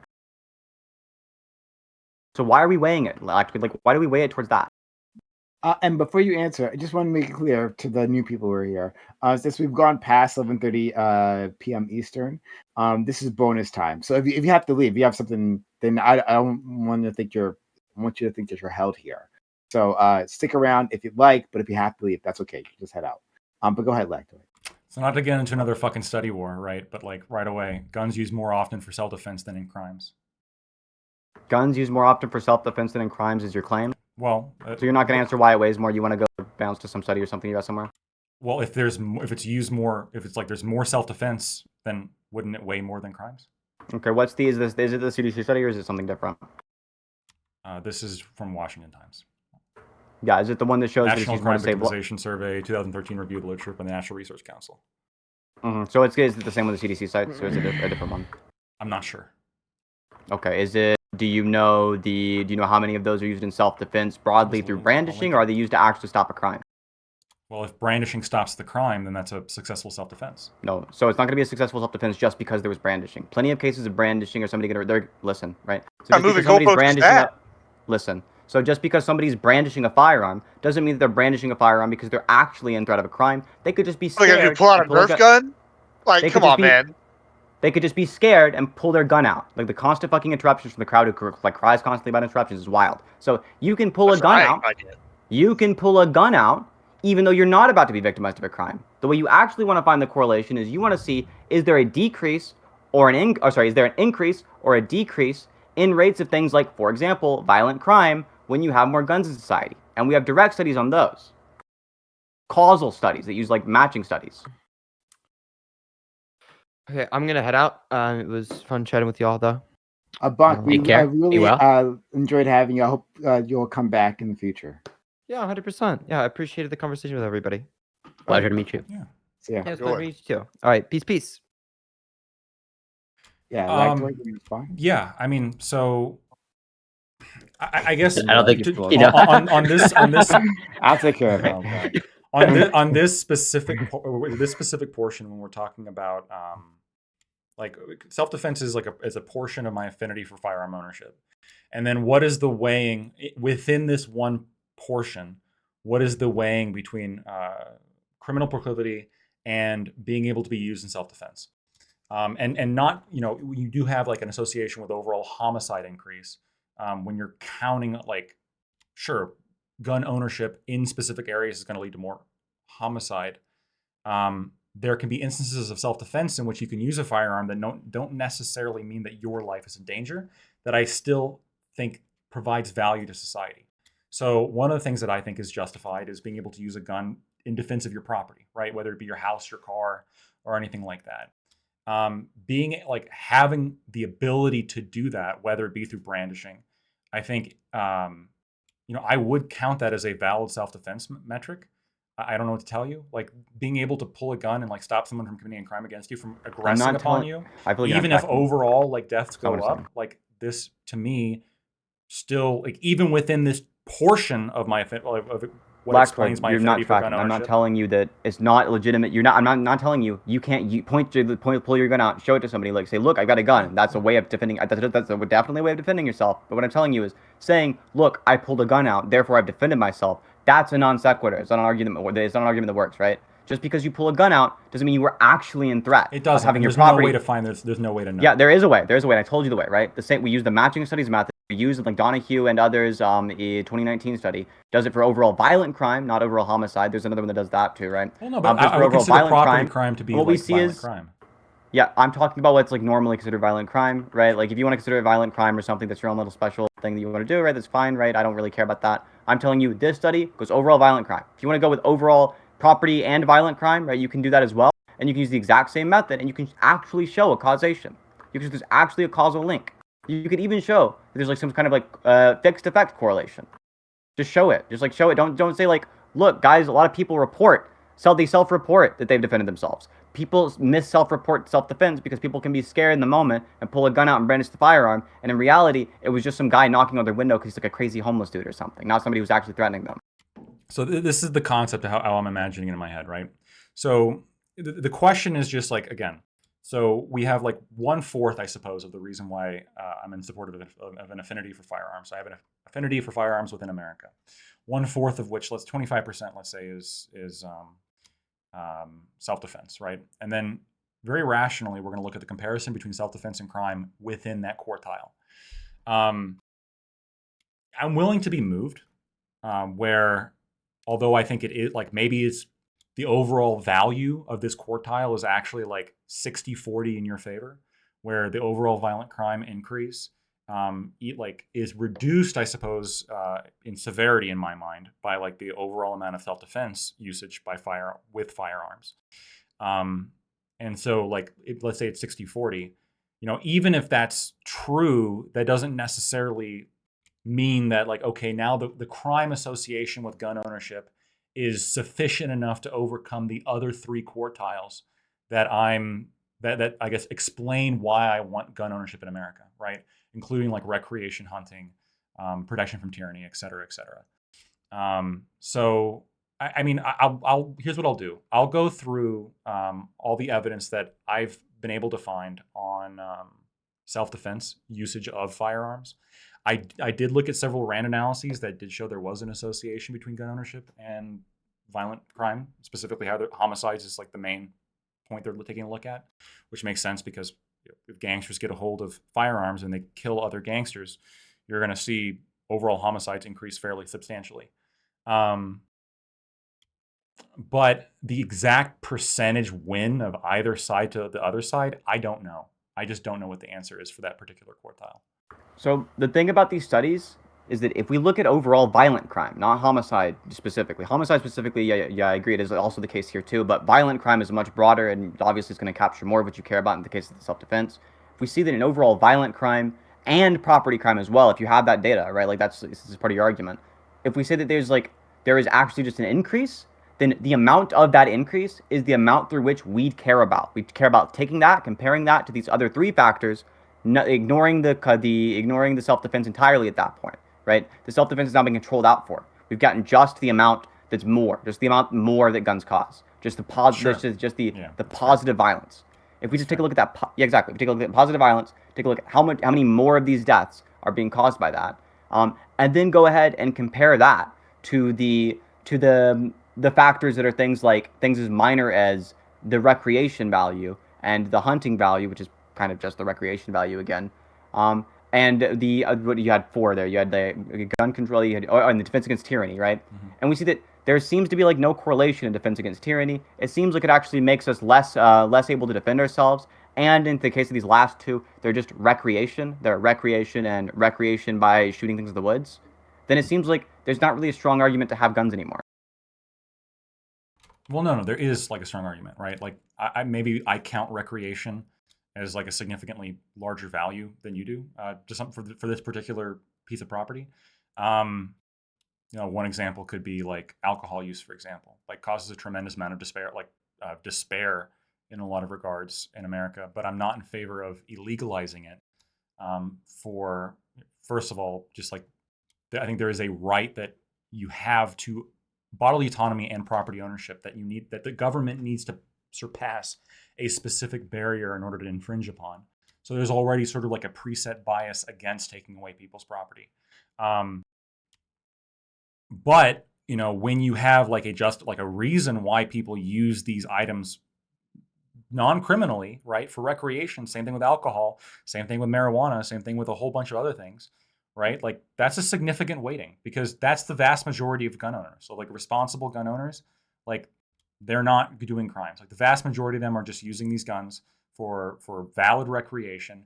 They're using it for hunting, which can be recreation, but it can also be food supply and ecological protection for a lot of places, right? Hunters in particular are particularly good for the ecology in specific states, especially states suffering from CWD, and protection from tyranny, which again is ultimately the reason why the Second Amendment exists in the first place.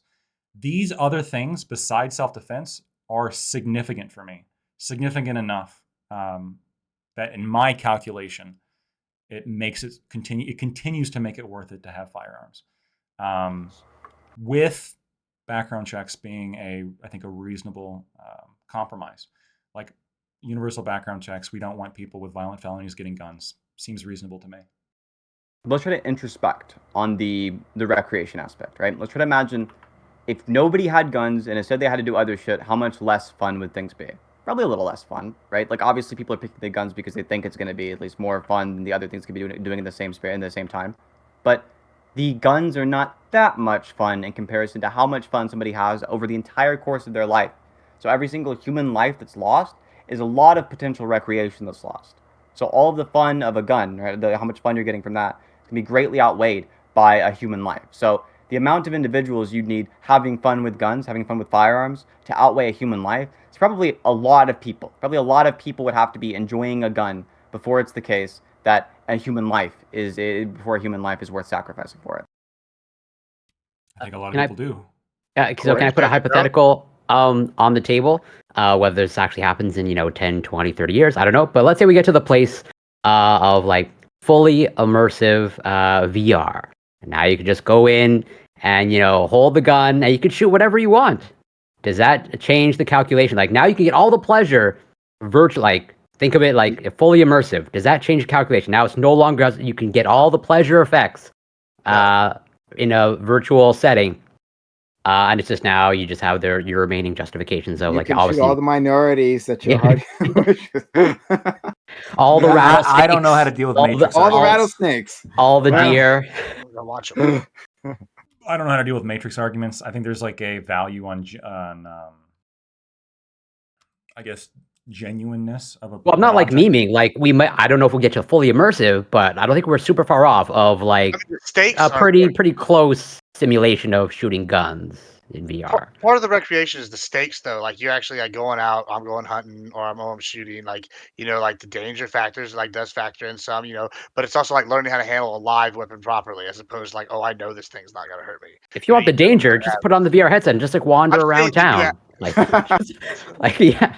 You get all the danger there. I mean, it's a different kind of danger, but I mean, part of it is that like you have to factor danger in. I mean, is that the most adrenaline? I could get hit by a car at any second.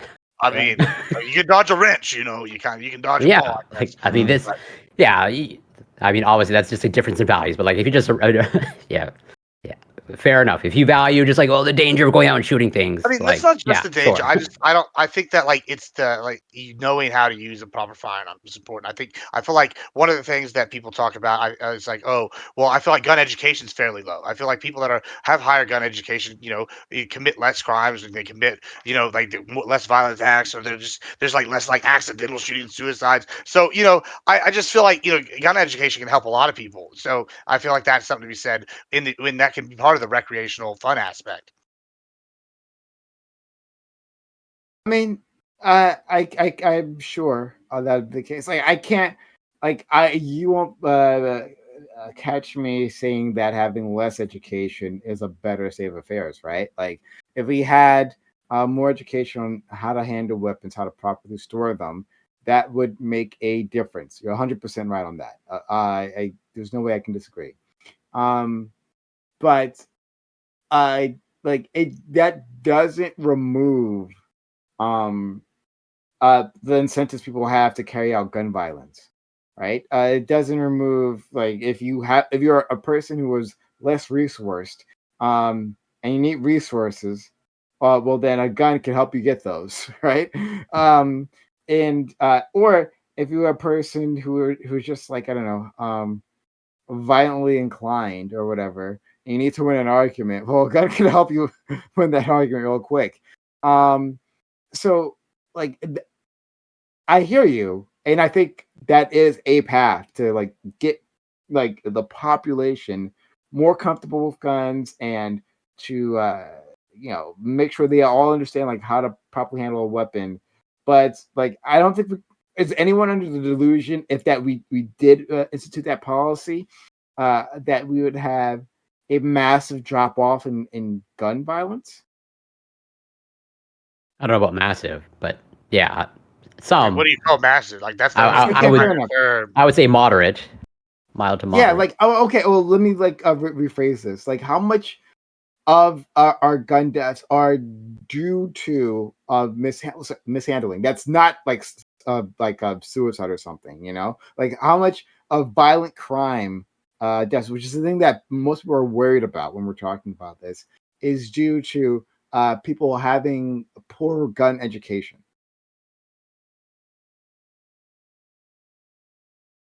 I don't think it's going to be. I think gun education is going to be really important for accidents, but for specific like gun crime, I don't see how like gun education is really going to be.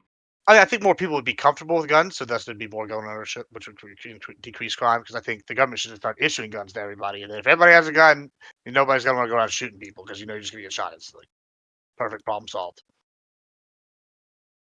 Yeah, I don't know. I think, and this is my theory with the background checks thing, which is that like people with concealed carry licenses have less of a proclivity to commit crime than the general population because of the background check, right? You're controlling for two things. You're controlling first for a group of people who can pass a background check, so you're already going to get a group of people who's less likely to commit a crime, and then you're controlling for a group of people who respect like the law and the process enough that they're going to go through the process of getting a concealed carry license, as opposed to just blowing the whole thing off and just saying fuck it.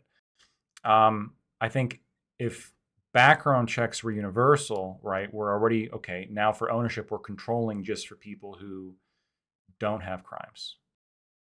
Seems like pretty reasonable to me. I think that would solve most of the problem. I'm not sure about most of the problem. I think it would solve some of the problem, but like, as our friends our 2A friends like to remind us, that criminals don't follow the law, and so they could take those guns or like pass a background check, or find someone to pass a background check for them and then give them the guns. There's all kinds of ways they can put their hands on the guns. So then there's more talk about lowering the amount of guns that are available, right?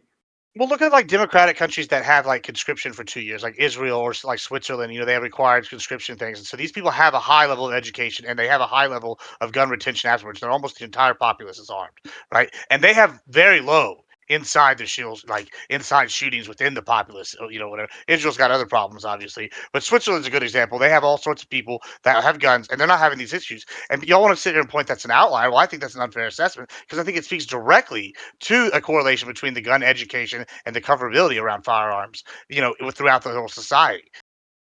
I guess I would look at how equal economically that society is, because like I talked about what I just said previously is the incentives to commit that crime. Part of the incentives is if you're less resource, you need resources, use a gun, you get those resources. So is there are they more equal economically? Or do they have safety nets to keep people from turning to crime?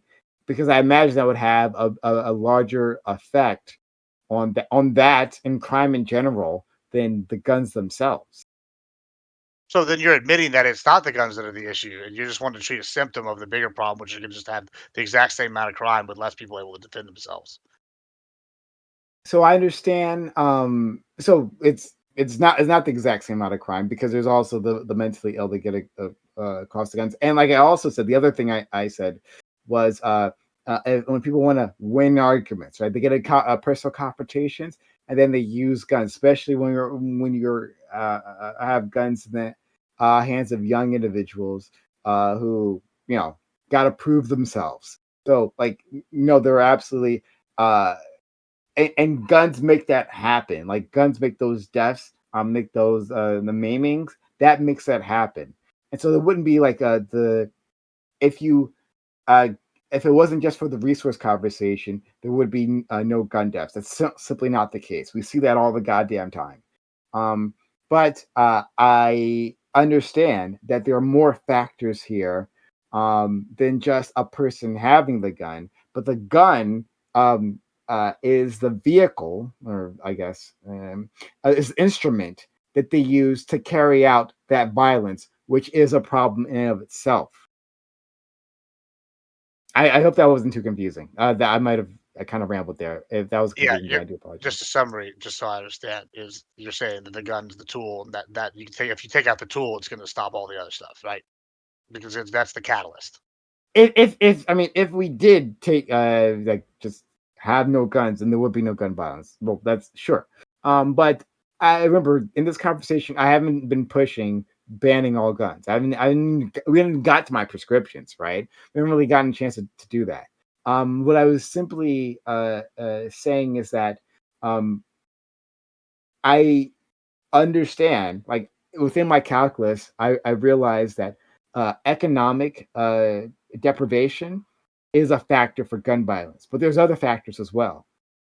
But the economic deprivation is a good thing. So I would like to tackle this from many ends, right? Like I would like to look at gun violence as also a health crisis, right? When you see that in a lot of left circles, they look at it as a health crisis. So and I want to like have a bigger safety net. I want to have give people more resources so they don't turn to crime. I want to do all of those things.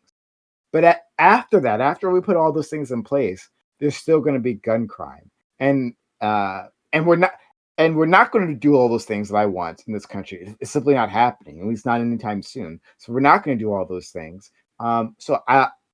Gun policy is a place to start, since we can't take care of those other things.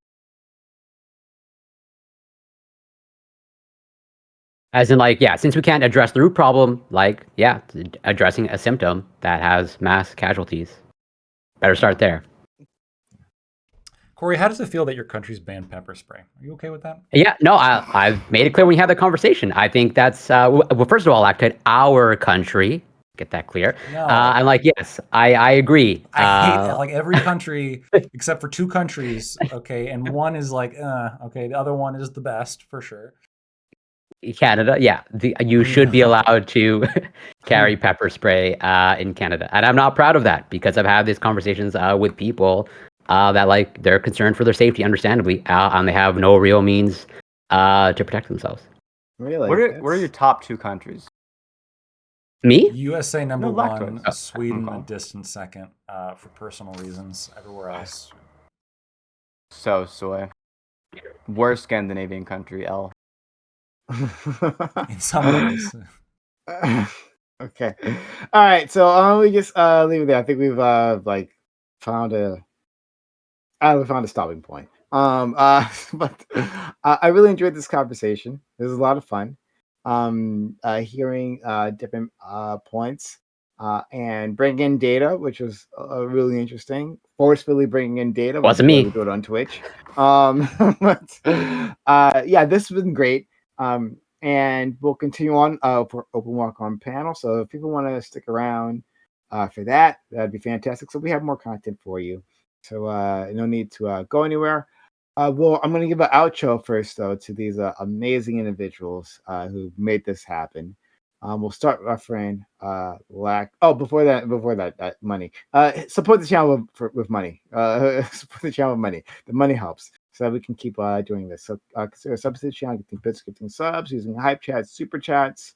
If you're out there in Twitch land, I'm sorry, YouTube land, that's a huge help to this. So if you like what we did here, if you found it enlightening or infuriating or any of those things, then consider helping us out so that I can continue bringing this. All right. So back to Lactoid. Lactoid, thank you for coming through. This was a lot of fun.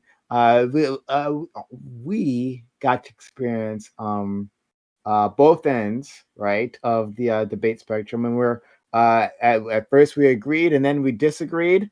Love to see it, right? And as always, Lactoid presents his points in such a logical way. Like I was just thinking about this, right? Like I rarely, I think, at least I think I rarely try to dunk on my friend Lactoid, right?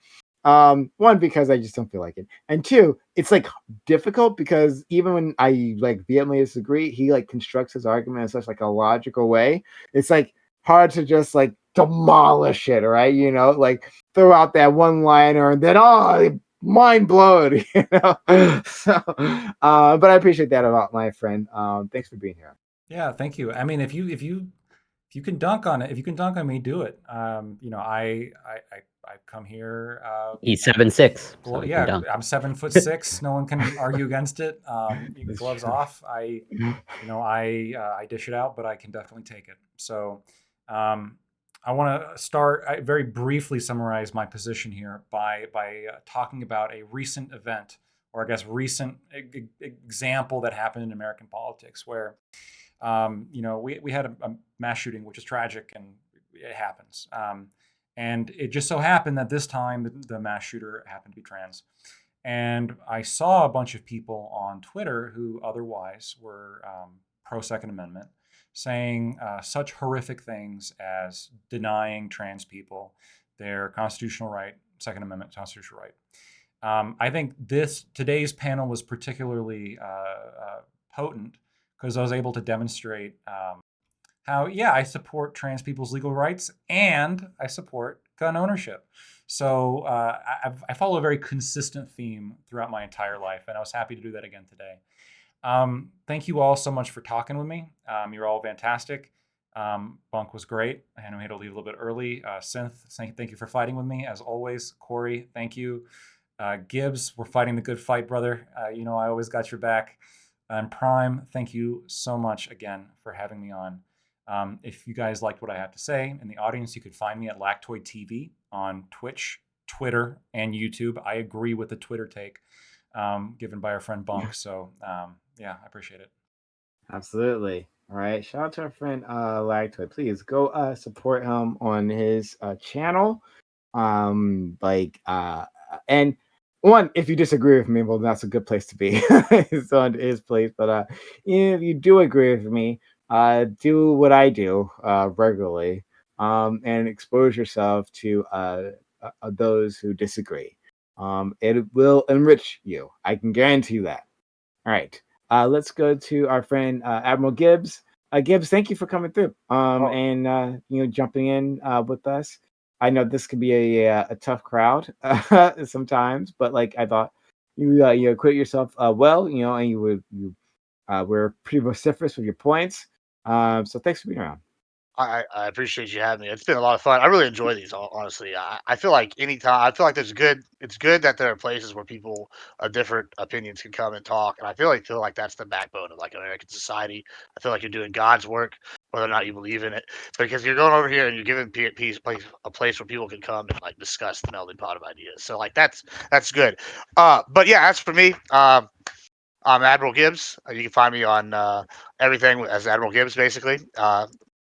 Like I said, I do gaming and talk politics. As for closing points, like I said, I'm from Texas. Come and take them. That's what I got. Join the death cult. Suffer not the heretic that believes that we're gonna have to take the guns away. Okay.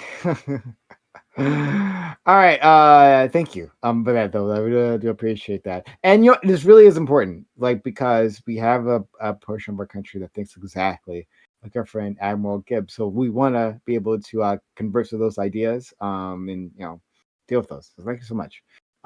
Next, our friend Corey. Corey, like the more I thought about it, the more guilty I am. I feel about like yelling at you. Oh no, like it's my fetish, like I said. But like it just seems odd, right? Like I reserve that tone of voice for like Lactoid, but not for you. But still, like if I pleasured you in some way, that makes it better. Shout out to you, Court. Thanks for being here. Yeah, thanks for having. And totally, it's always a pleasure, whether you're yelling at me or not. So I'll take whatever you can give me. But to sort of like relate the two topics somewhat, yeah, I find it so interesting that for the first topic, I tried to put in actual definitions, actual scientific definitions, and then everyone like wants to dissect them. But like if I spoke on the second topic of if I ever referred to the AR-15 as a assault rifle, I'm pretty sure certain people would like lose their mind. In terms of like, well, we're not talking about the same thing. We need to be really strict. The AR Armalite. Yeah, exactly. Armalite. Exactly. See, exactly. But when It's a I try to magazine, not a clip.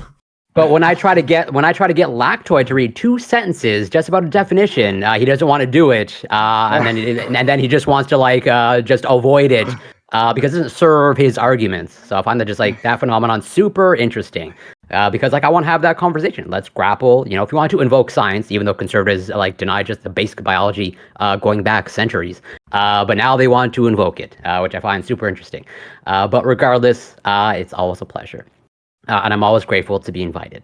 You can find me on Twitch, twitch.tv, Corey Campbell 84. I'm a biochemist. I cover science, research, and news. And you can find me, since I'm a pretentious F word, you can find me on X and Instagram and at It's Corey Campbell. Also on YouTube. Also, it is Corey Campbell. And Synth, always a pleasure, and pleasure to meet you, Admiral Gibbs, and Bunk, even though call me a certain thing. And Lactoid, always a pleasure, and love you, Prime. I didn't endorse the F-word thing. But like I think it's weird. I think it's weird that since the assault rifle has been invented, that this entire time there's only been 15 models. Like I don't know. No, it was made in 1915. That's what it's called, though. 1915. Okay, gotcha. Losing my shit. Yeah. Now Lactoid wants to be pedantic and like this is the definition. We need to get it on the table. They used to make the older ones. They used to make it the clip is actually built in, and then you feed the magazine in the top.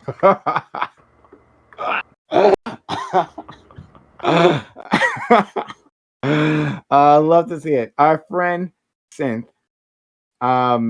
Thank you. Synth is fantastic. I'm always prepared for like a great conversation, especially when I'm like catch Synth's interest, right? You're gonna have a great conversation. He comes here ready to swing, and then he also was so kind enough to help us bring in someone else. So Synth brings a lot to his community. I always gotta acknowledge that. Thank you so much, Synth. I really enjoy being here. It's super fun. It's also super fun to have Lactoid here because for some reason I can get away with being like really, really mean and screaming at Lactoid. I should have been muted hours ago. I should have been muted the moment I started. But because it's Lactoid, you can do whatever you want. For some reason, I do love having Lactoid on the panels though. Genuinely, it's cool to have somebody who's like got a different view than the standard. It's also really cool to see Gibbs here for the same reason. It's really cool to see somebody who's like willing to argue against this, I guess you could say like the standard Twitch view at this point, which is sort of like this, like either Vosh's or Destiny's view on most topics, or just like whatever the left wing view is, just be a Democrat, and then you've got like the acceptable view. It's really cool to see somebody who's like arguing against those points. It's also cool to have Corey on my side because Corey is super smart. But you can find me on YouTube at youtube.com/synth, SINTHE. And I'll shout out Bunk. They say they don't call it X because... Are you allowed to say the F slur on Twitch? If you are one, you're allowed to say it if you are one, right? Yeah, I wouldn't fly that close to the sun. Well, don't worry. Regardless, Bunk has the pass. He's allowed to say it. He's definitely a pretentious F slur. No, he was directed at me, I think.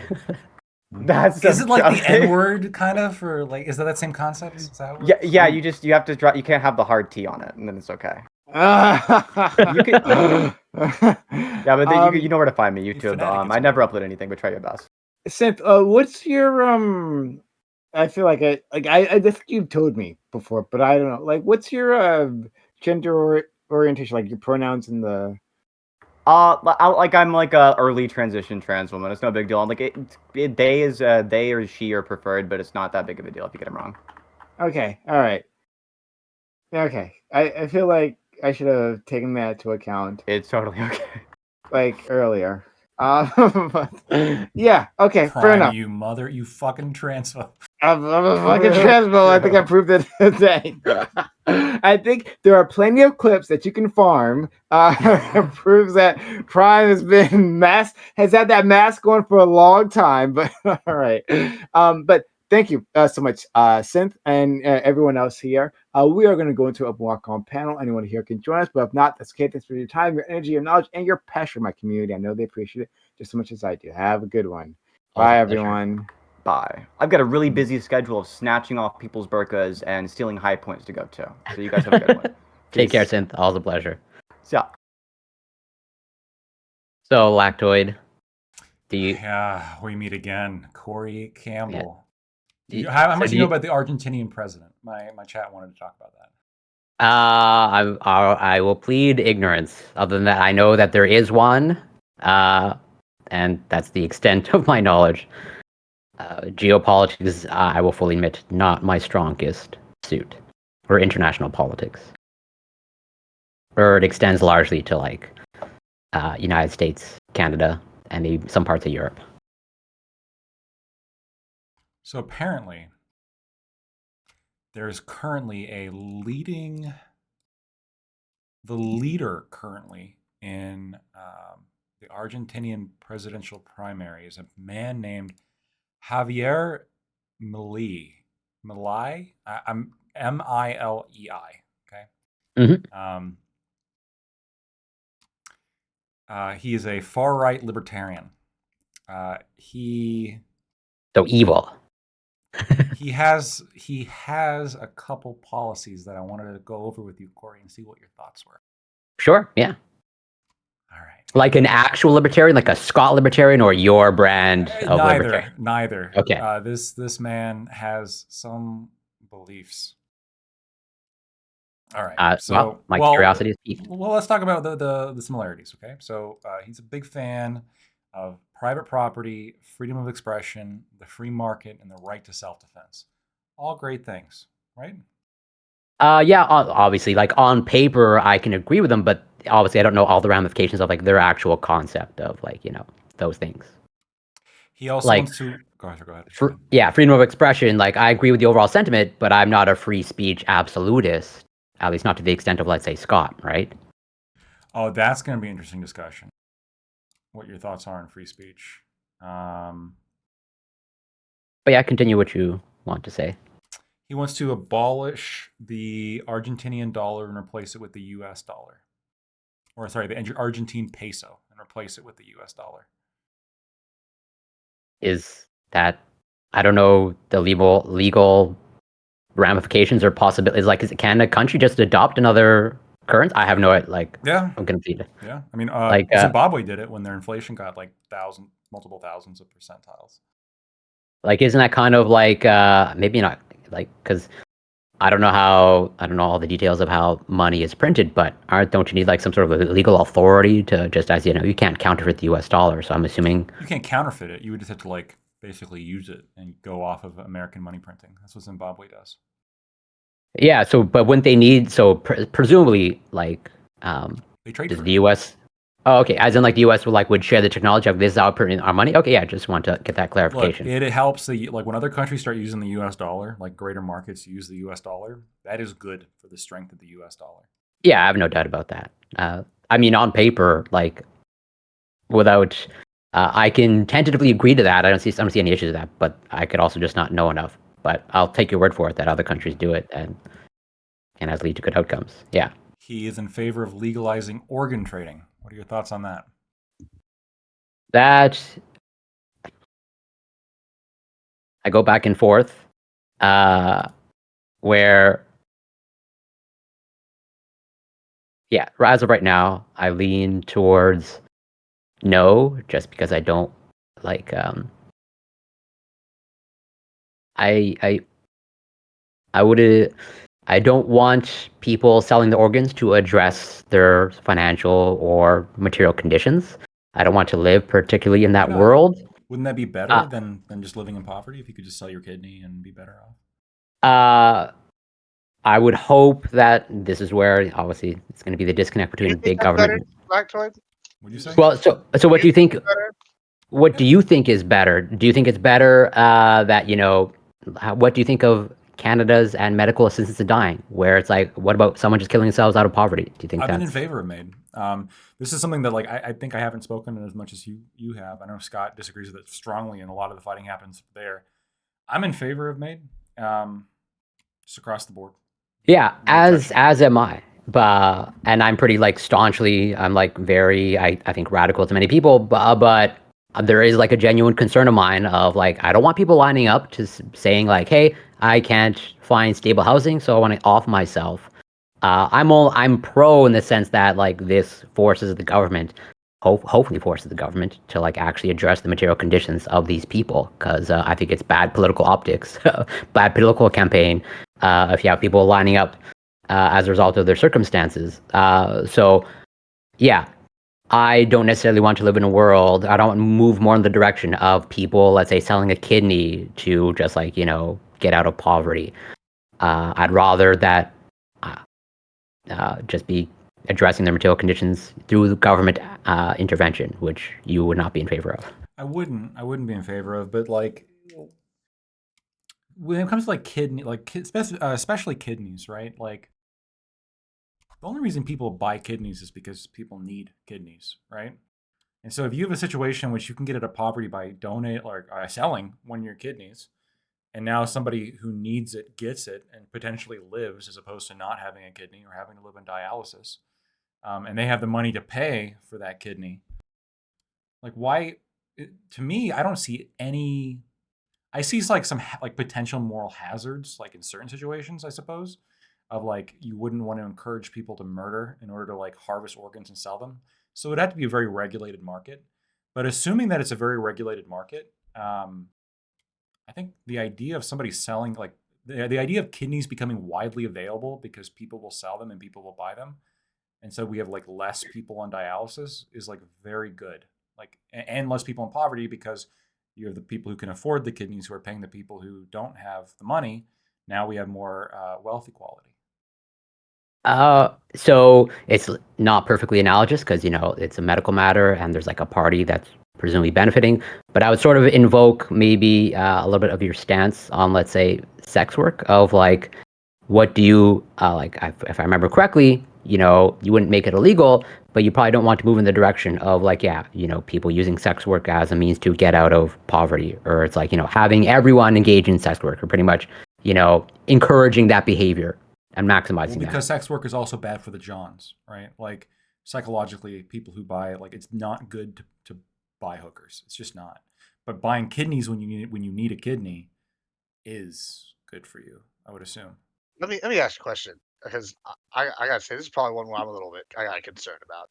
Like, so what's to stop this from becoming the modern day like East India Company? I mean, it feels like that's where that would go to me. It's like if somebody's gonna get like out somewhere where it's like whatever deregulated or semi-regulated in like a quasi-accepted country, like I don't know, the Cayman Islands, and then they'll start set something up, and then they're gonna start farming people, which and then you're gonna have a whole new humanitarian crisis. It almost might cause more problems than it creates. Is kind of my almost thinking. You don't see how that could happen. Set up a community where you farm people. I mean, they have community. I mean, yeah. I mean, you don't see like yeah. Basically, we've already had slavery happen throughout our history. I mean, it's not that far of a leap to see someone. We have sex slavery currently running rampant in countries. I mean, it's not going to be hard for me to fathom for them to start farming people for the specific purpose of just taking their organs. I mean, they already do that to some extent, like kidnap people. But now you got a country that's saying, "Oh, we can do it freely." So you don't think there's going to be people trying to take advantage of that on a wide scale? I mean, I would restrict it to people who are adults. I don't think the president, or I don't think this guy who's running for president of Argentina, I don't think he is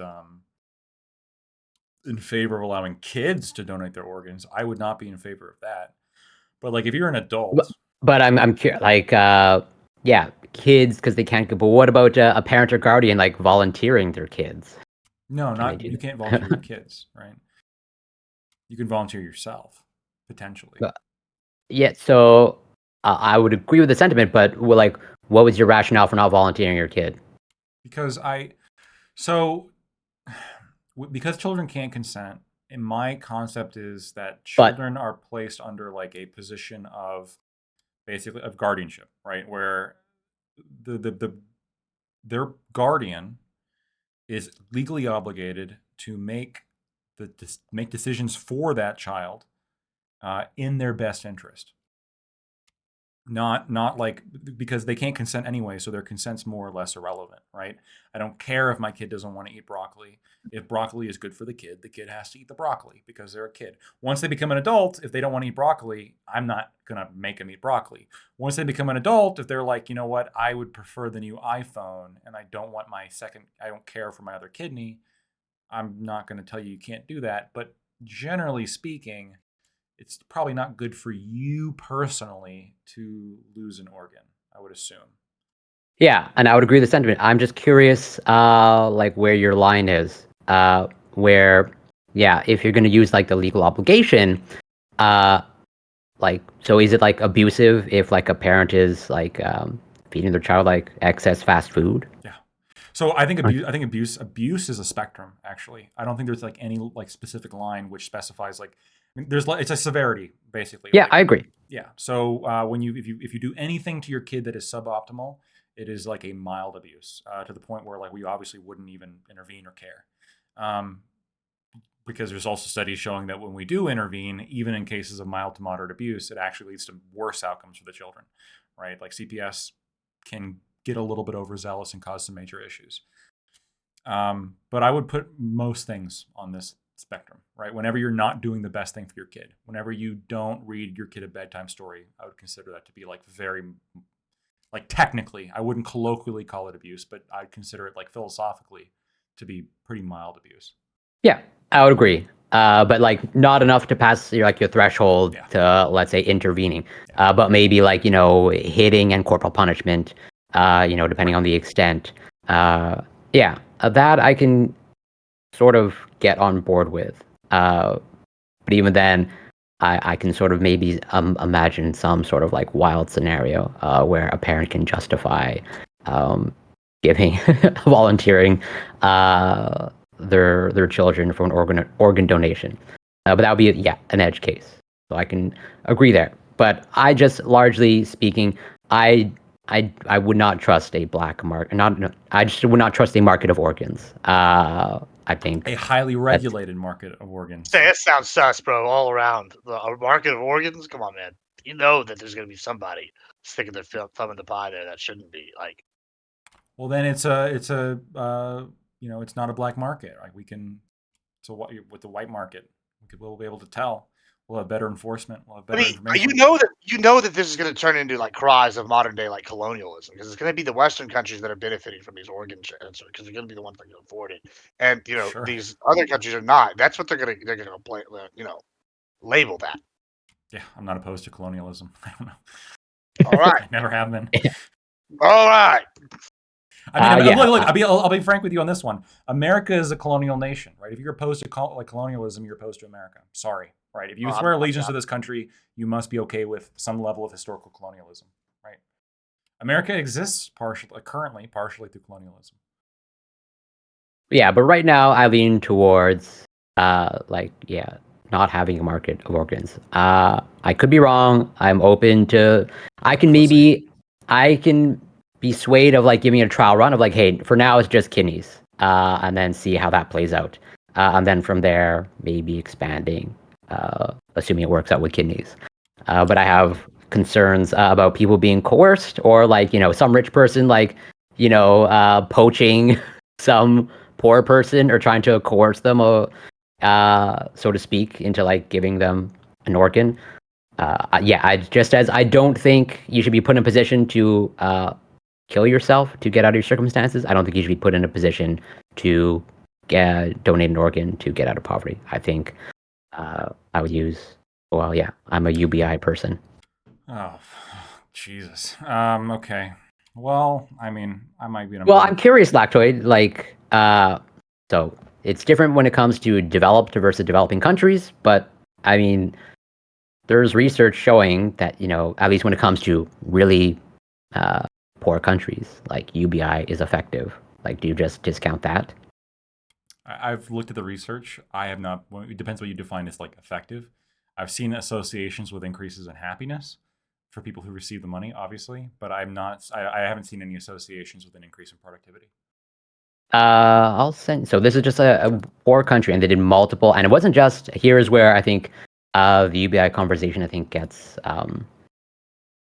not got into enough detail because in the study that I'm going to bring up, it wasn't just like people think of UBI as just cash transfers, which that's like the go-to sentiment. But in this study, they not only give cash transfers, but they give like financial coaching. They give kind of like pretty much a whole bunch of interventions, and they actually like tease it out of like how do just strict cash transfers, like what are its effects, and then cash transfers with like some financial coaching. And then the next one was like cash transfers with financial coaching and like lifestyle coaching and entrepreneurial coaching. And it seems that pretty much like the most intervention is like the most efficacious. But this is like this is in a developing country. But I'll take a look at it. So what's their other? Hopefully, it's not more than 2 sentences long, because otherwise, I won't. Another Argentinian policy. Yeah. Or the presidential policy.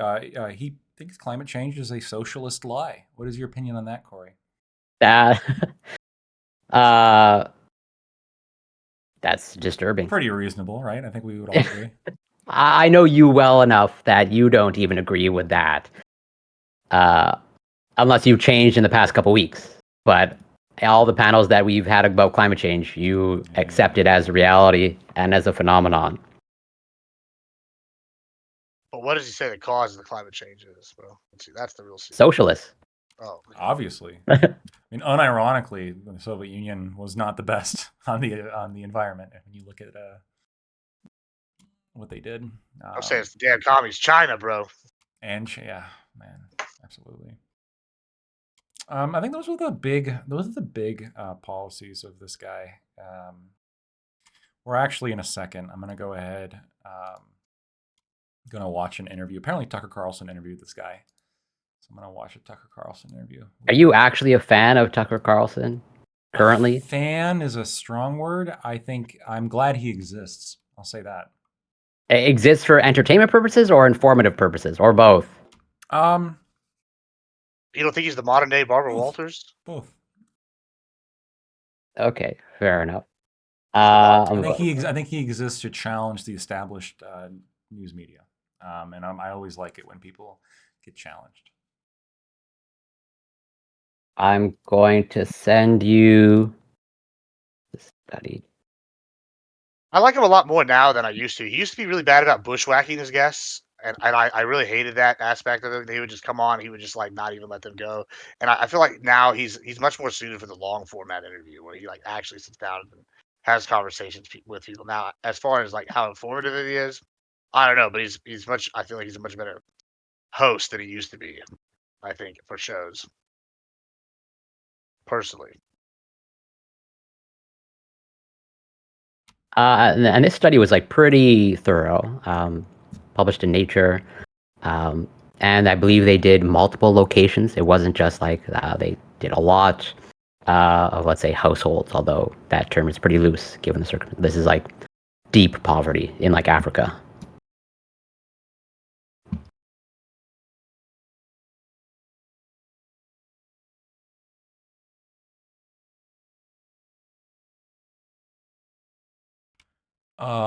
Okay, I'll have to read through it later. And why did you not want to read out those two sentences? I found that's just so bizarre. I don't even know what two sentences you're talking about. I just sent you a study I sent a study in the group chat that because we were talking about definitions, and the definitions were just in those two Biological sentences. male, brother. I think this is actually categories and categorization. I think is a point of disagreement we have that I think comes up occasionally, right? Where for me, like when I refer to biological human, or sorry, biological male or biological female, like this I am appealing to like a level of intuition that you have, that you know what I'm talking about. So I'm referring to like, genealogically, like the XY, XX chromosome that we all have, or I guess at least here on the panel, I assume, that we have that dictates what are secondary sexual characteristics or primary sexual characteristics are going to be. So when I say that like genetically a biological male is like an XY,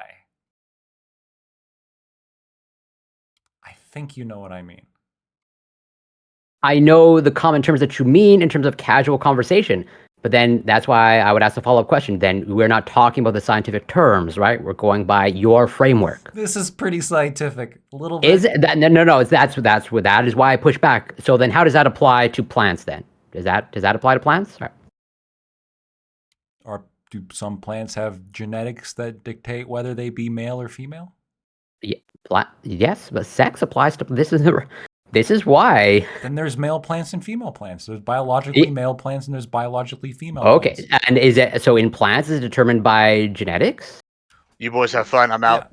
Yeah, like that. There's a reason why. Yeah. But let's say a botanist came up to you and was like, "This is a male plant," and then you look at it and say, "No. Genetically, that's a female plant." And they say, "Oh, I was using a different definition." What would you say to that person? I would say that they're probably going by assuming they're a plant biologist. They're going with the biological definition of sex, biological sex, and therefore they're referring to gamete production. This is the reason why we go with this definition, where people only want to apply it to humans, but in biology we're talking about the entire kingdom of life.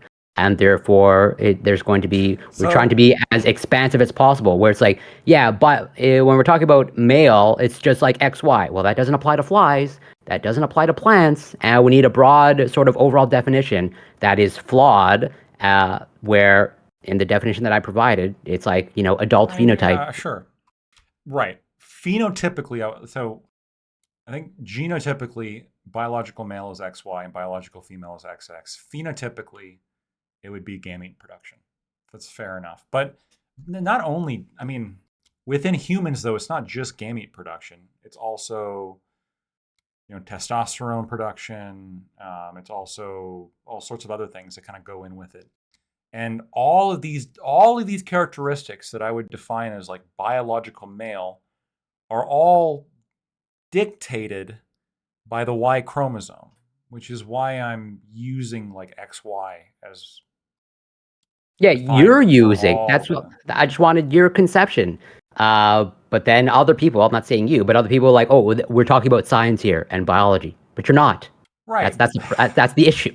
No, but if we want to use that definition, like, then it still doesn't work, because this would mean that trans women are still not biologically female. I agree with you. It doesn't work. That is, I wish I got to that point, but I agree with you. It doesn't work where if some sort of conservative wants to invoke biology, well, you got to grapple with that, okay? If you want to invoke science, okay, even though you've been denying evolution for centuries, but now if you want to invoke actual biology, well, then we got to go with that, okay?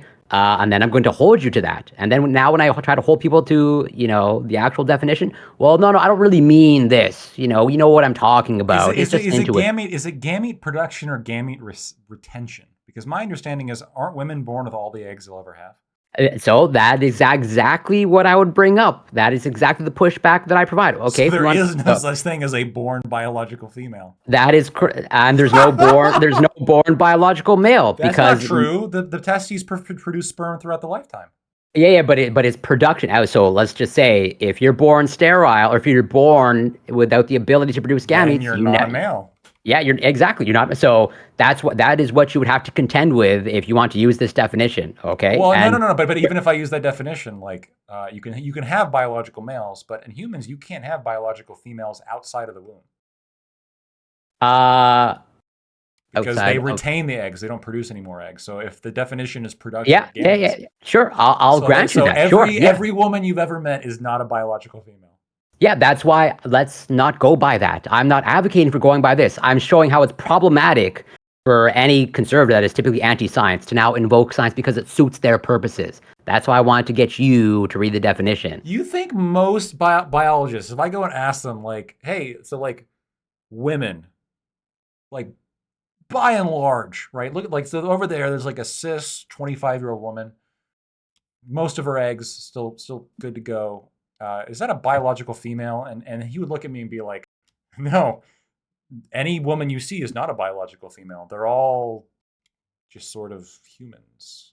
And you are a biological male, but they are not biological females. They would probably invoke your understanding just because, like, just as I might, but I wouldn't necessarily call out someone using the word accuracy wrong or the word precision wrong, even though these actually, just as, like I said, you would take me to task, like I said in my closing statement, of like, if I ever referred to the AR-15 as an assault rifle, but if I start to use your argument, well, you know what I'm talking about when I'm talking about assault rifles, right? You'd have me, that would fly with you? Dunking on you, like, hold on, dunking on people who use magazine versus clip is like a meme, okay? Exactly. But like if I understand what somebody was saying, it is what it is.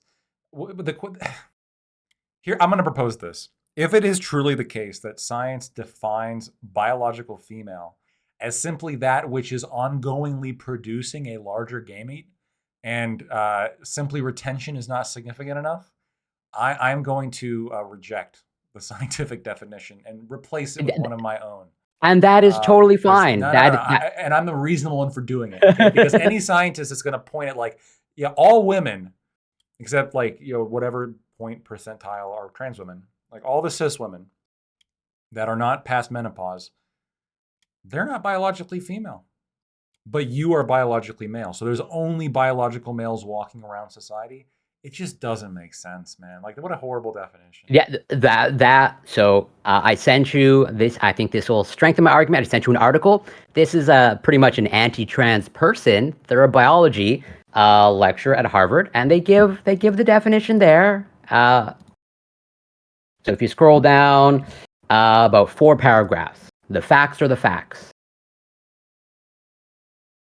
What does it say? This says there's no such thing as biological females out there. No, it doesn't say that. I'm gonna lose my shit. Whoa, hold on a minute.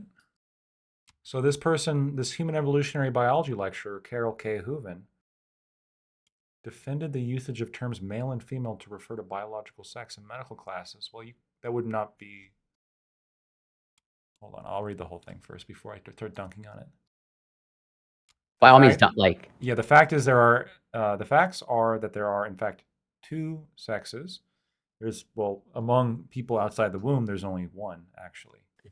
But what do they say afterwards? What's the next sentence? There are male and female, and those sexes are designated by the kinds of gametes we produce. And I would say they're not taking a pro-trans position. Do you think that's fair?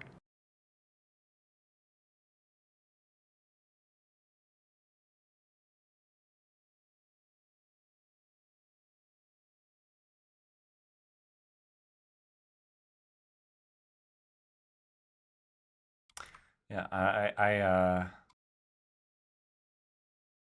according to Dingwall, some people's external genitalia, that person could make eggs. No, you can't make. When you see a person, they can't make eggs. What are these statements? This yes, is non-scientific.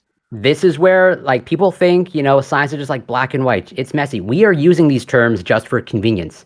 Just as biology, okay, the study of life as a translation, we don't have a strict definition of life.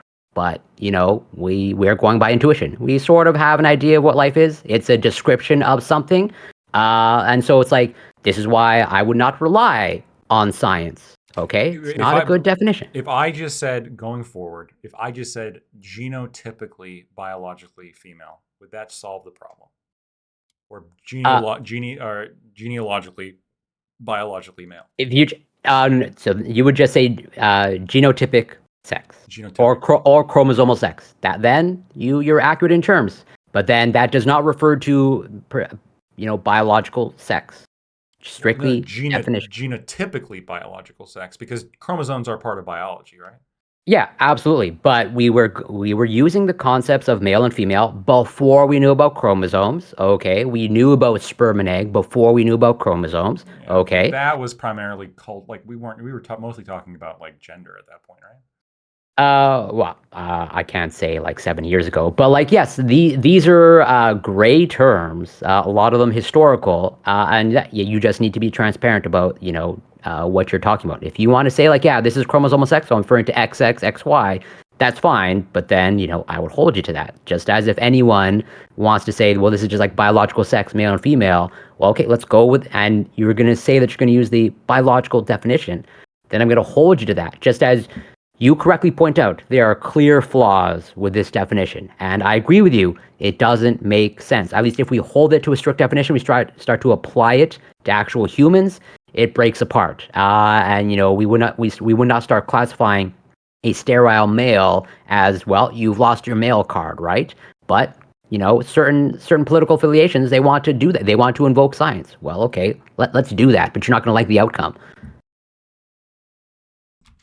All right, Corey. I'm gonna go. Am I unreasonable in my? I think a little. I don't know. I'm going by the definitions, and largely an anti-trans person is giving you a definition, I can even provide article after article that says the same thing that I do. That is a definition. So if you want to reject it, I reject. That's fine. I reject it. I reject the definition. Replace it with one of my own. That is totally fair. Definition too. I'm gonna write it out. It's gonna make so much sense. That is more I respect it. That is more. That is more transparent and more honest than other people that I engage with that don't want to grapple when they invoke science, and now they want to reject it, or like, no, I don't mean something different. You know what I mean. Just like when you know what I mean when I say AR-15 assault rifle, and you want to take me to task for that. But now when I apply the same metrics and same overall style to you, it's like, well, no. We're being too pedantic here. Yeah, I know you might not like it, but like I said, I respect it. Yeah, I know you don't, but that's why. I really don't. Bothers me a lot. That's why science is great.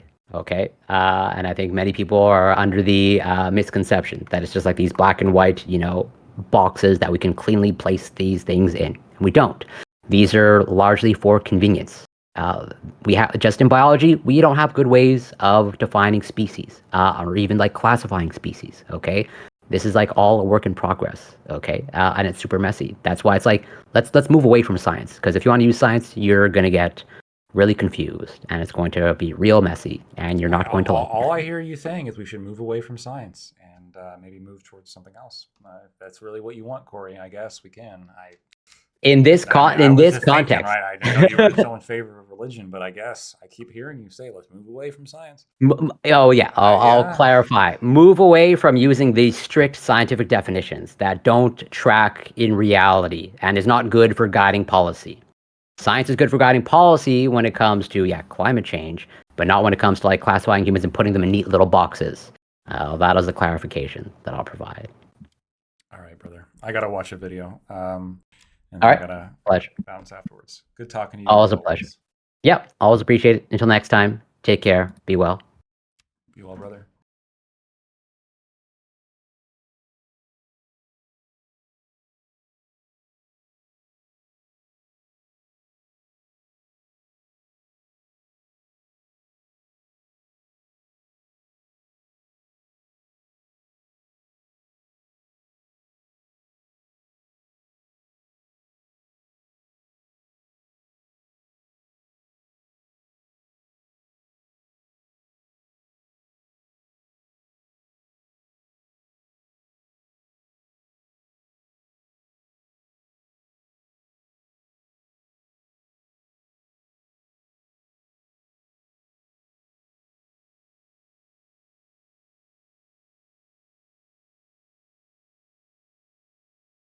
All right.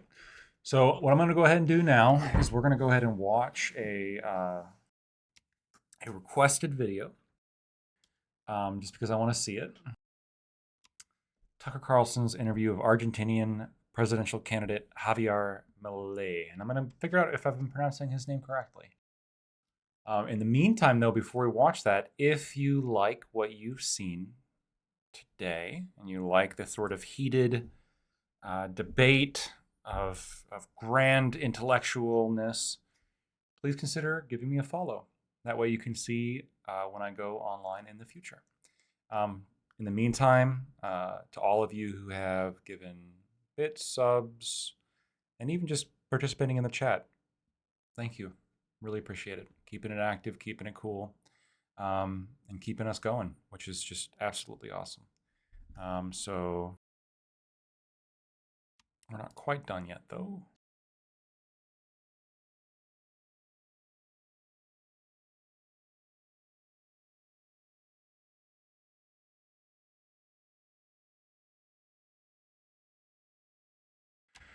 All right.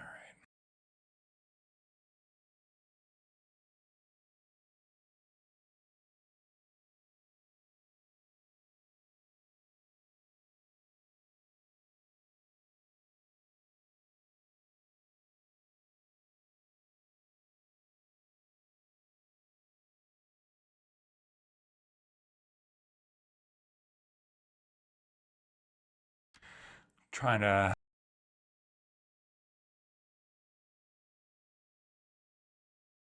there we go. In fact, I can move this over here. Look at that.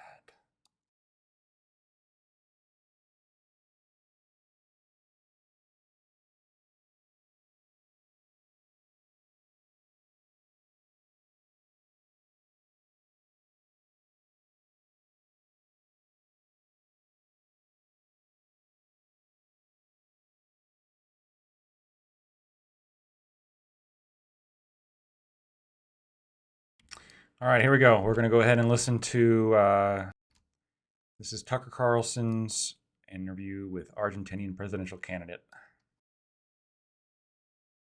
Buenos Aires, the capital of Argentina. This was once guys about should 100 be years able ago to one of the hear, but richest you can't cities just in the somehow. world, and you could tell as you walk around the faded grandeur of a once great city, but this is now a desperate country. Its economy is in shambles, has been for a long time. Argentina famously defaulted on its debt more than 20 years ago.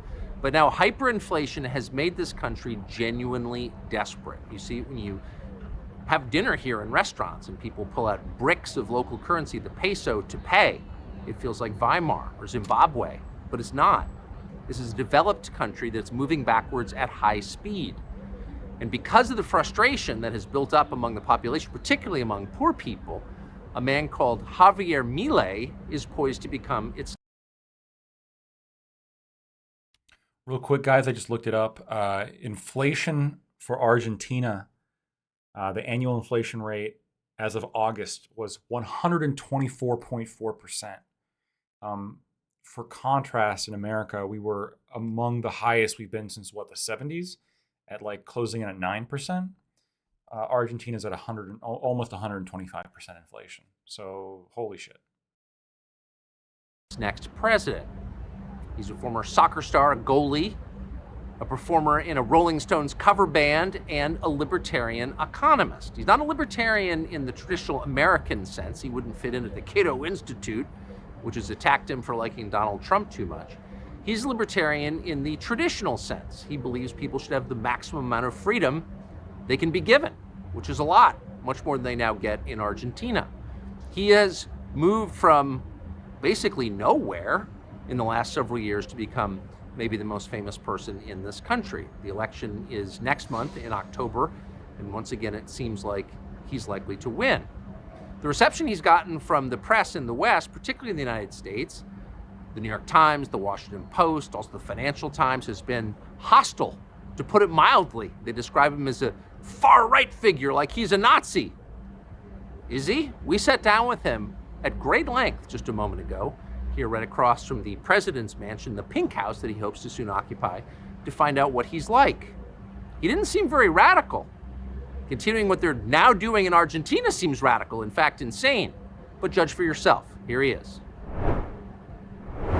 Thanks so much for joining us, or for letting us come and interview you here in Buenos Aires. So why do you think, from your perspective, you've become a man with no political background, so popular so quickly in this country? Desde mi punto de vista hay dos líneas que explican por qué la popularidad.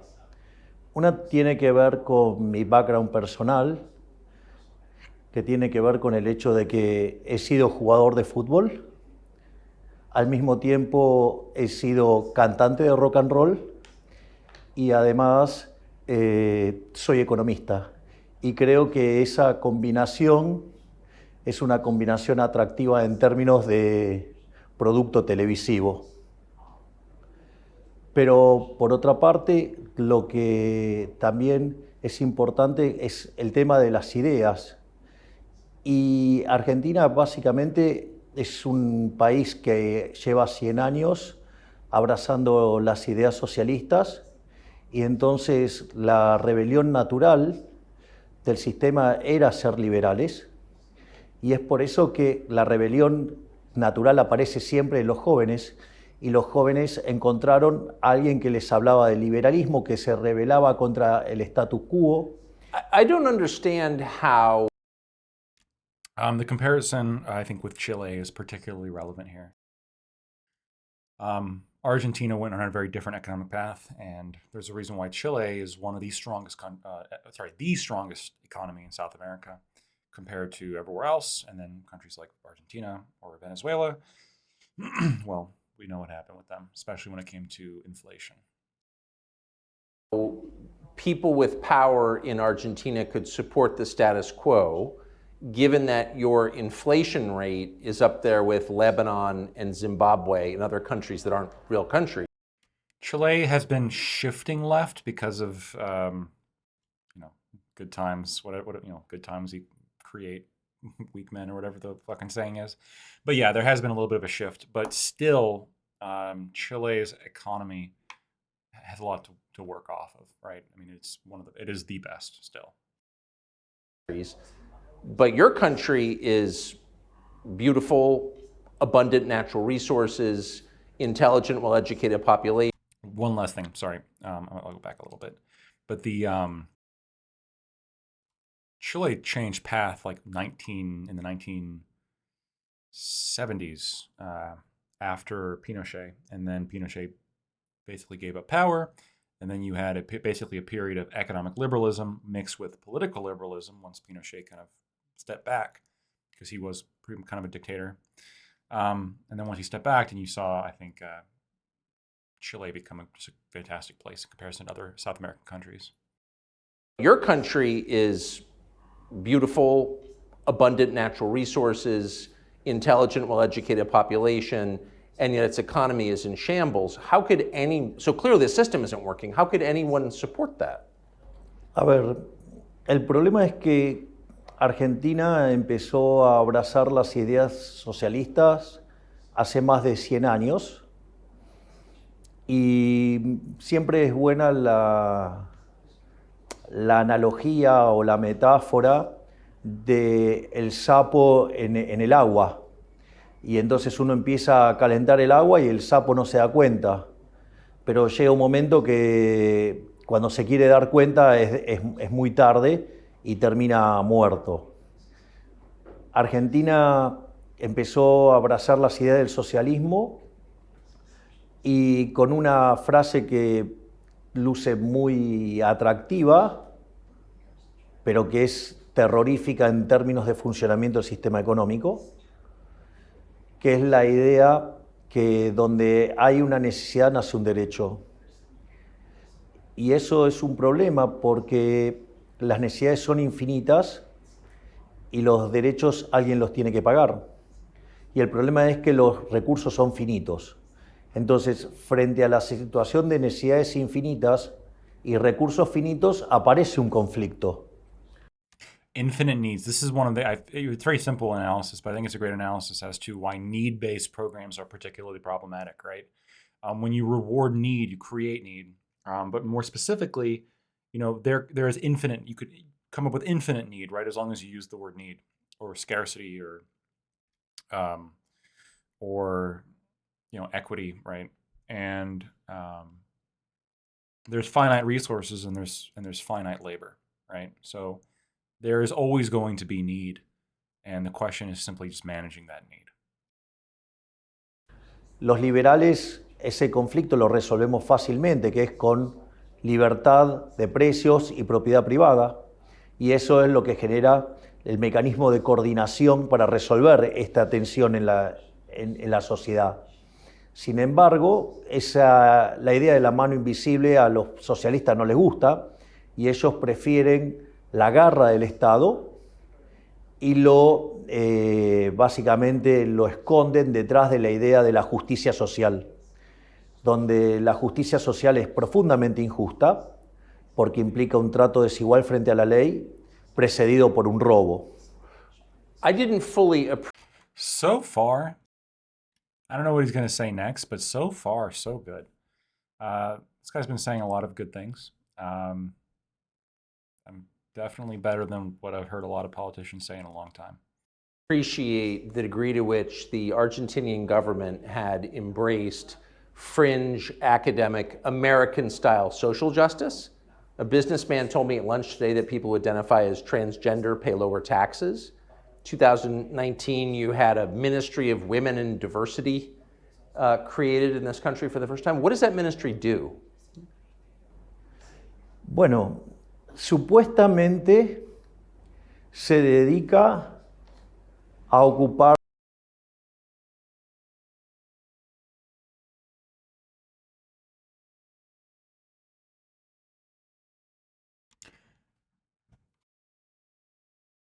Argentina has a law reserving 1% of Argentina's public sector jobs for transgender people. It offers tax incentives and soft loans for private businesses that hire trans people.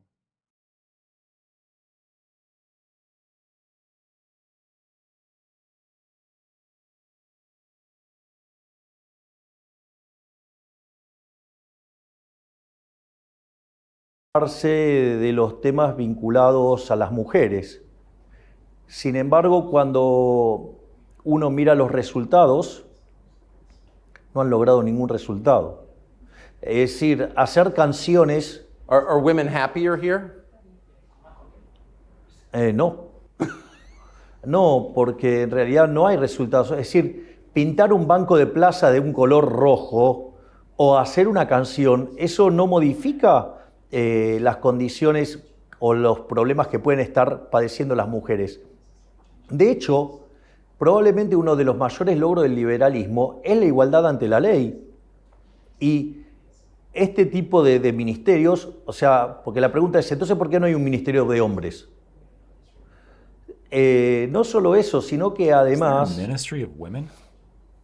Digamos, si tenemos igualdad ante la ley, lo que necesitamos es que la ley se cumpla, no que haya un ministerio de la mujer. De hecho, es más, parten de premisas que son absolutamente falsas. Ejemplo, dicen, no, el techo de cristal para las mujeres. Oh God, Ministry of Women, Genders and Diversity.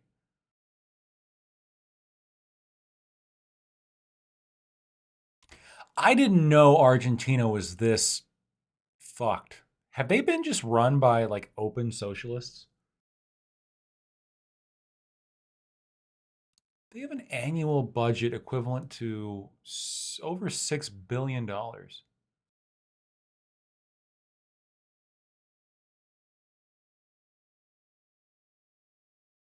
It was created in 2019, so they haven't had it for. This is only a pretty new thing.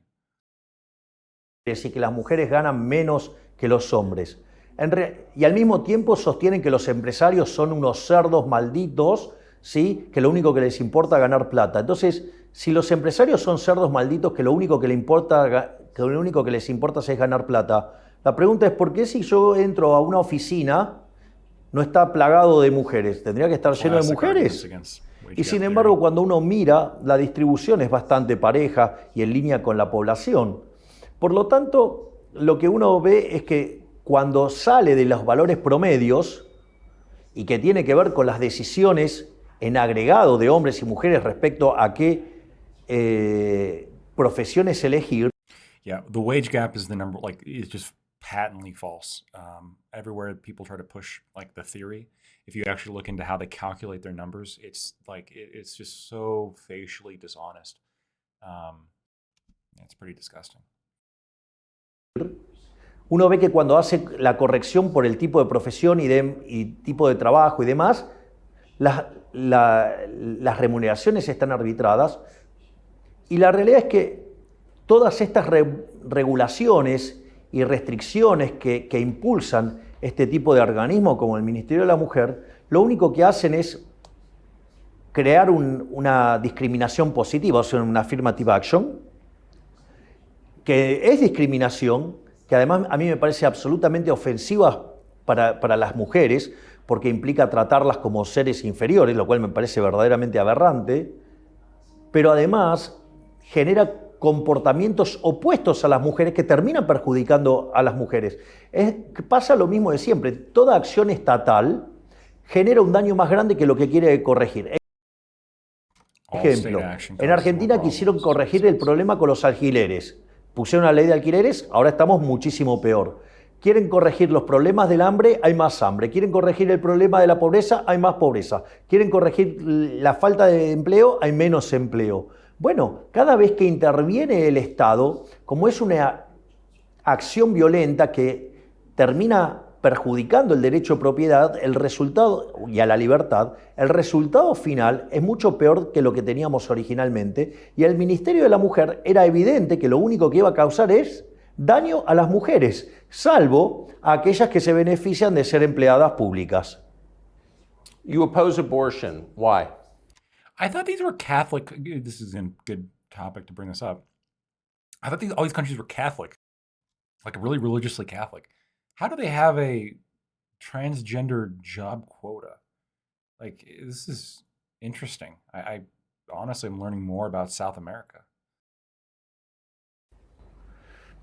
Bueno, porque como liberal, o sea, liberal libertario, aclaro, porque en inglés liberal es distinto, así que lo voy a decir como libertario.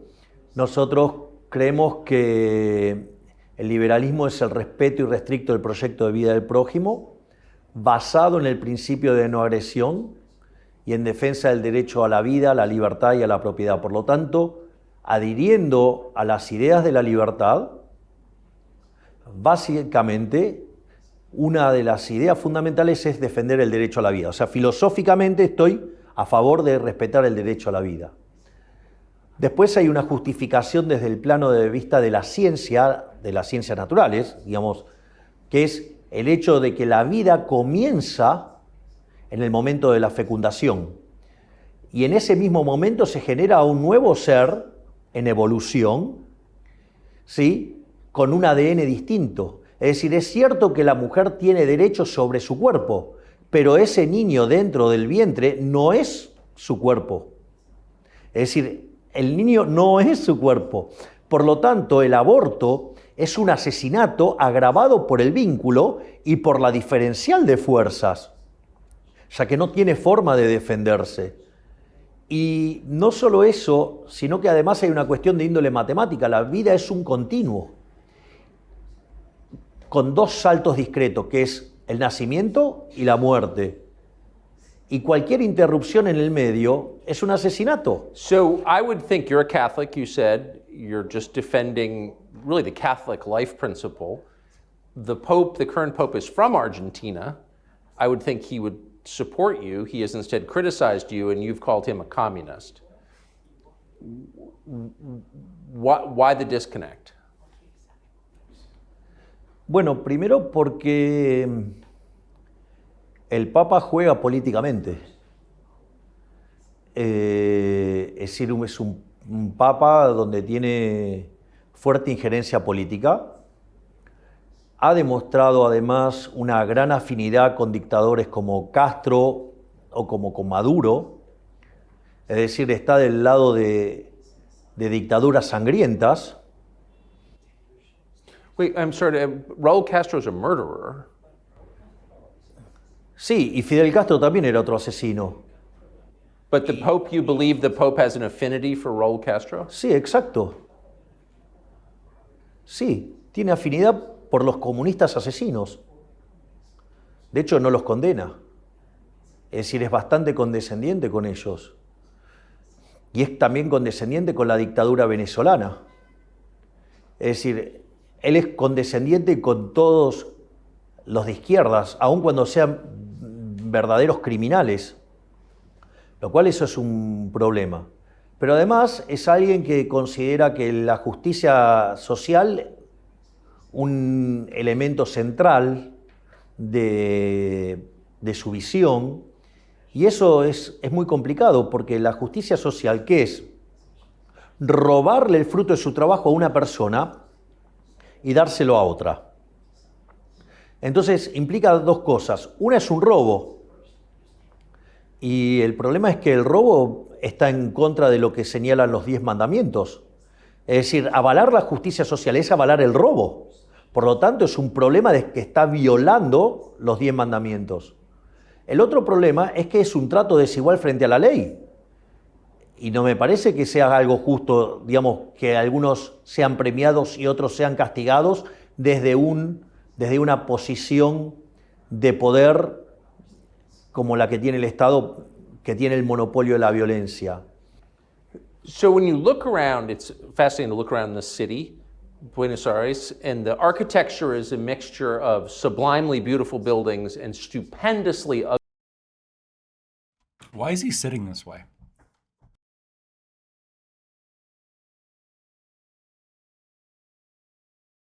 Buenos Aires, and the architecture is a mixture of sublimely beautiful buildings and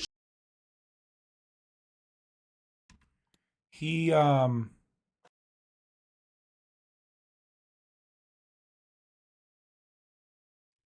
to like play armchair psychologist or something, but he seems stressed out.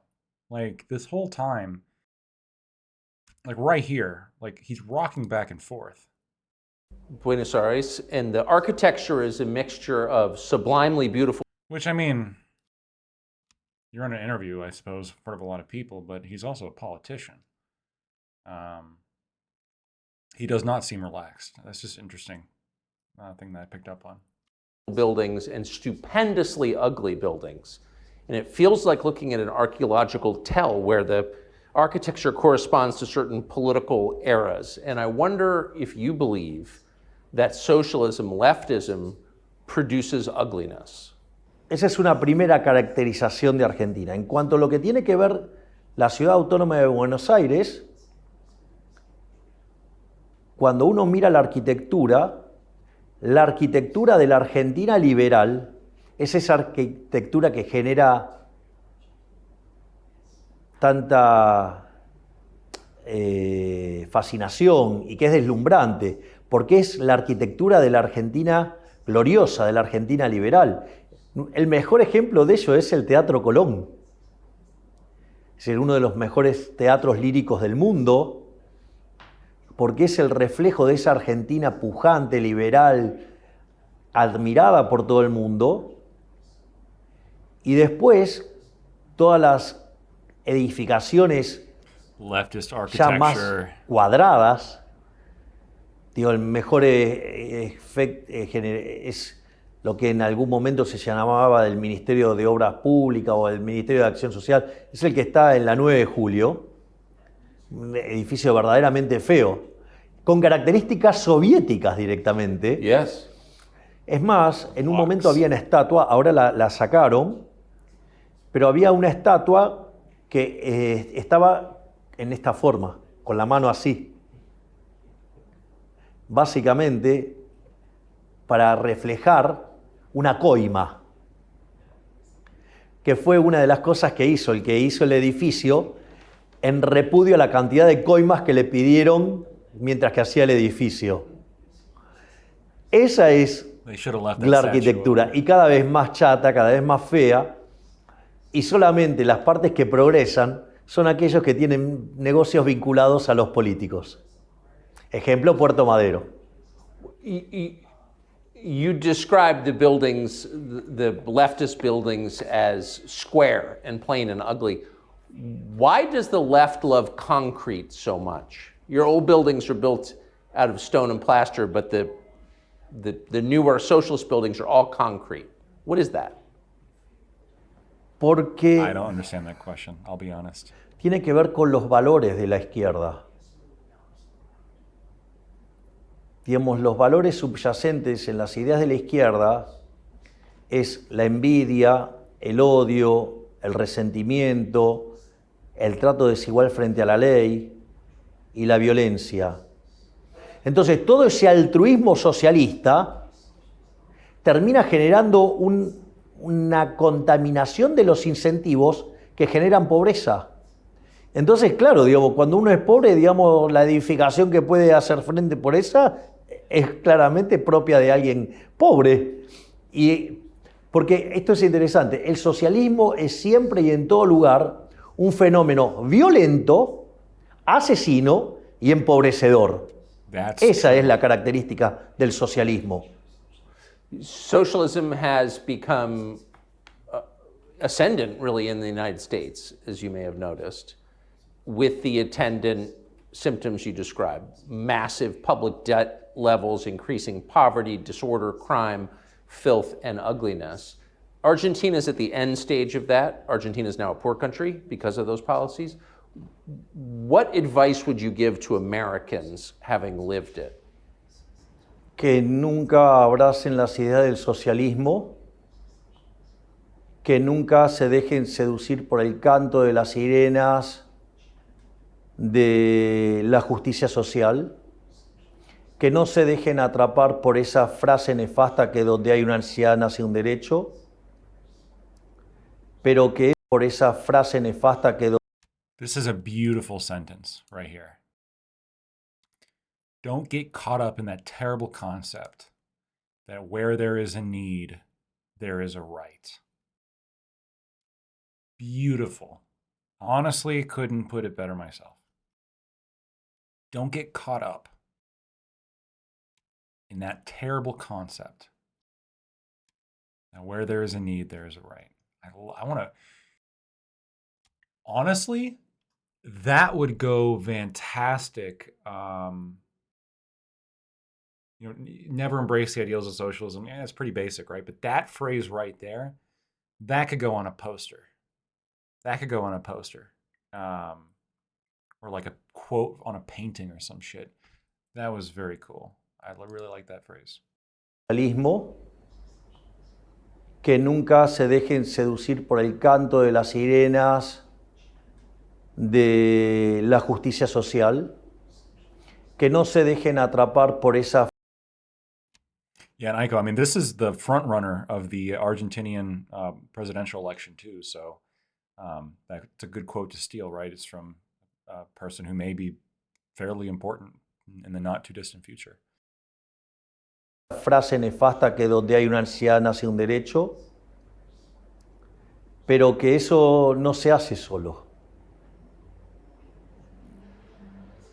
Para eso hay que estar preparado y hay que dar la batalla cultural día a día, y que hay que tener cuidado porque ellos no tienen problemas en meterse adentro del Estado y aplicar las técnicas de Gramsci, seduciendo a artistas, seduciendo, o sea, la cultura, seduciendo a los medios de comunicación o metiéndose en los contenidos de la educación.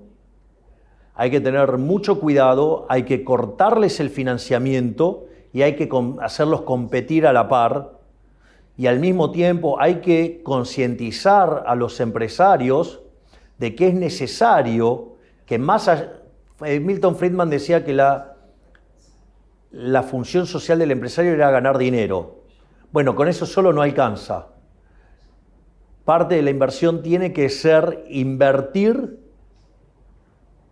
en los defensores de las ideas de la libertad para que los socialistas no puedan avanzar, porque si no lo hacen, ellos se van a meter en el Estado y desde el Estado van a imponer una agenda que de largo plazo va a terminar destruyendo todo lo que toca. Entonces, ahí, digamos, es necesario un fuerte compromiso de todos los creadores de riqueza para luchar contra el socialismo, contra el estatismo y entender que si eso no se hace, los socialistas siempre van a seguir intentando. Porque, ¿cuál es el punto? Como ellos intentan vivir de los demás sin trabajar, ellos son incansables en buscar esto. Porque su leitmotiv en la vida es vivir de los otros. Entonces ellos no ceden nunca en este mecanismo de apropiación de la riqueza y del dinero o de la generación de ingresos de otro. Entonces esa batalla tiene que ser dada de manera permanente. No se puede descansar, porque cuando uno descansa, el socialismo avanza. Donald, just want to say, we're about 2/3 through this video. Incredible. I don't think, if maybe I missed something. I don't think I've heard anything that I didn't at least somewhat agree with. And a lot of things I very much agree with. This guy is pretty impressive. A lot of great quotes, good takes on a lot of stuff.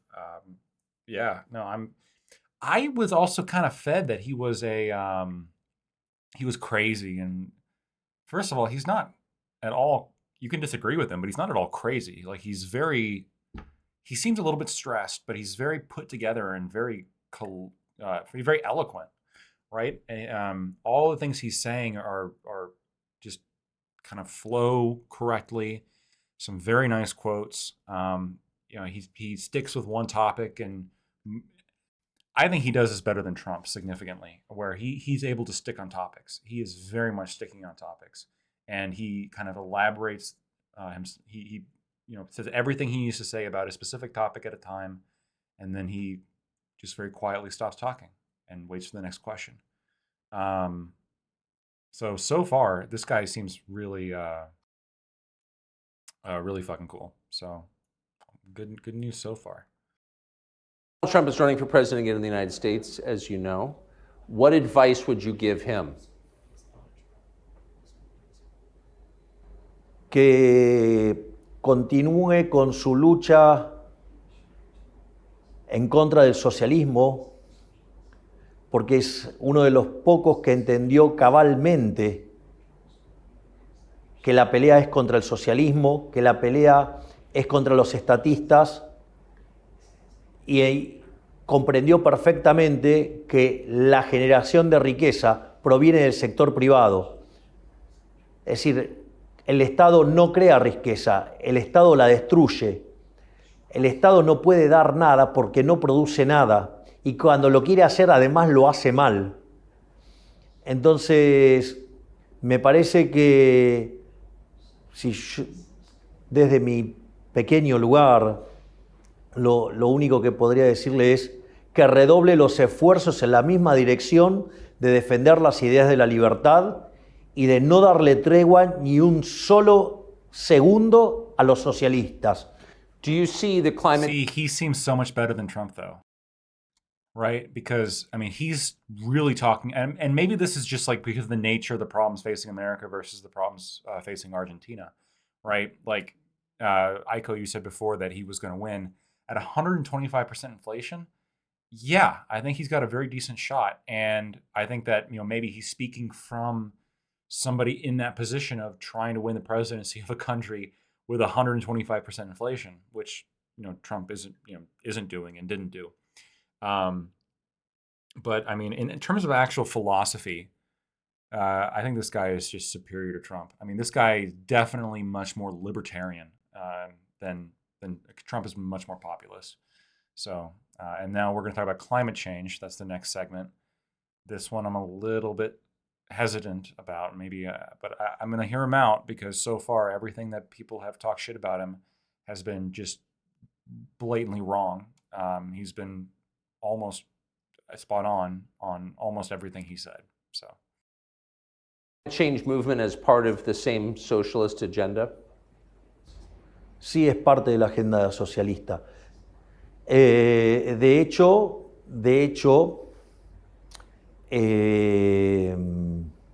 el posmarxismo lo que viene a tratar de hacer es que, dado el fracaso en lo económico, que se hizo evidente con la caída del muro, aunque en realidad el socialismo fracasó en el año 61 cuando tuvieron que construir el muro, en rigor, ellos frente a esa derrota trasladaron la lucha de clases a otros aspectos de la vida.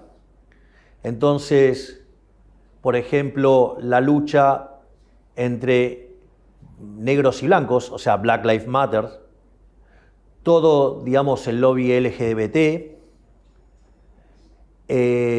todo lo que tiene que ver con el feminismo radical, porque hay que recordar que el feminismo como causa original es una causa liberal. El primero que impulsó esto fue Jeremy Bentham a mediados del siglo XVIII. See, Trump wouldn't know that, but he did. Como parte de esa agenda, también está la agenda del hombre contra la naturaleza, donde el hombre es el que daña a la naturaleza. I want to be very clear. I'm gonna obviously I'm hearing him out.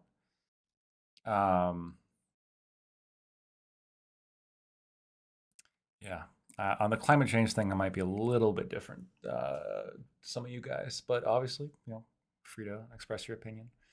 Alice, this is Javier Milei. He is the front runner for the Argentinian presidential election, and he is an anti-socialist, libertarian who understands the culture war. Seems pretty. It's definitely interesting. So, yeah, I mean, so far so good. Cuando en realidad el mundo ha tenido otros picos de altas temperaturas como tiene ahora, es un comportamiento cíclico independientemente de la existencia del hombre, y que si los precios fueran libres, esos problemas se arreglarían sin ningún tipo de problema. No necesitamos al Estado regulando, porque cada vez que el Estado regula las cosas empeoran más. Y además, esa agenda tiene una parte mucho más oscura, que es una agenda asesina, que es la agenda del aborto. Porque como consecuencia de que los humanos le hacen mal al planeta, entonces promueven el asesinato de personas en el vientre de la madre, que es el aborto. Por lo tanto, es una política que siempre falló en el mundo, pero no solo porque es tremenda porque falla siempre, sino porque además es una política sangrienta que determinados seres humanos se creen estar en situaciones de decidir quién vive y quién no. Es decir, es como una máxima expresión de la fatal arrogancia, donde cómo un ser humano va a determinar quién vive y quién no. Es decir, eso es lo que quiero que quede claro. Los socialistas tienen las manos manchadas de sangre. Todo el tiempo tienen manchadas las manos de sangre. No les alcanzó con... Are you arguing that socialists commit bloodshed because they believe they are God? Porque ellos se creen que son Dios. Es decir, son unos herejes. Es decir, por eso Hayek en su último libro, esto lo llamó la fatal arrogancia. Oh, he knows Hayek. Es decir, porque para coordinar todo este tipo de acciones, es decir, son... See, this is what this guy has on Trump. This is the edge this guy has, okay? I think the reason that people are comparing comparing the two is because he's got wacky hair, Trump's got wacky hair. This guy, he's kind of like a disruptor. He's opposed to, he's recognizing the culture war. He's opposed to the left. The difference is this guy's red. Okay, a little bit of wacky hair. Rock and roll hair. How about that? Does that work? Okay, my hair is a little bit wacky too, but like for a politician, I mean, come on, that's a little bit wacky hair. He's not stylistically like Trump at all. Well, Aiko, this is what I'm talking about, right? So like the big advantage this guy has on Trump is that he's read a lot of philosophy, and he's a trained economist, right? So I mean, he's an academic. He knows, he mentioned Milton Friedman, Hayek. He's who's the other guy that he brought up?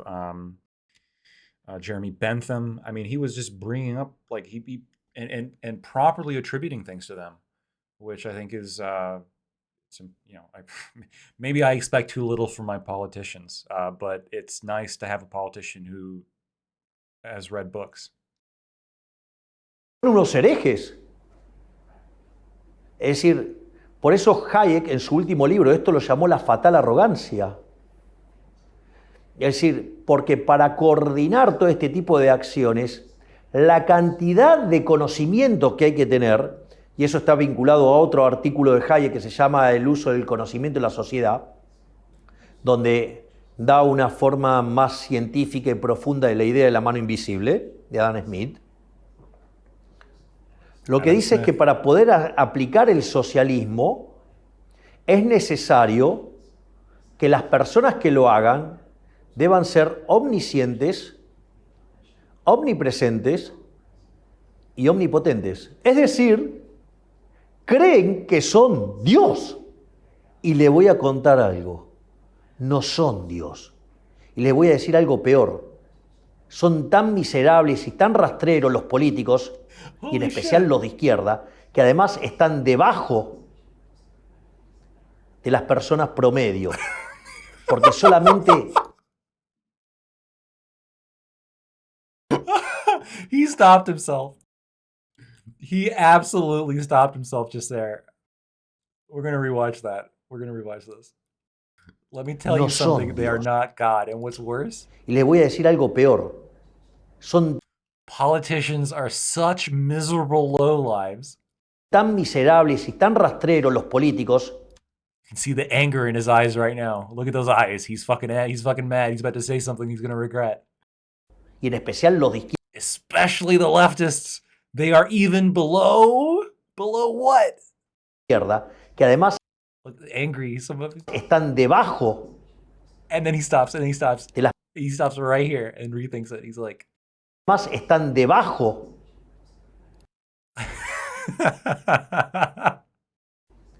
de las personas. The average population. They're a bit below average, I think, right? They're below the average. No, he wanted to say something else. He wanted to say something else right there. This guy's funny. Personas promedio. Porque solamente, ¿quién va a pretender ser igual al promedio? Solo el que está por debajo. Por lo tanto, es la agenda de los envidiosos. La envidia es un pecado capital. De eso nada bueno puede salir. Del asesinato nada bueno puede salir. Del robo nada puede salir. Entonces, volviendo al Papa Francisco, ¿por qué defiende una agenda que defiende el asesinato, el robo, la envidia? Es raro, ¿no? Es decir, So why does he? What's the answer? Yo creo que debería darla a él. Es decir, porque a la luz del debate a la luz de la evidencia empírica, él es el que tiene que dar explicaciones de por qué defiende una organización económica que conduce a la pobreza, a la miseria, a la violencia, a la decadencia, y que si los dejaran, destruirían el mundo. Sería una explicación, que lo explique él. Yo no soy socialista, yo soy liberal, libertario. You've said that as president of Argentina, you will not do business with China. De hecho, no solo no voy a hacer negocios con China. Oh my fucking god. Why don't we just we should be funding this guy's presidential campaign. He's going to get rid of their money, replace it with the US dollar, strengthening the US dollar, and he's not going to do any business with China. How is this bad for America? Like this guy is great for a number of reasons, but especially for America. No voy a hacer negocios con ningún comunista. So based. Es decir, a ver, yo soy un defensor de la libertad, de la paz y de la democracia. Los comunistas no entran ahí. Los chinos no entran ahí. Holy shit. Putin no entra ahí. Holy shit. Digamos, Lula no entra ahí. Es decir, nosotros queremos ser el faro moral del continente. Nosotros queremos ser los defensores de la libertad, de la democracia, de la diversidad, de la paz. Entonces, nosotros desde el Estado no vamos a promover ningún tipo de acción con comunistas, ni socialistas. Eso no quiere decir que los argentinos no puedan comercializar. Si quieren comercializar con China, con Rusia, con Brasil, con quien sea, problema de los argentinos. Do you pray for wisdom and guidance? Bueno, me consta que hay mucha gente orando por mí.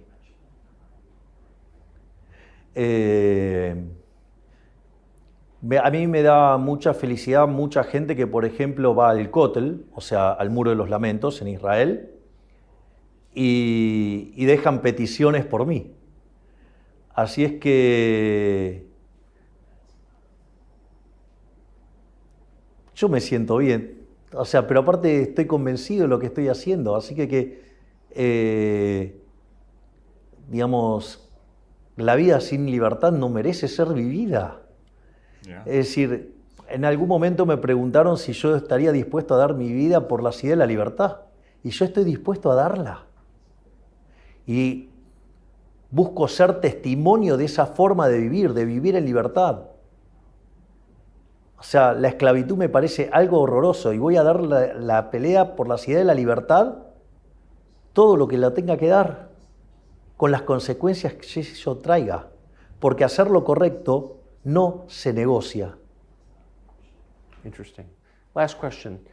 You said there's this enormous state workforce, government workforce in Argentina, but you said that you would not lay them off immediately until you built up the private sector economy because you worried there would be violent protests. Are you worried that there will be violent protests or violence against your supporters over the next month before the election? No me preocupa porque yo voy a gobernar con la ley en la mano y la ley en mi gobierno se va a cumplir y el que las hace las paga. Y además no tendrían por qué quejarse porque, digamos, no van a ser afectados en las reformas de primera generación. Y cuando tomen lugar las reformas de segunda generación, ellos mismos van a dejar de lado esos trabajos en el sector público por una cuestión de incentivos, por una cuestión de remuneración. Por lo tanto, no debería ser un problema. Pero si aún así quisieran hacer problemas, nosotros vamos a aplicar la ley. Y aquellos que cometan disturbios y aquellos que violen la ley, los vamos a meter presos. Do you believe law enforcement is on your side? Entonces no estaría funcionando la justicia y en realidad yo voy a estar trabajando además activamente para que la justicia sea verdaderamente independiente y pueda actuar libremente y ahí, digamos, aquellos que violan la ley y que violan la Constitución tienen que pagar por eso. Por lo tanto, en una justicia que se le dé el respaldo político para que sea verdaderamente independiente y trabajar en las reformas para que sea verdaderamente independiente, no veo por qué no deberían apoyar. Si no, no sería justicia. Javier Milei, thank you.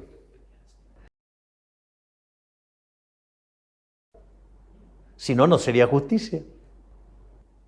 Javier Milei, thank you. Milei, okay. You're welcome. Oh, he spoke English. You're welcome.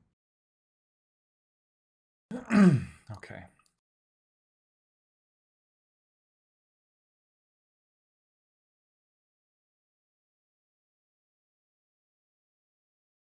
I'm just going to put my face right over here.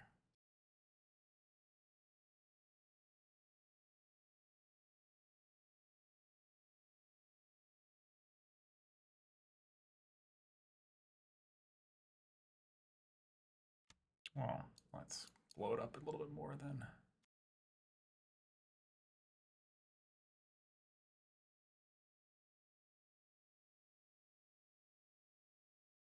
All right, that should be fine.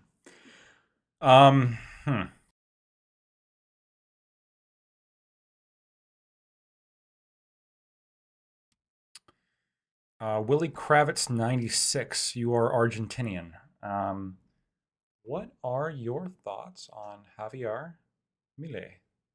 As a we don't want more socialism. I like it. I like this guy. Yeah, good stuff. So,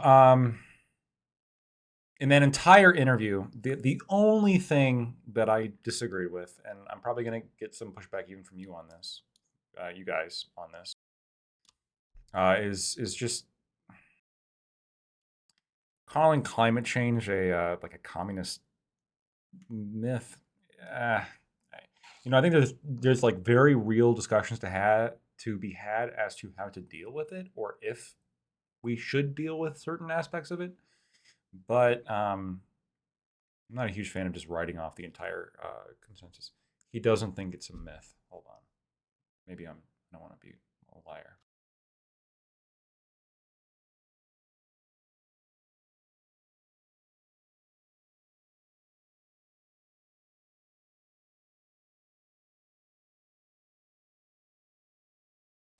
Do you see the climate change movement as part of the same socialist agenda?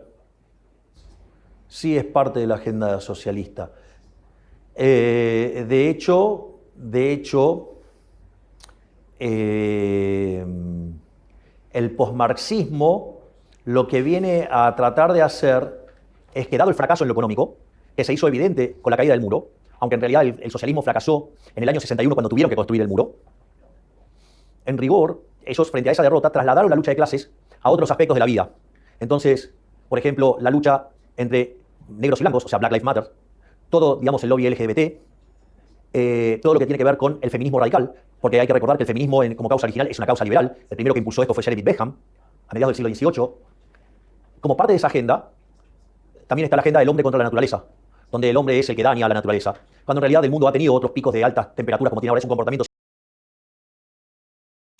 Where man is the one supposedly harming nature, this is part of the Marxist El agenda. hombre es el que daña a la naturaleza, cuando en realidad el mundo ha tenido When the truth is that the world has had other temperature spikes in the past. otros picos de altas temperaturas, como tiene ahora, es un comportamiento cíclico, It's a independientemente de la cycle that existencia exists regardless of man. del hombre, y que si los precios fueran libres, esos problemas se arreglarían sin ningún tipo de problema. No necesitamos al Estado regulando.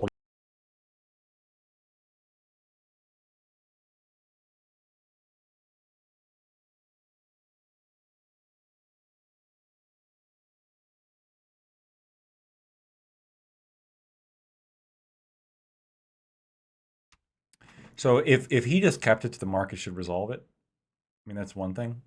That'd be a lot more agreeable for me.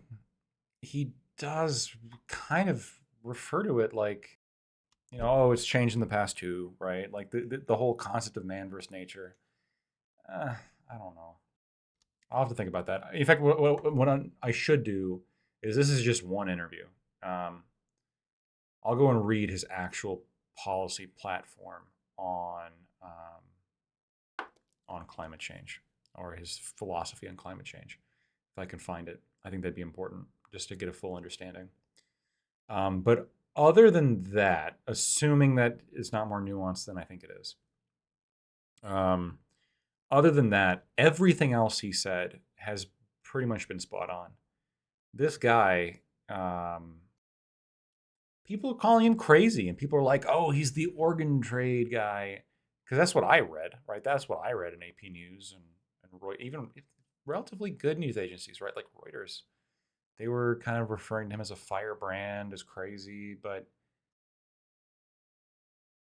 everything he said has been spot on, and he's trying to win the presidency in a country with 125% inflation. 125% inflation. I don't think this guy's that crazy. I think that, people are somewhat a product of the environment they're in to some extent. And when you have this guy who is saying, hey, we should probably make changes to a country that has 125% inflation, a country that has 1% of the workforce, or the public workforce, set aside specifically for trans people, for economic policy that is primarily focused on redistribution and welfare as opposed to wealth creation.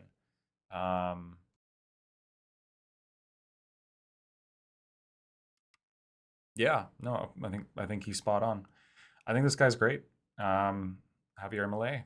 He's much, much, much better than I thought he was. I learned a lot about South America. I learned a lot about Argentina just listening to this interview. And Aiko, when you say the fact is you can't solve climate change without markets, how else do EVs, reactors, turbine, solar panels? Yeah, no, 100%. In fact, that's, I think, the best way we can solve climate change is through market forces, because it generates. I don't want to have to ask people to give up abundance. We just need to find a way to make abundance more sustainable. So, no, this guy's great. This guy's awesome. Fuck, this goes. Javier Milei, the new, one of my new favorite politicians, unless he says something terrible in a different interview that I don't know about it. This is the first time I've really heard this guy speak and give a full interview.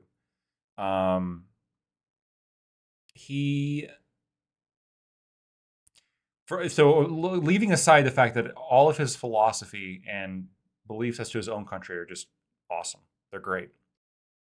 And I think they're genuinely going to help Argentina, especially with that inflation problem. He's going to help Argentina a lot. Just from an American perspective, which politician should we focus on supporting? I mean, here's a guy who openly said he's not going to support communist and socialist dictators, right? He's not going to support Maduro and China and Putin and these people. He's leaving them behind, and he's going to directly tie his currency with the United States. He's going to remove the Argentinian peso and take over the American dollar, right? I don't understand how any American can be against this guy. I mean, he's going to place a very large and important country in South America directly into the, I guess, the bloc, the freedom bloc, right? Or the Western bloc, as opposed to, the communist or Eastern bloc. Wow. No, awesome. Very impressive. Rothbardi, thank you so much for suggesting this interview. Absolutely worth it. What do you guys think about? Let's just be honest with ourselves. What this was. This was reaction content. That's what this was, which makes me to some extent, a reaction streamer.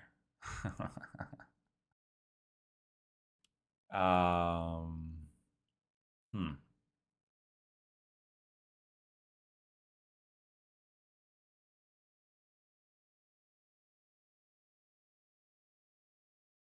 Las declaraciones de Graciela Camaño, se supone que uno de los mejores. Yeah, this is just like a feel good. It's not really super. That's okay. Not really super informative. Are you changing your name to Andy? Reaction Andy gets it. Oh boy, if you guys are gonna keep calling, if you're gonna call me Reaction Andy, I don't even know if I want to do this again. What the fuck?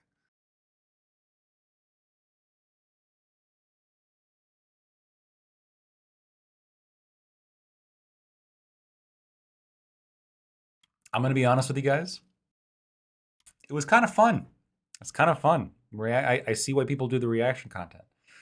It requires, I mean, you got to listen, obviously, but it requires substantially less like anxiety energy than debating does, for sure. Because you got to be fucking ready to go. You know, it's easy to fuck up. It's easy to say the wrong thing. Got to make sure you're, you know, it's serious, right? But this, it's a lot more relaxed. You know, you're really trying to like engage with the ideas and understand them, and try to get a feel for the world. So, yeah, there may be more like this in the future. So.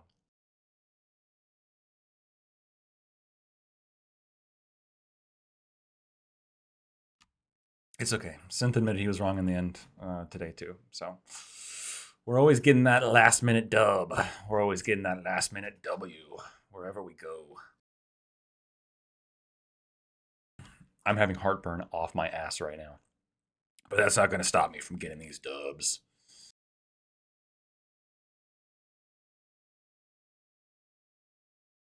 All right. Well, I'll tell you the guys this much though. Obviously, the debate content's not stopping. I'm going to debate until the day I die.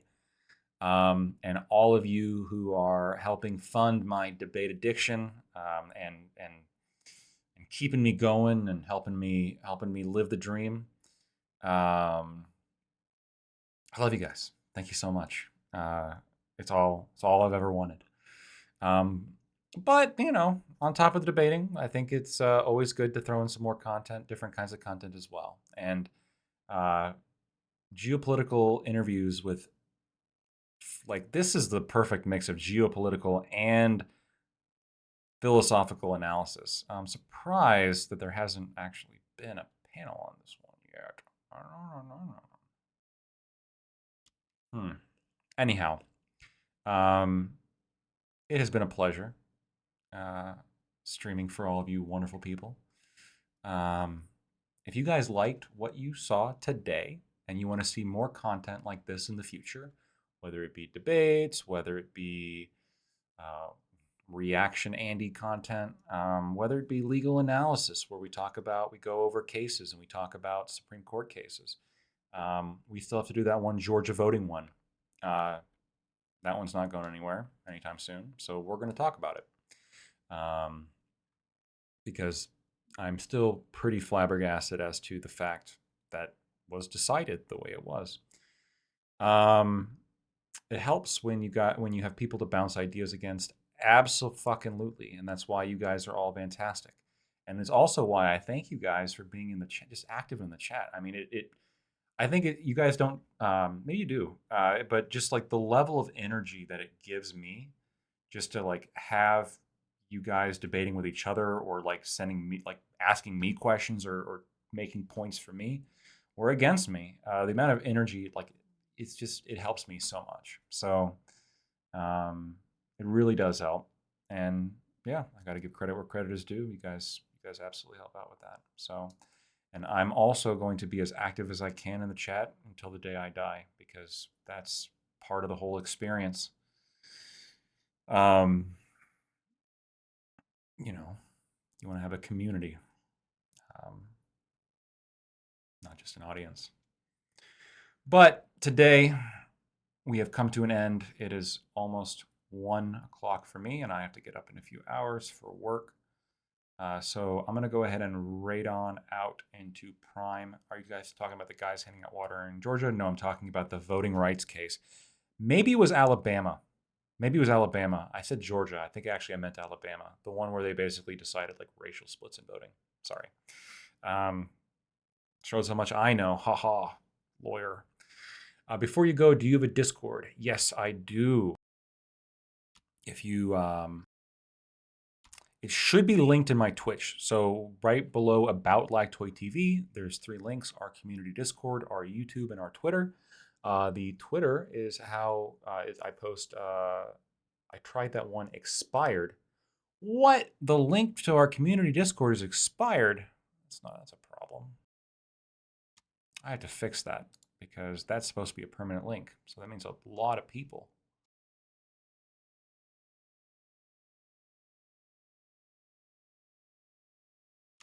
It's a lot of people. Not been able to find our Discord. Try that link out. Let me know if that link works.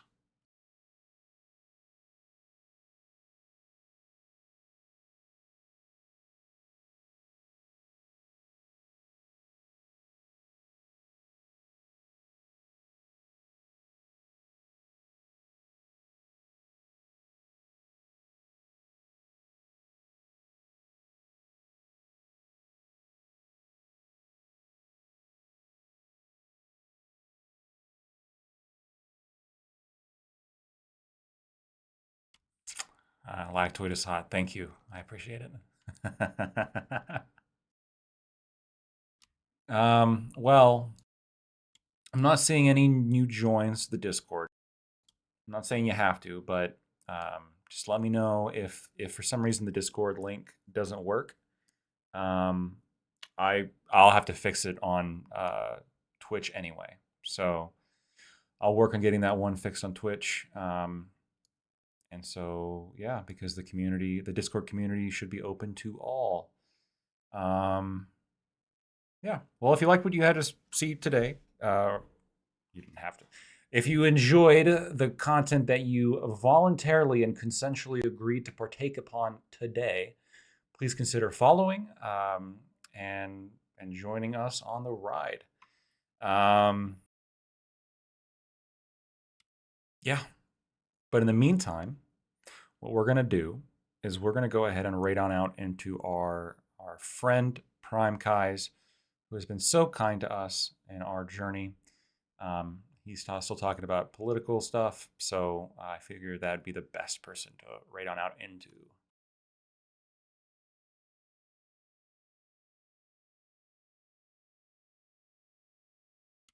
Yeah. Hey, thank you.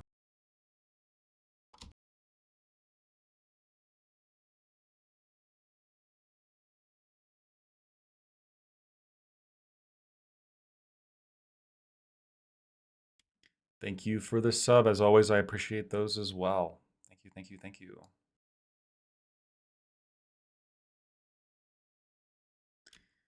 All right. Bye-bye.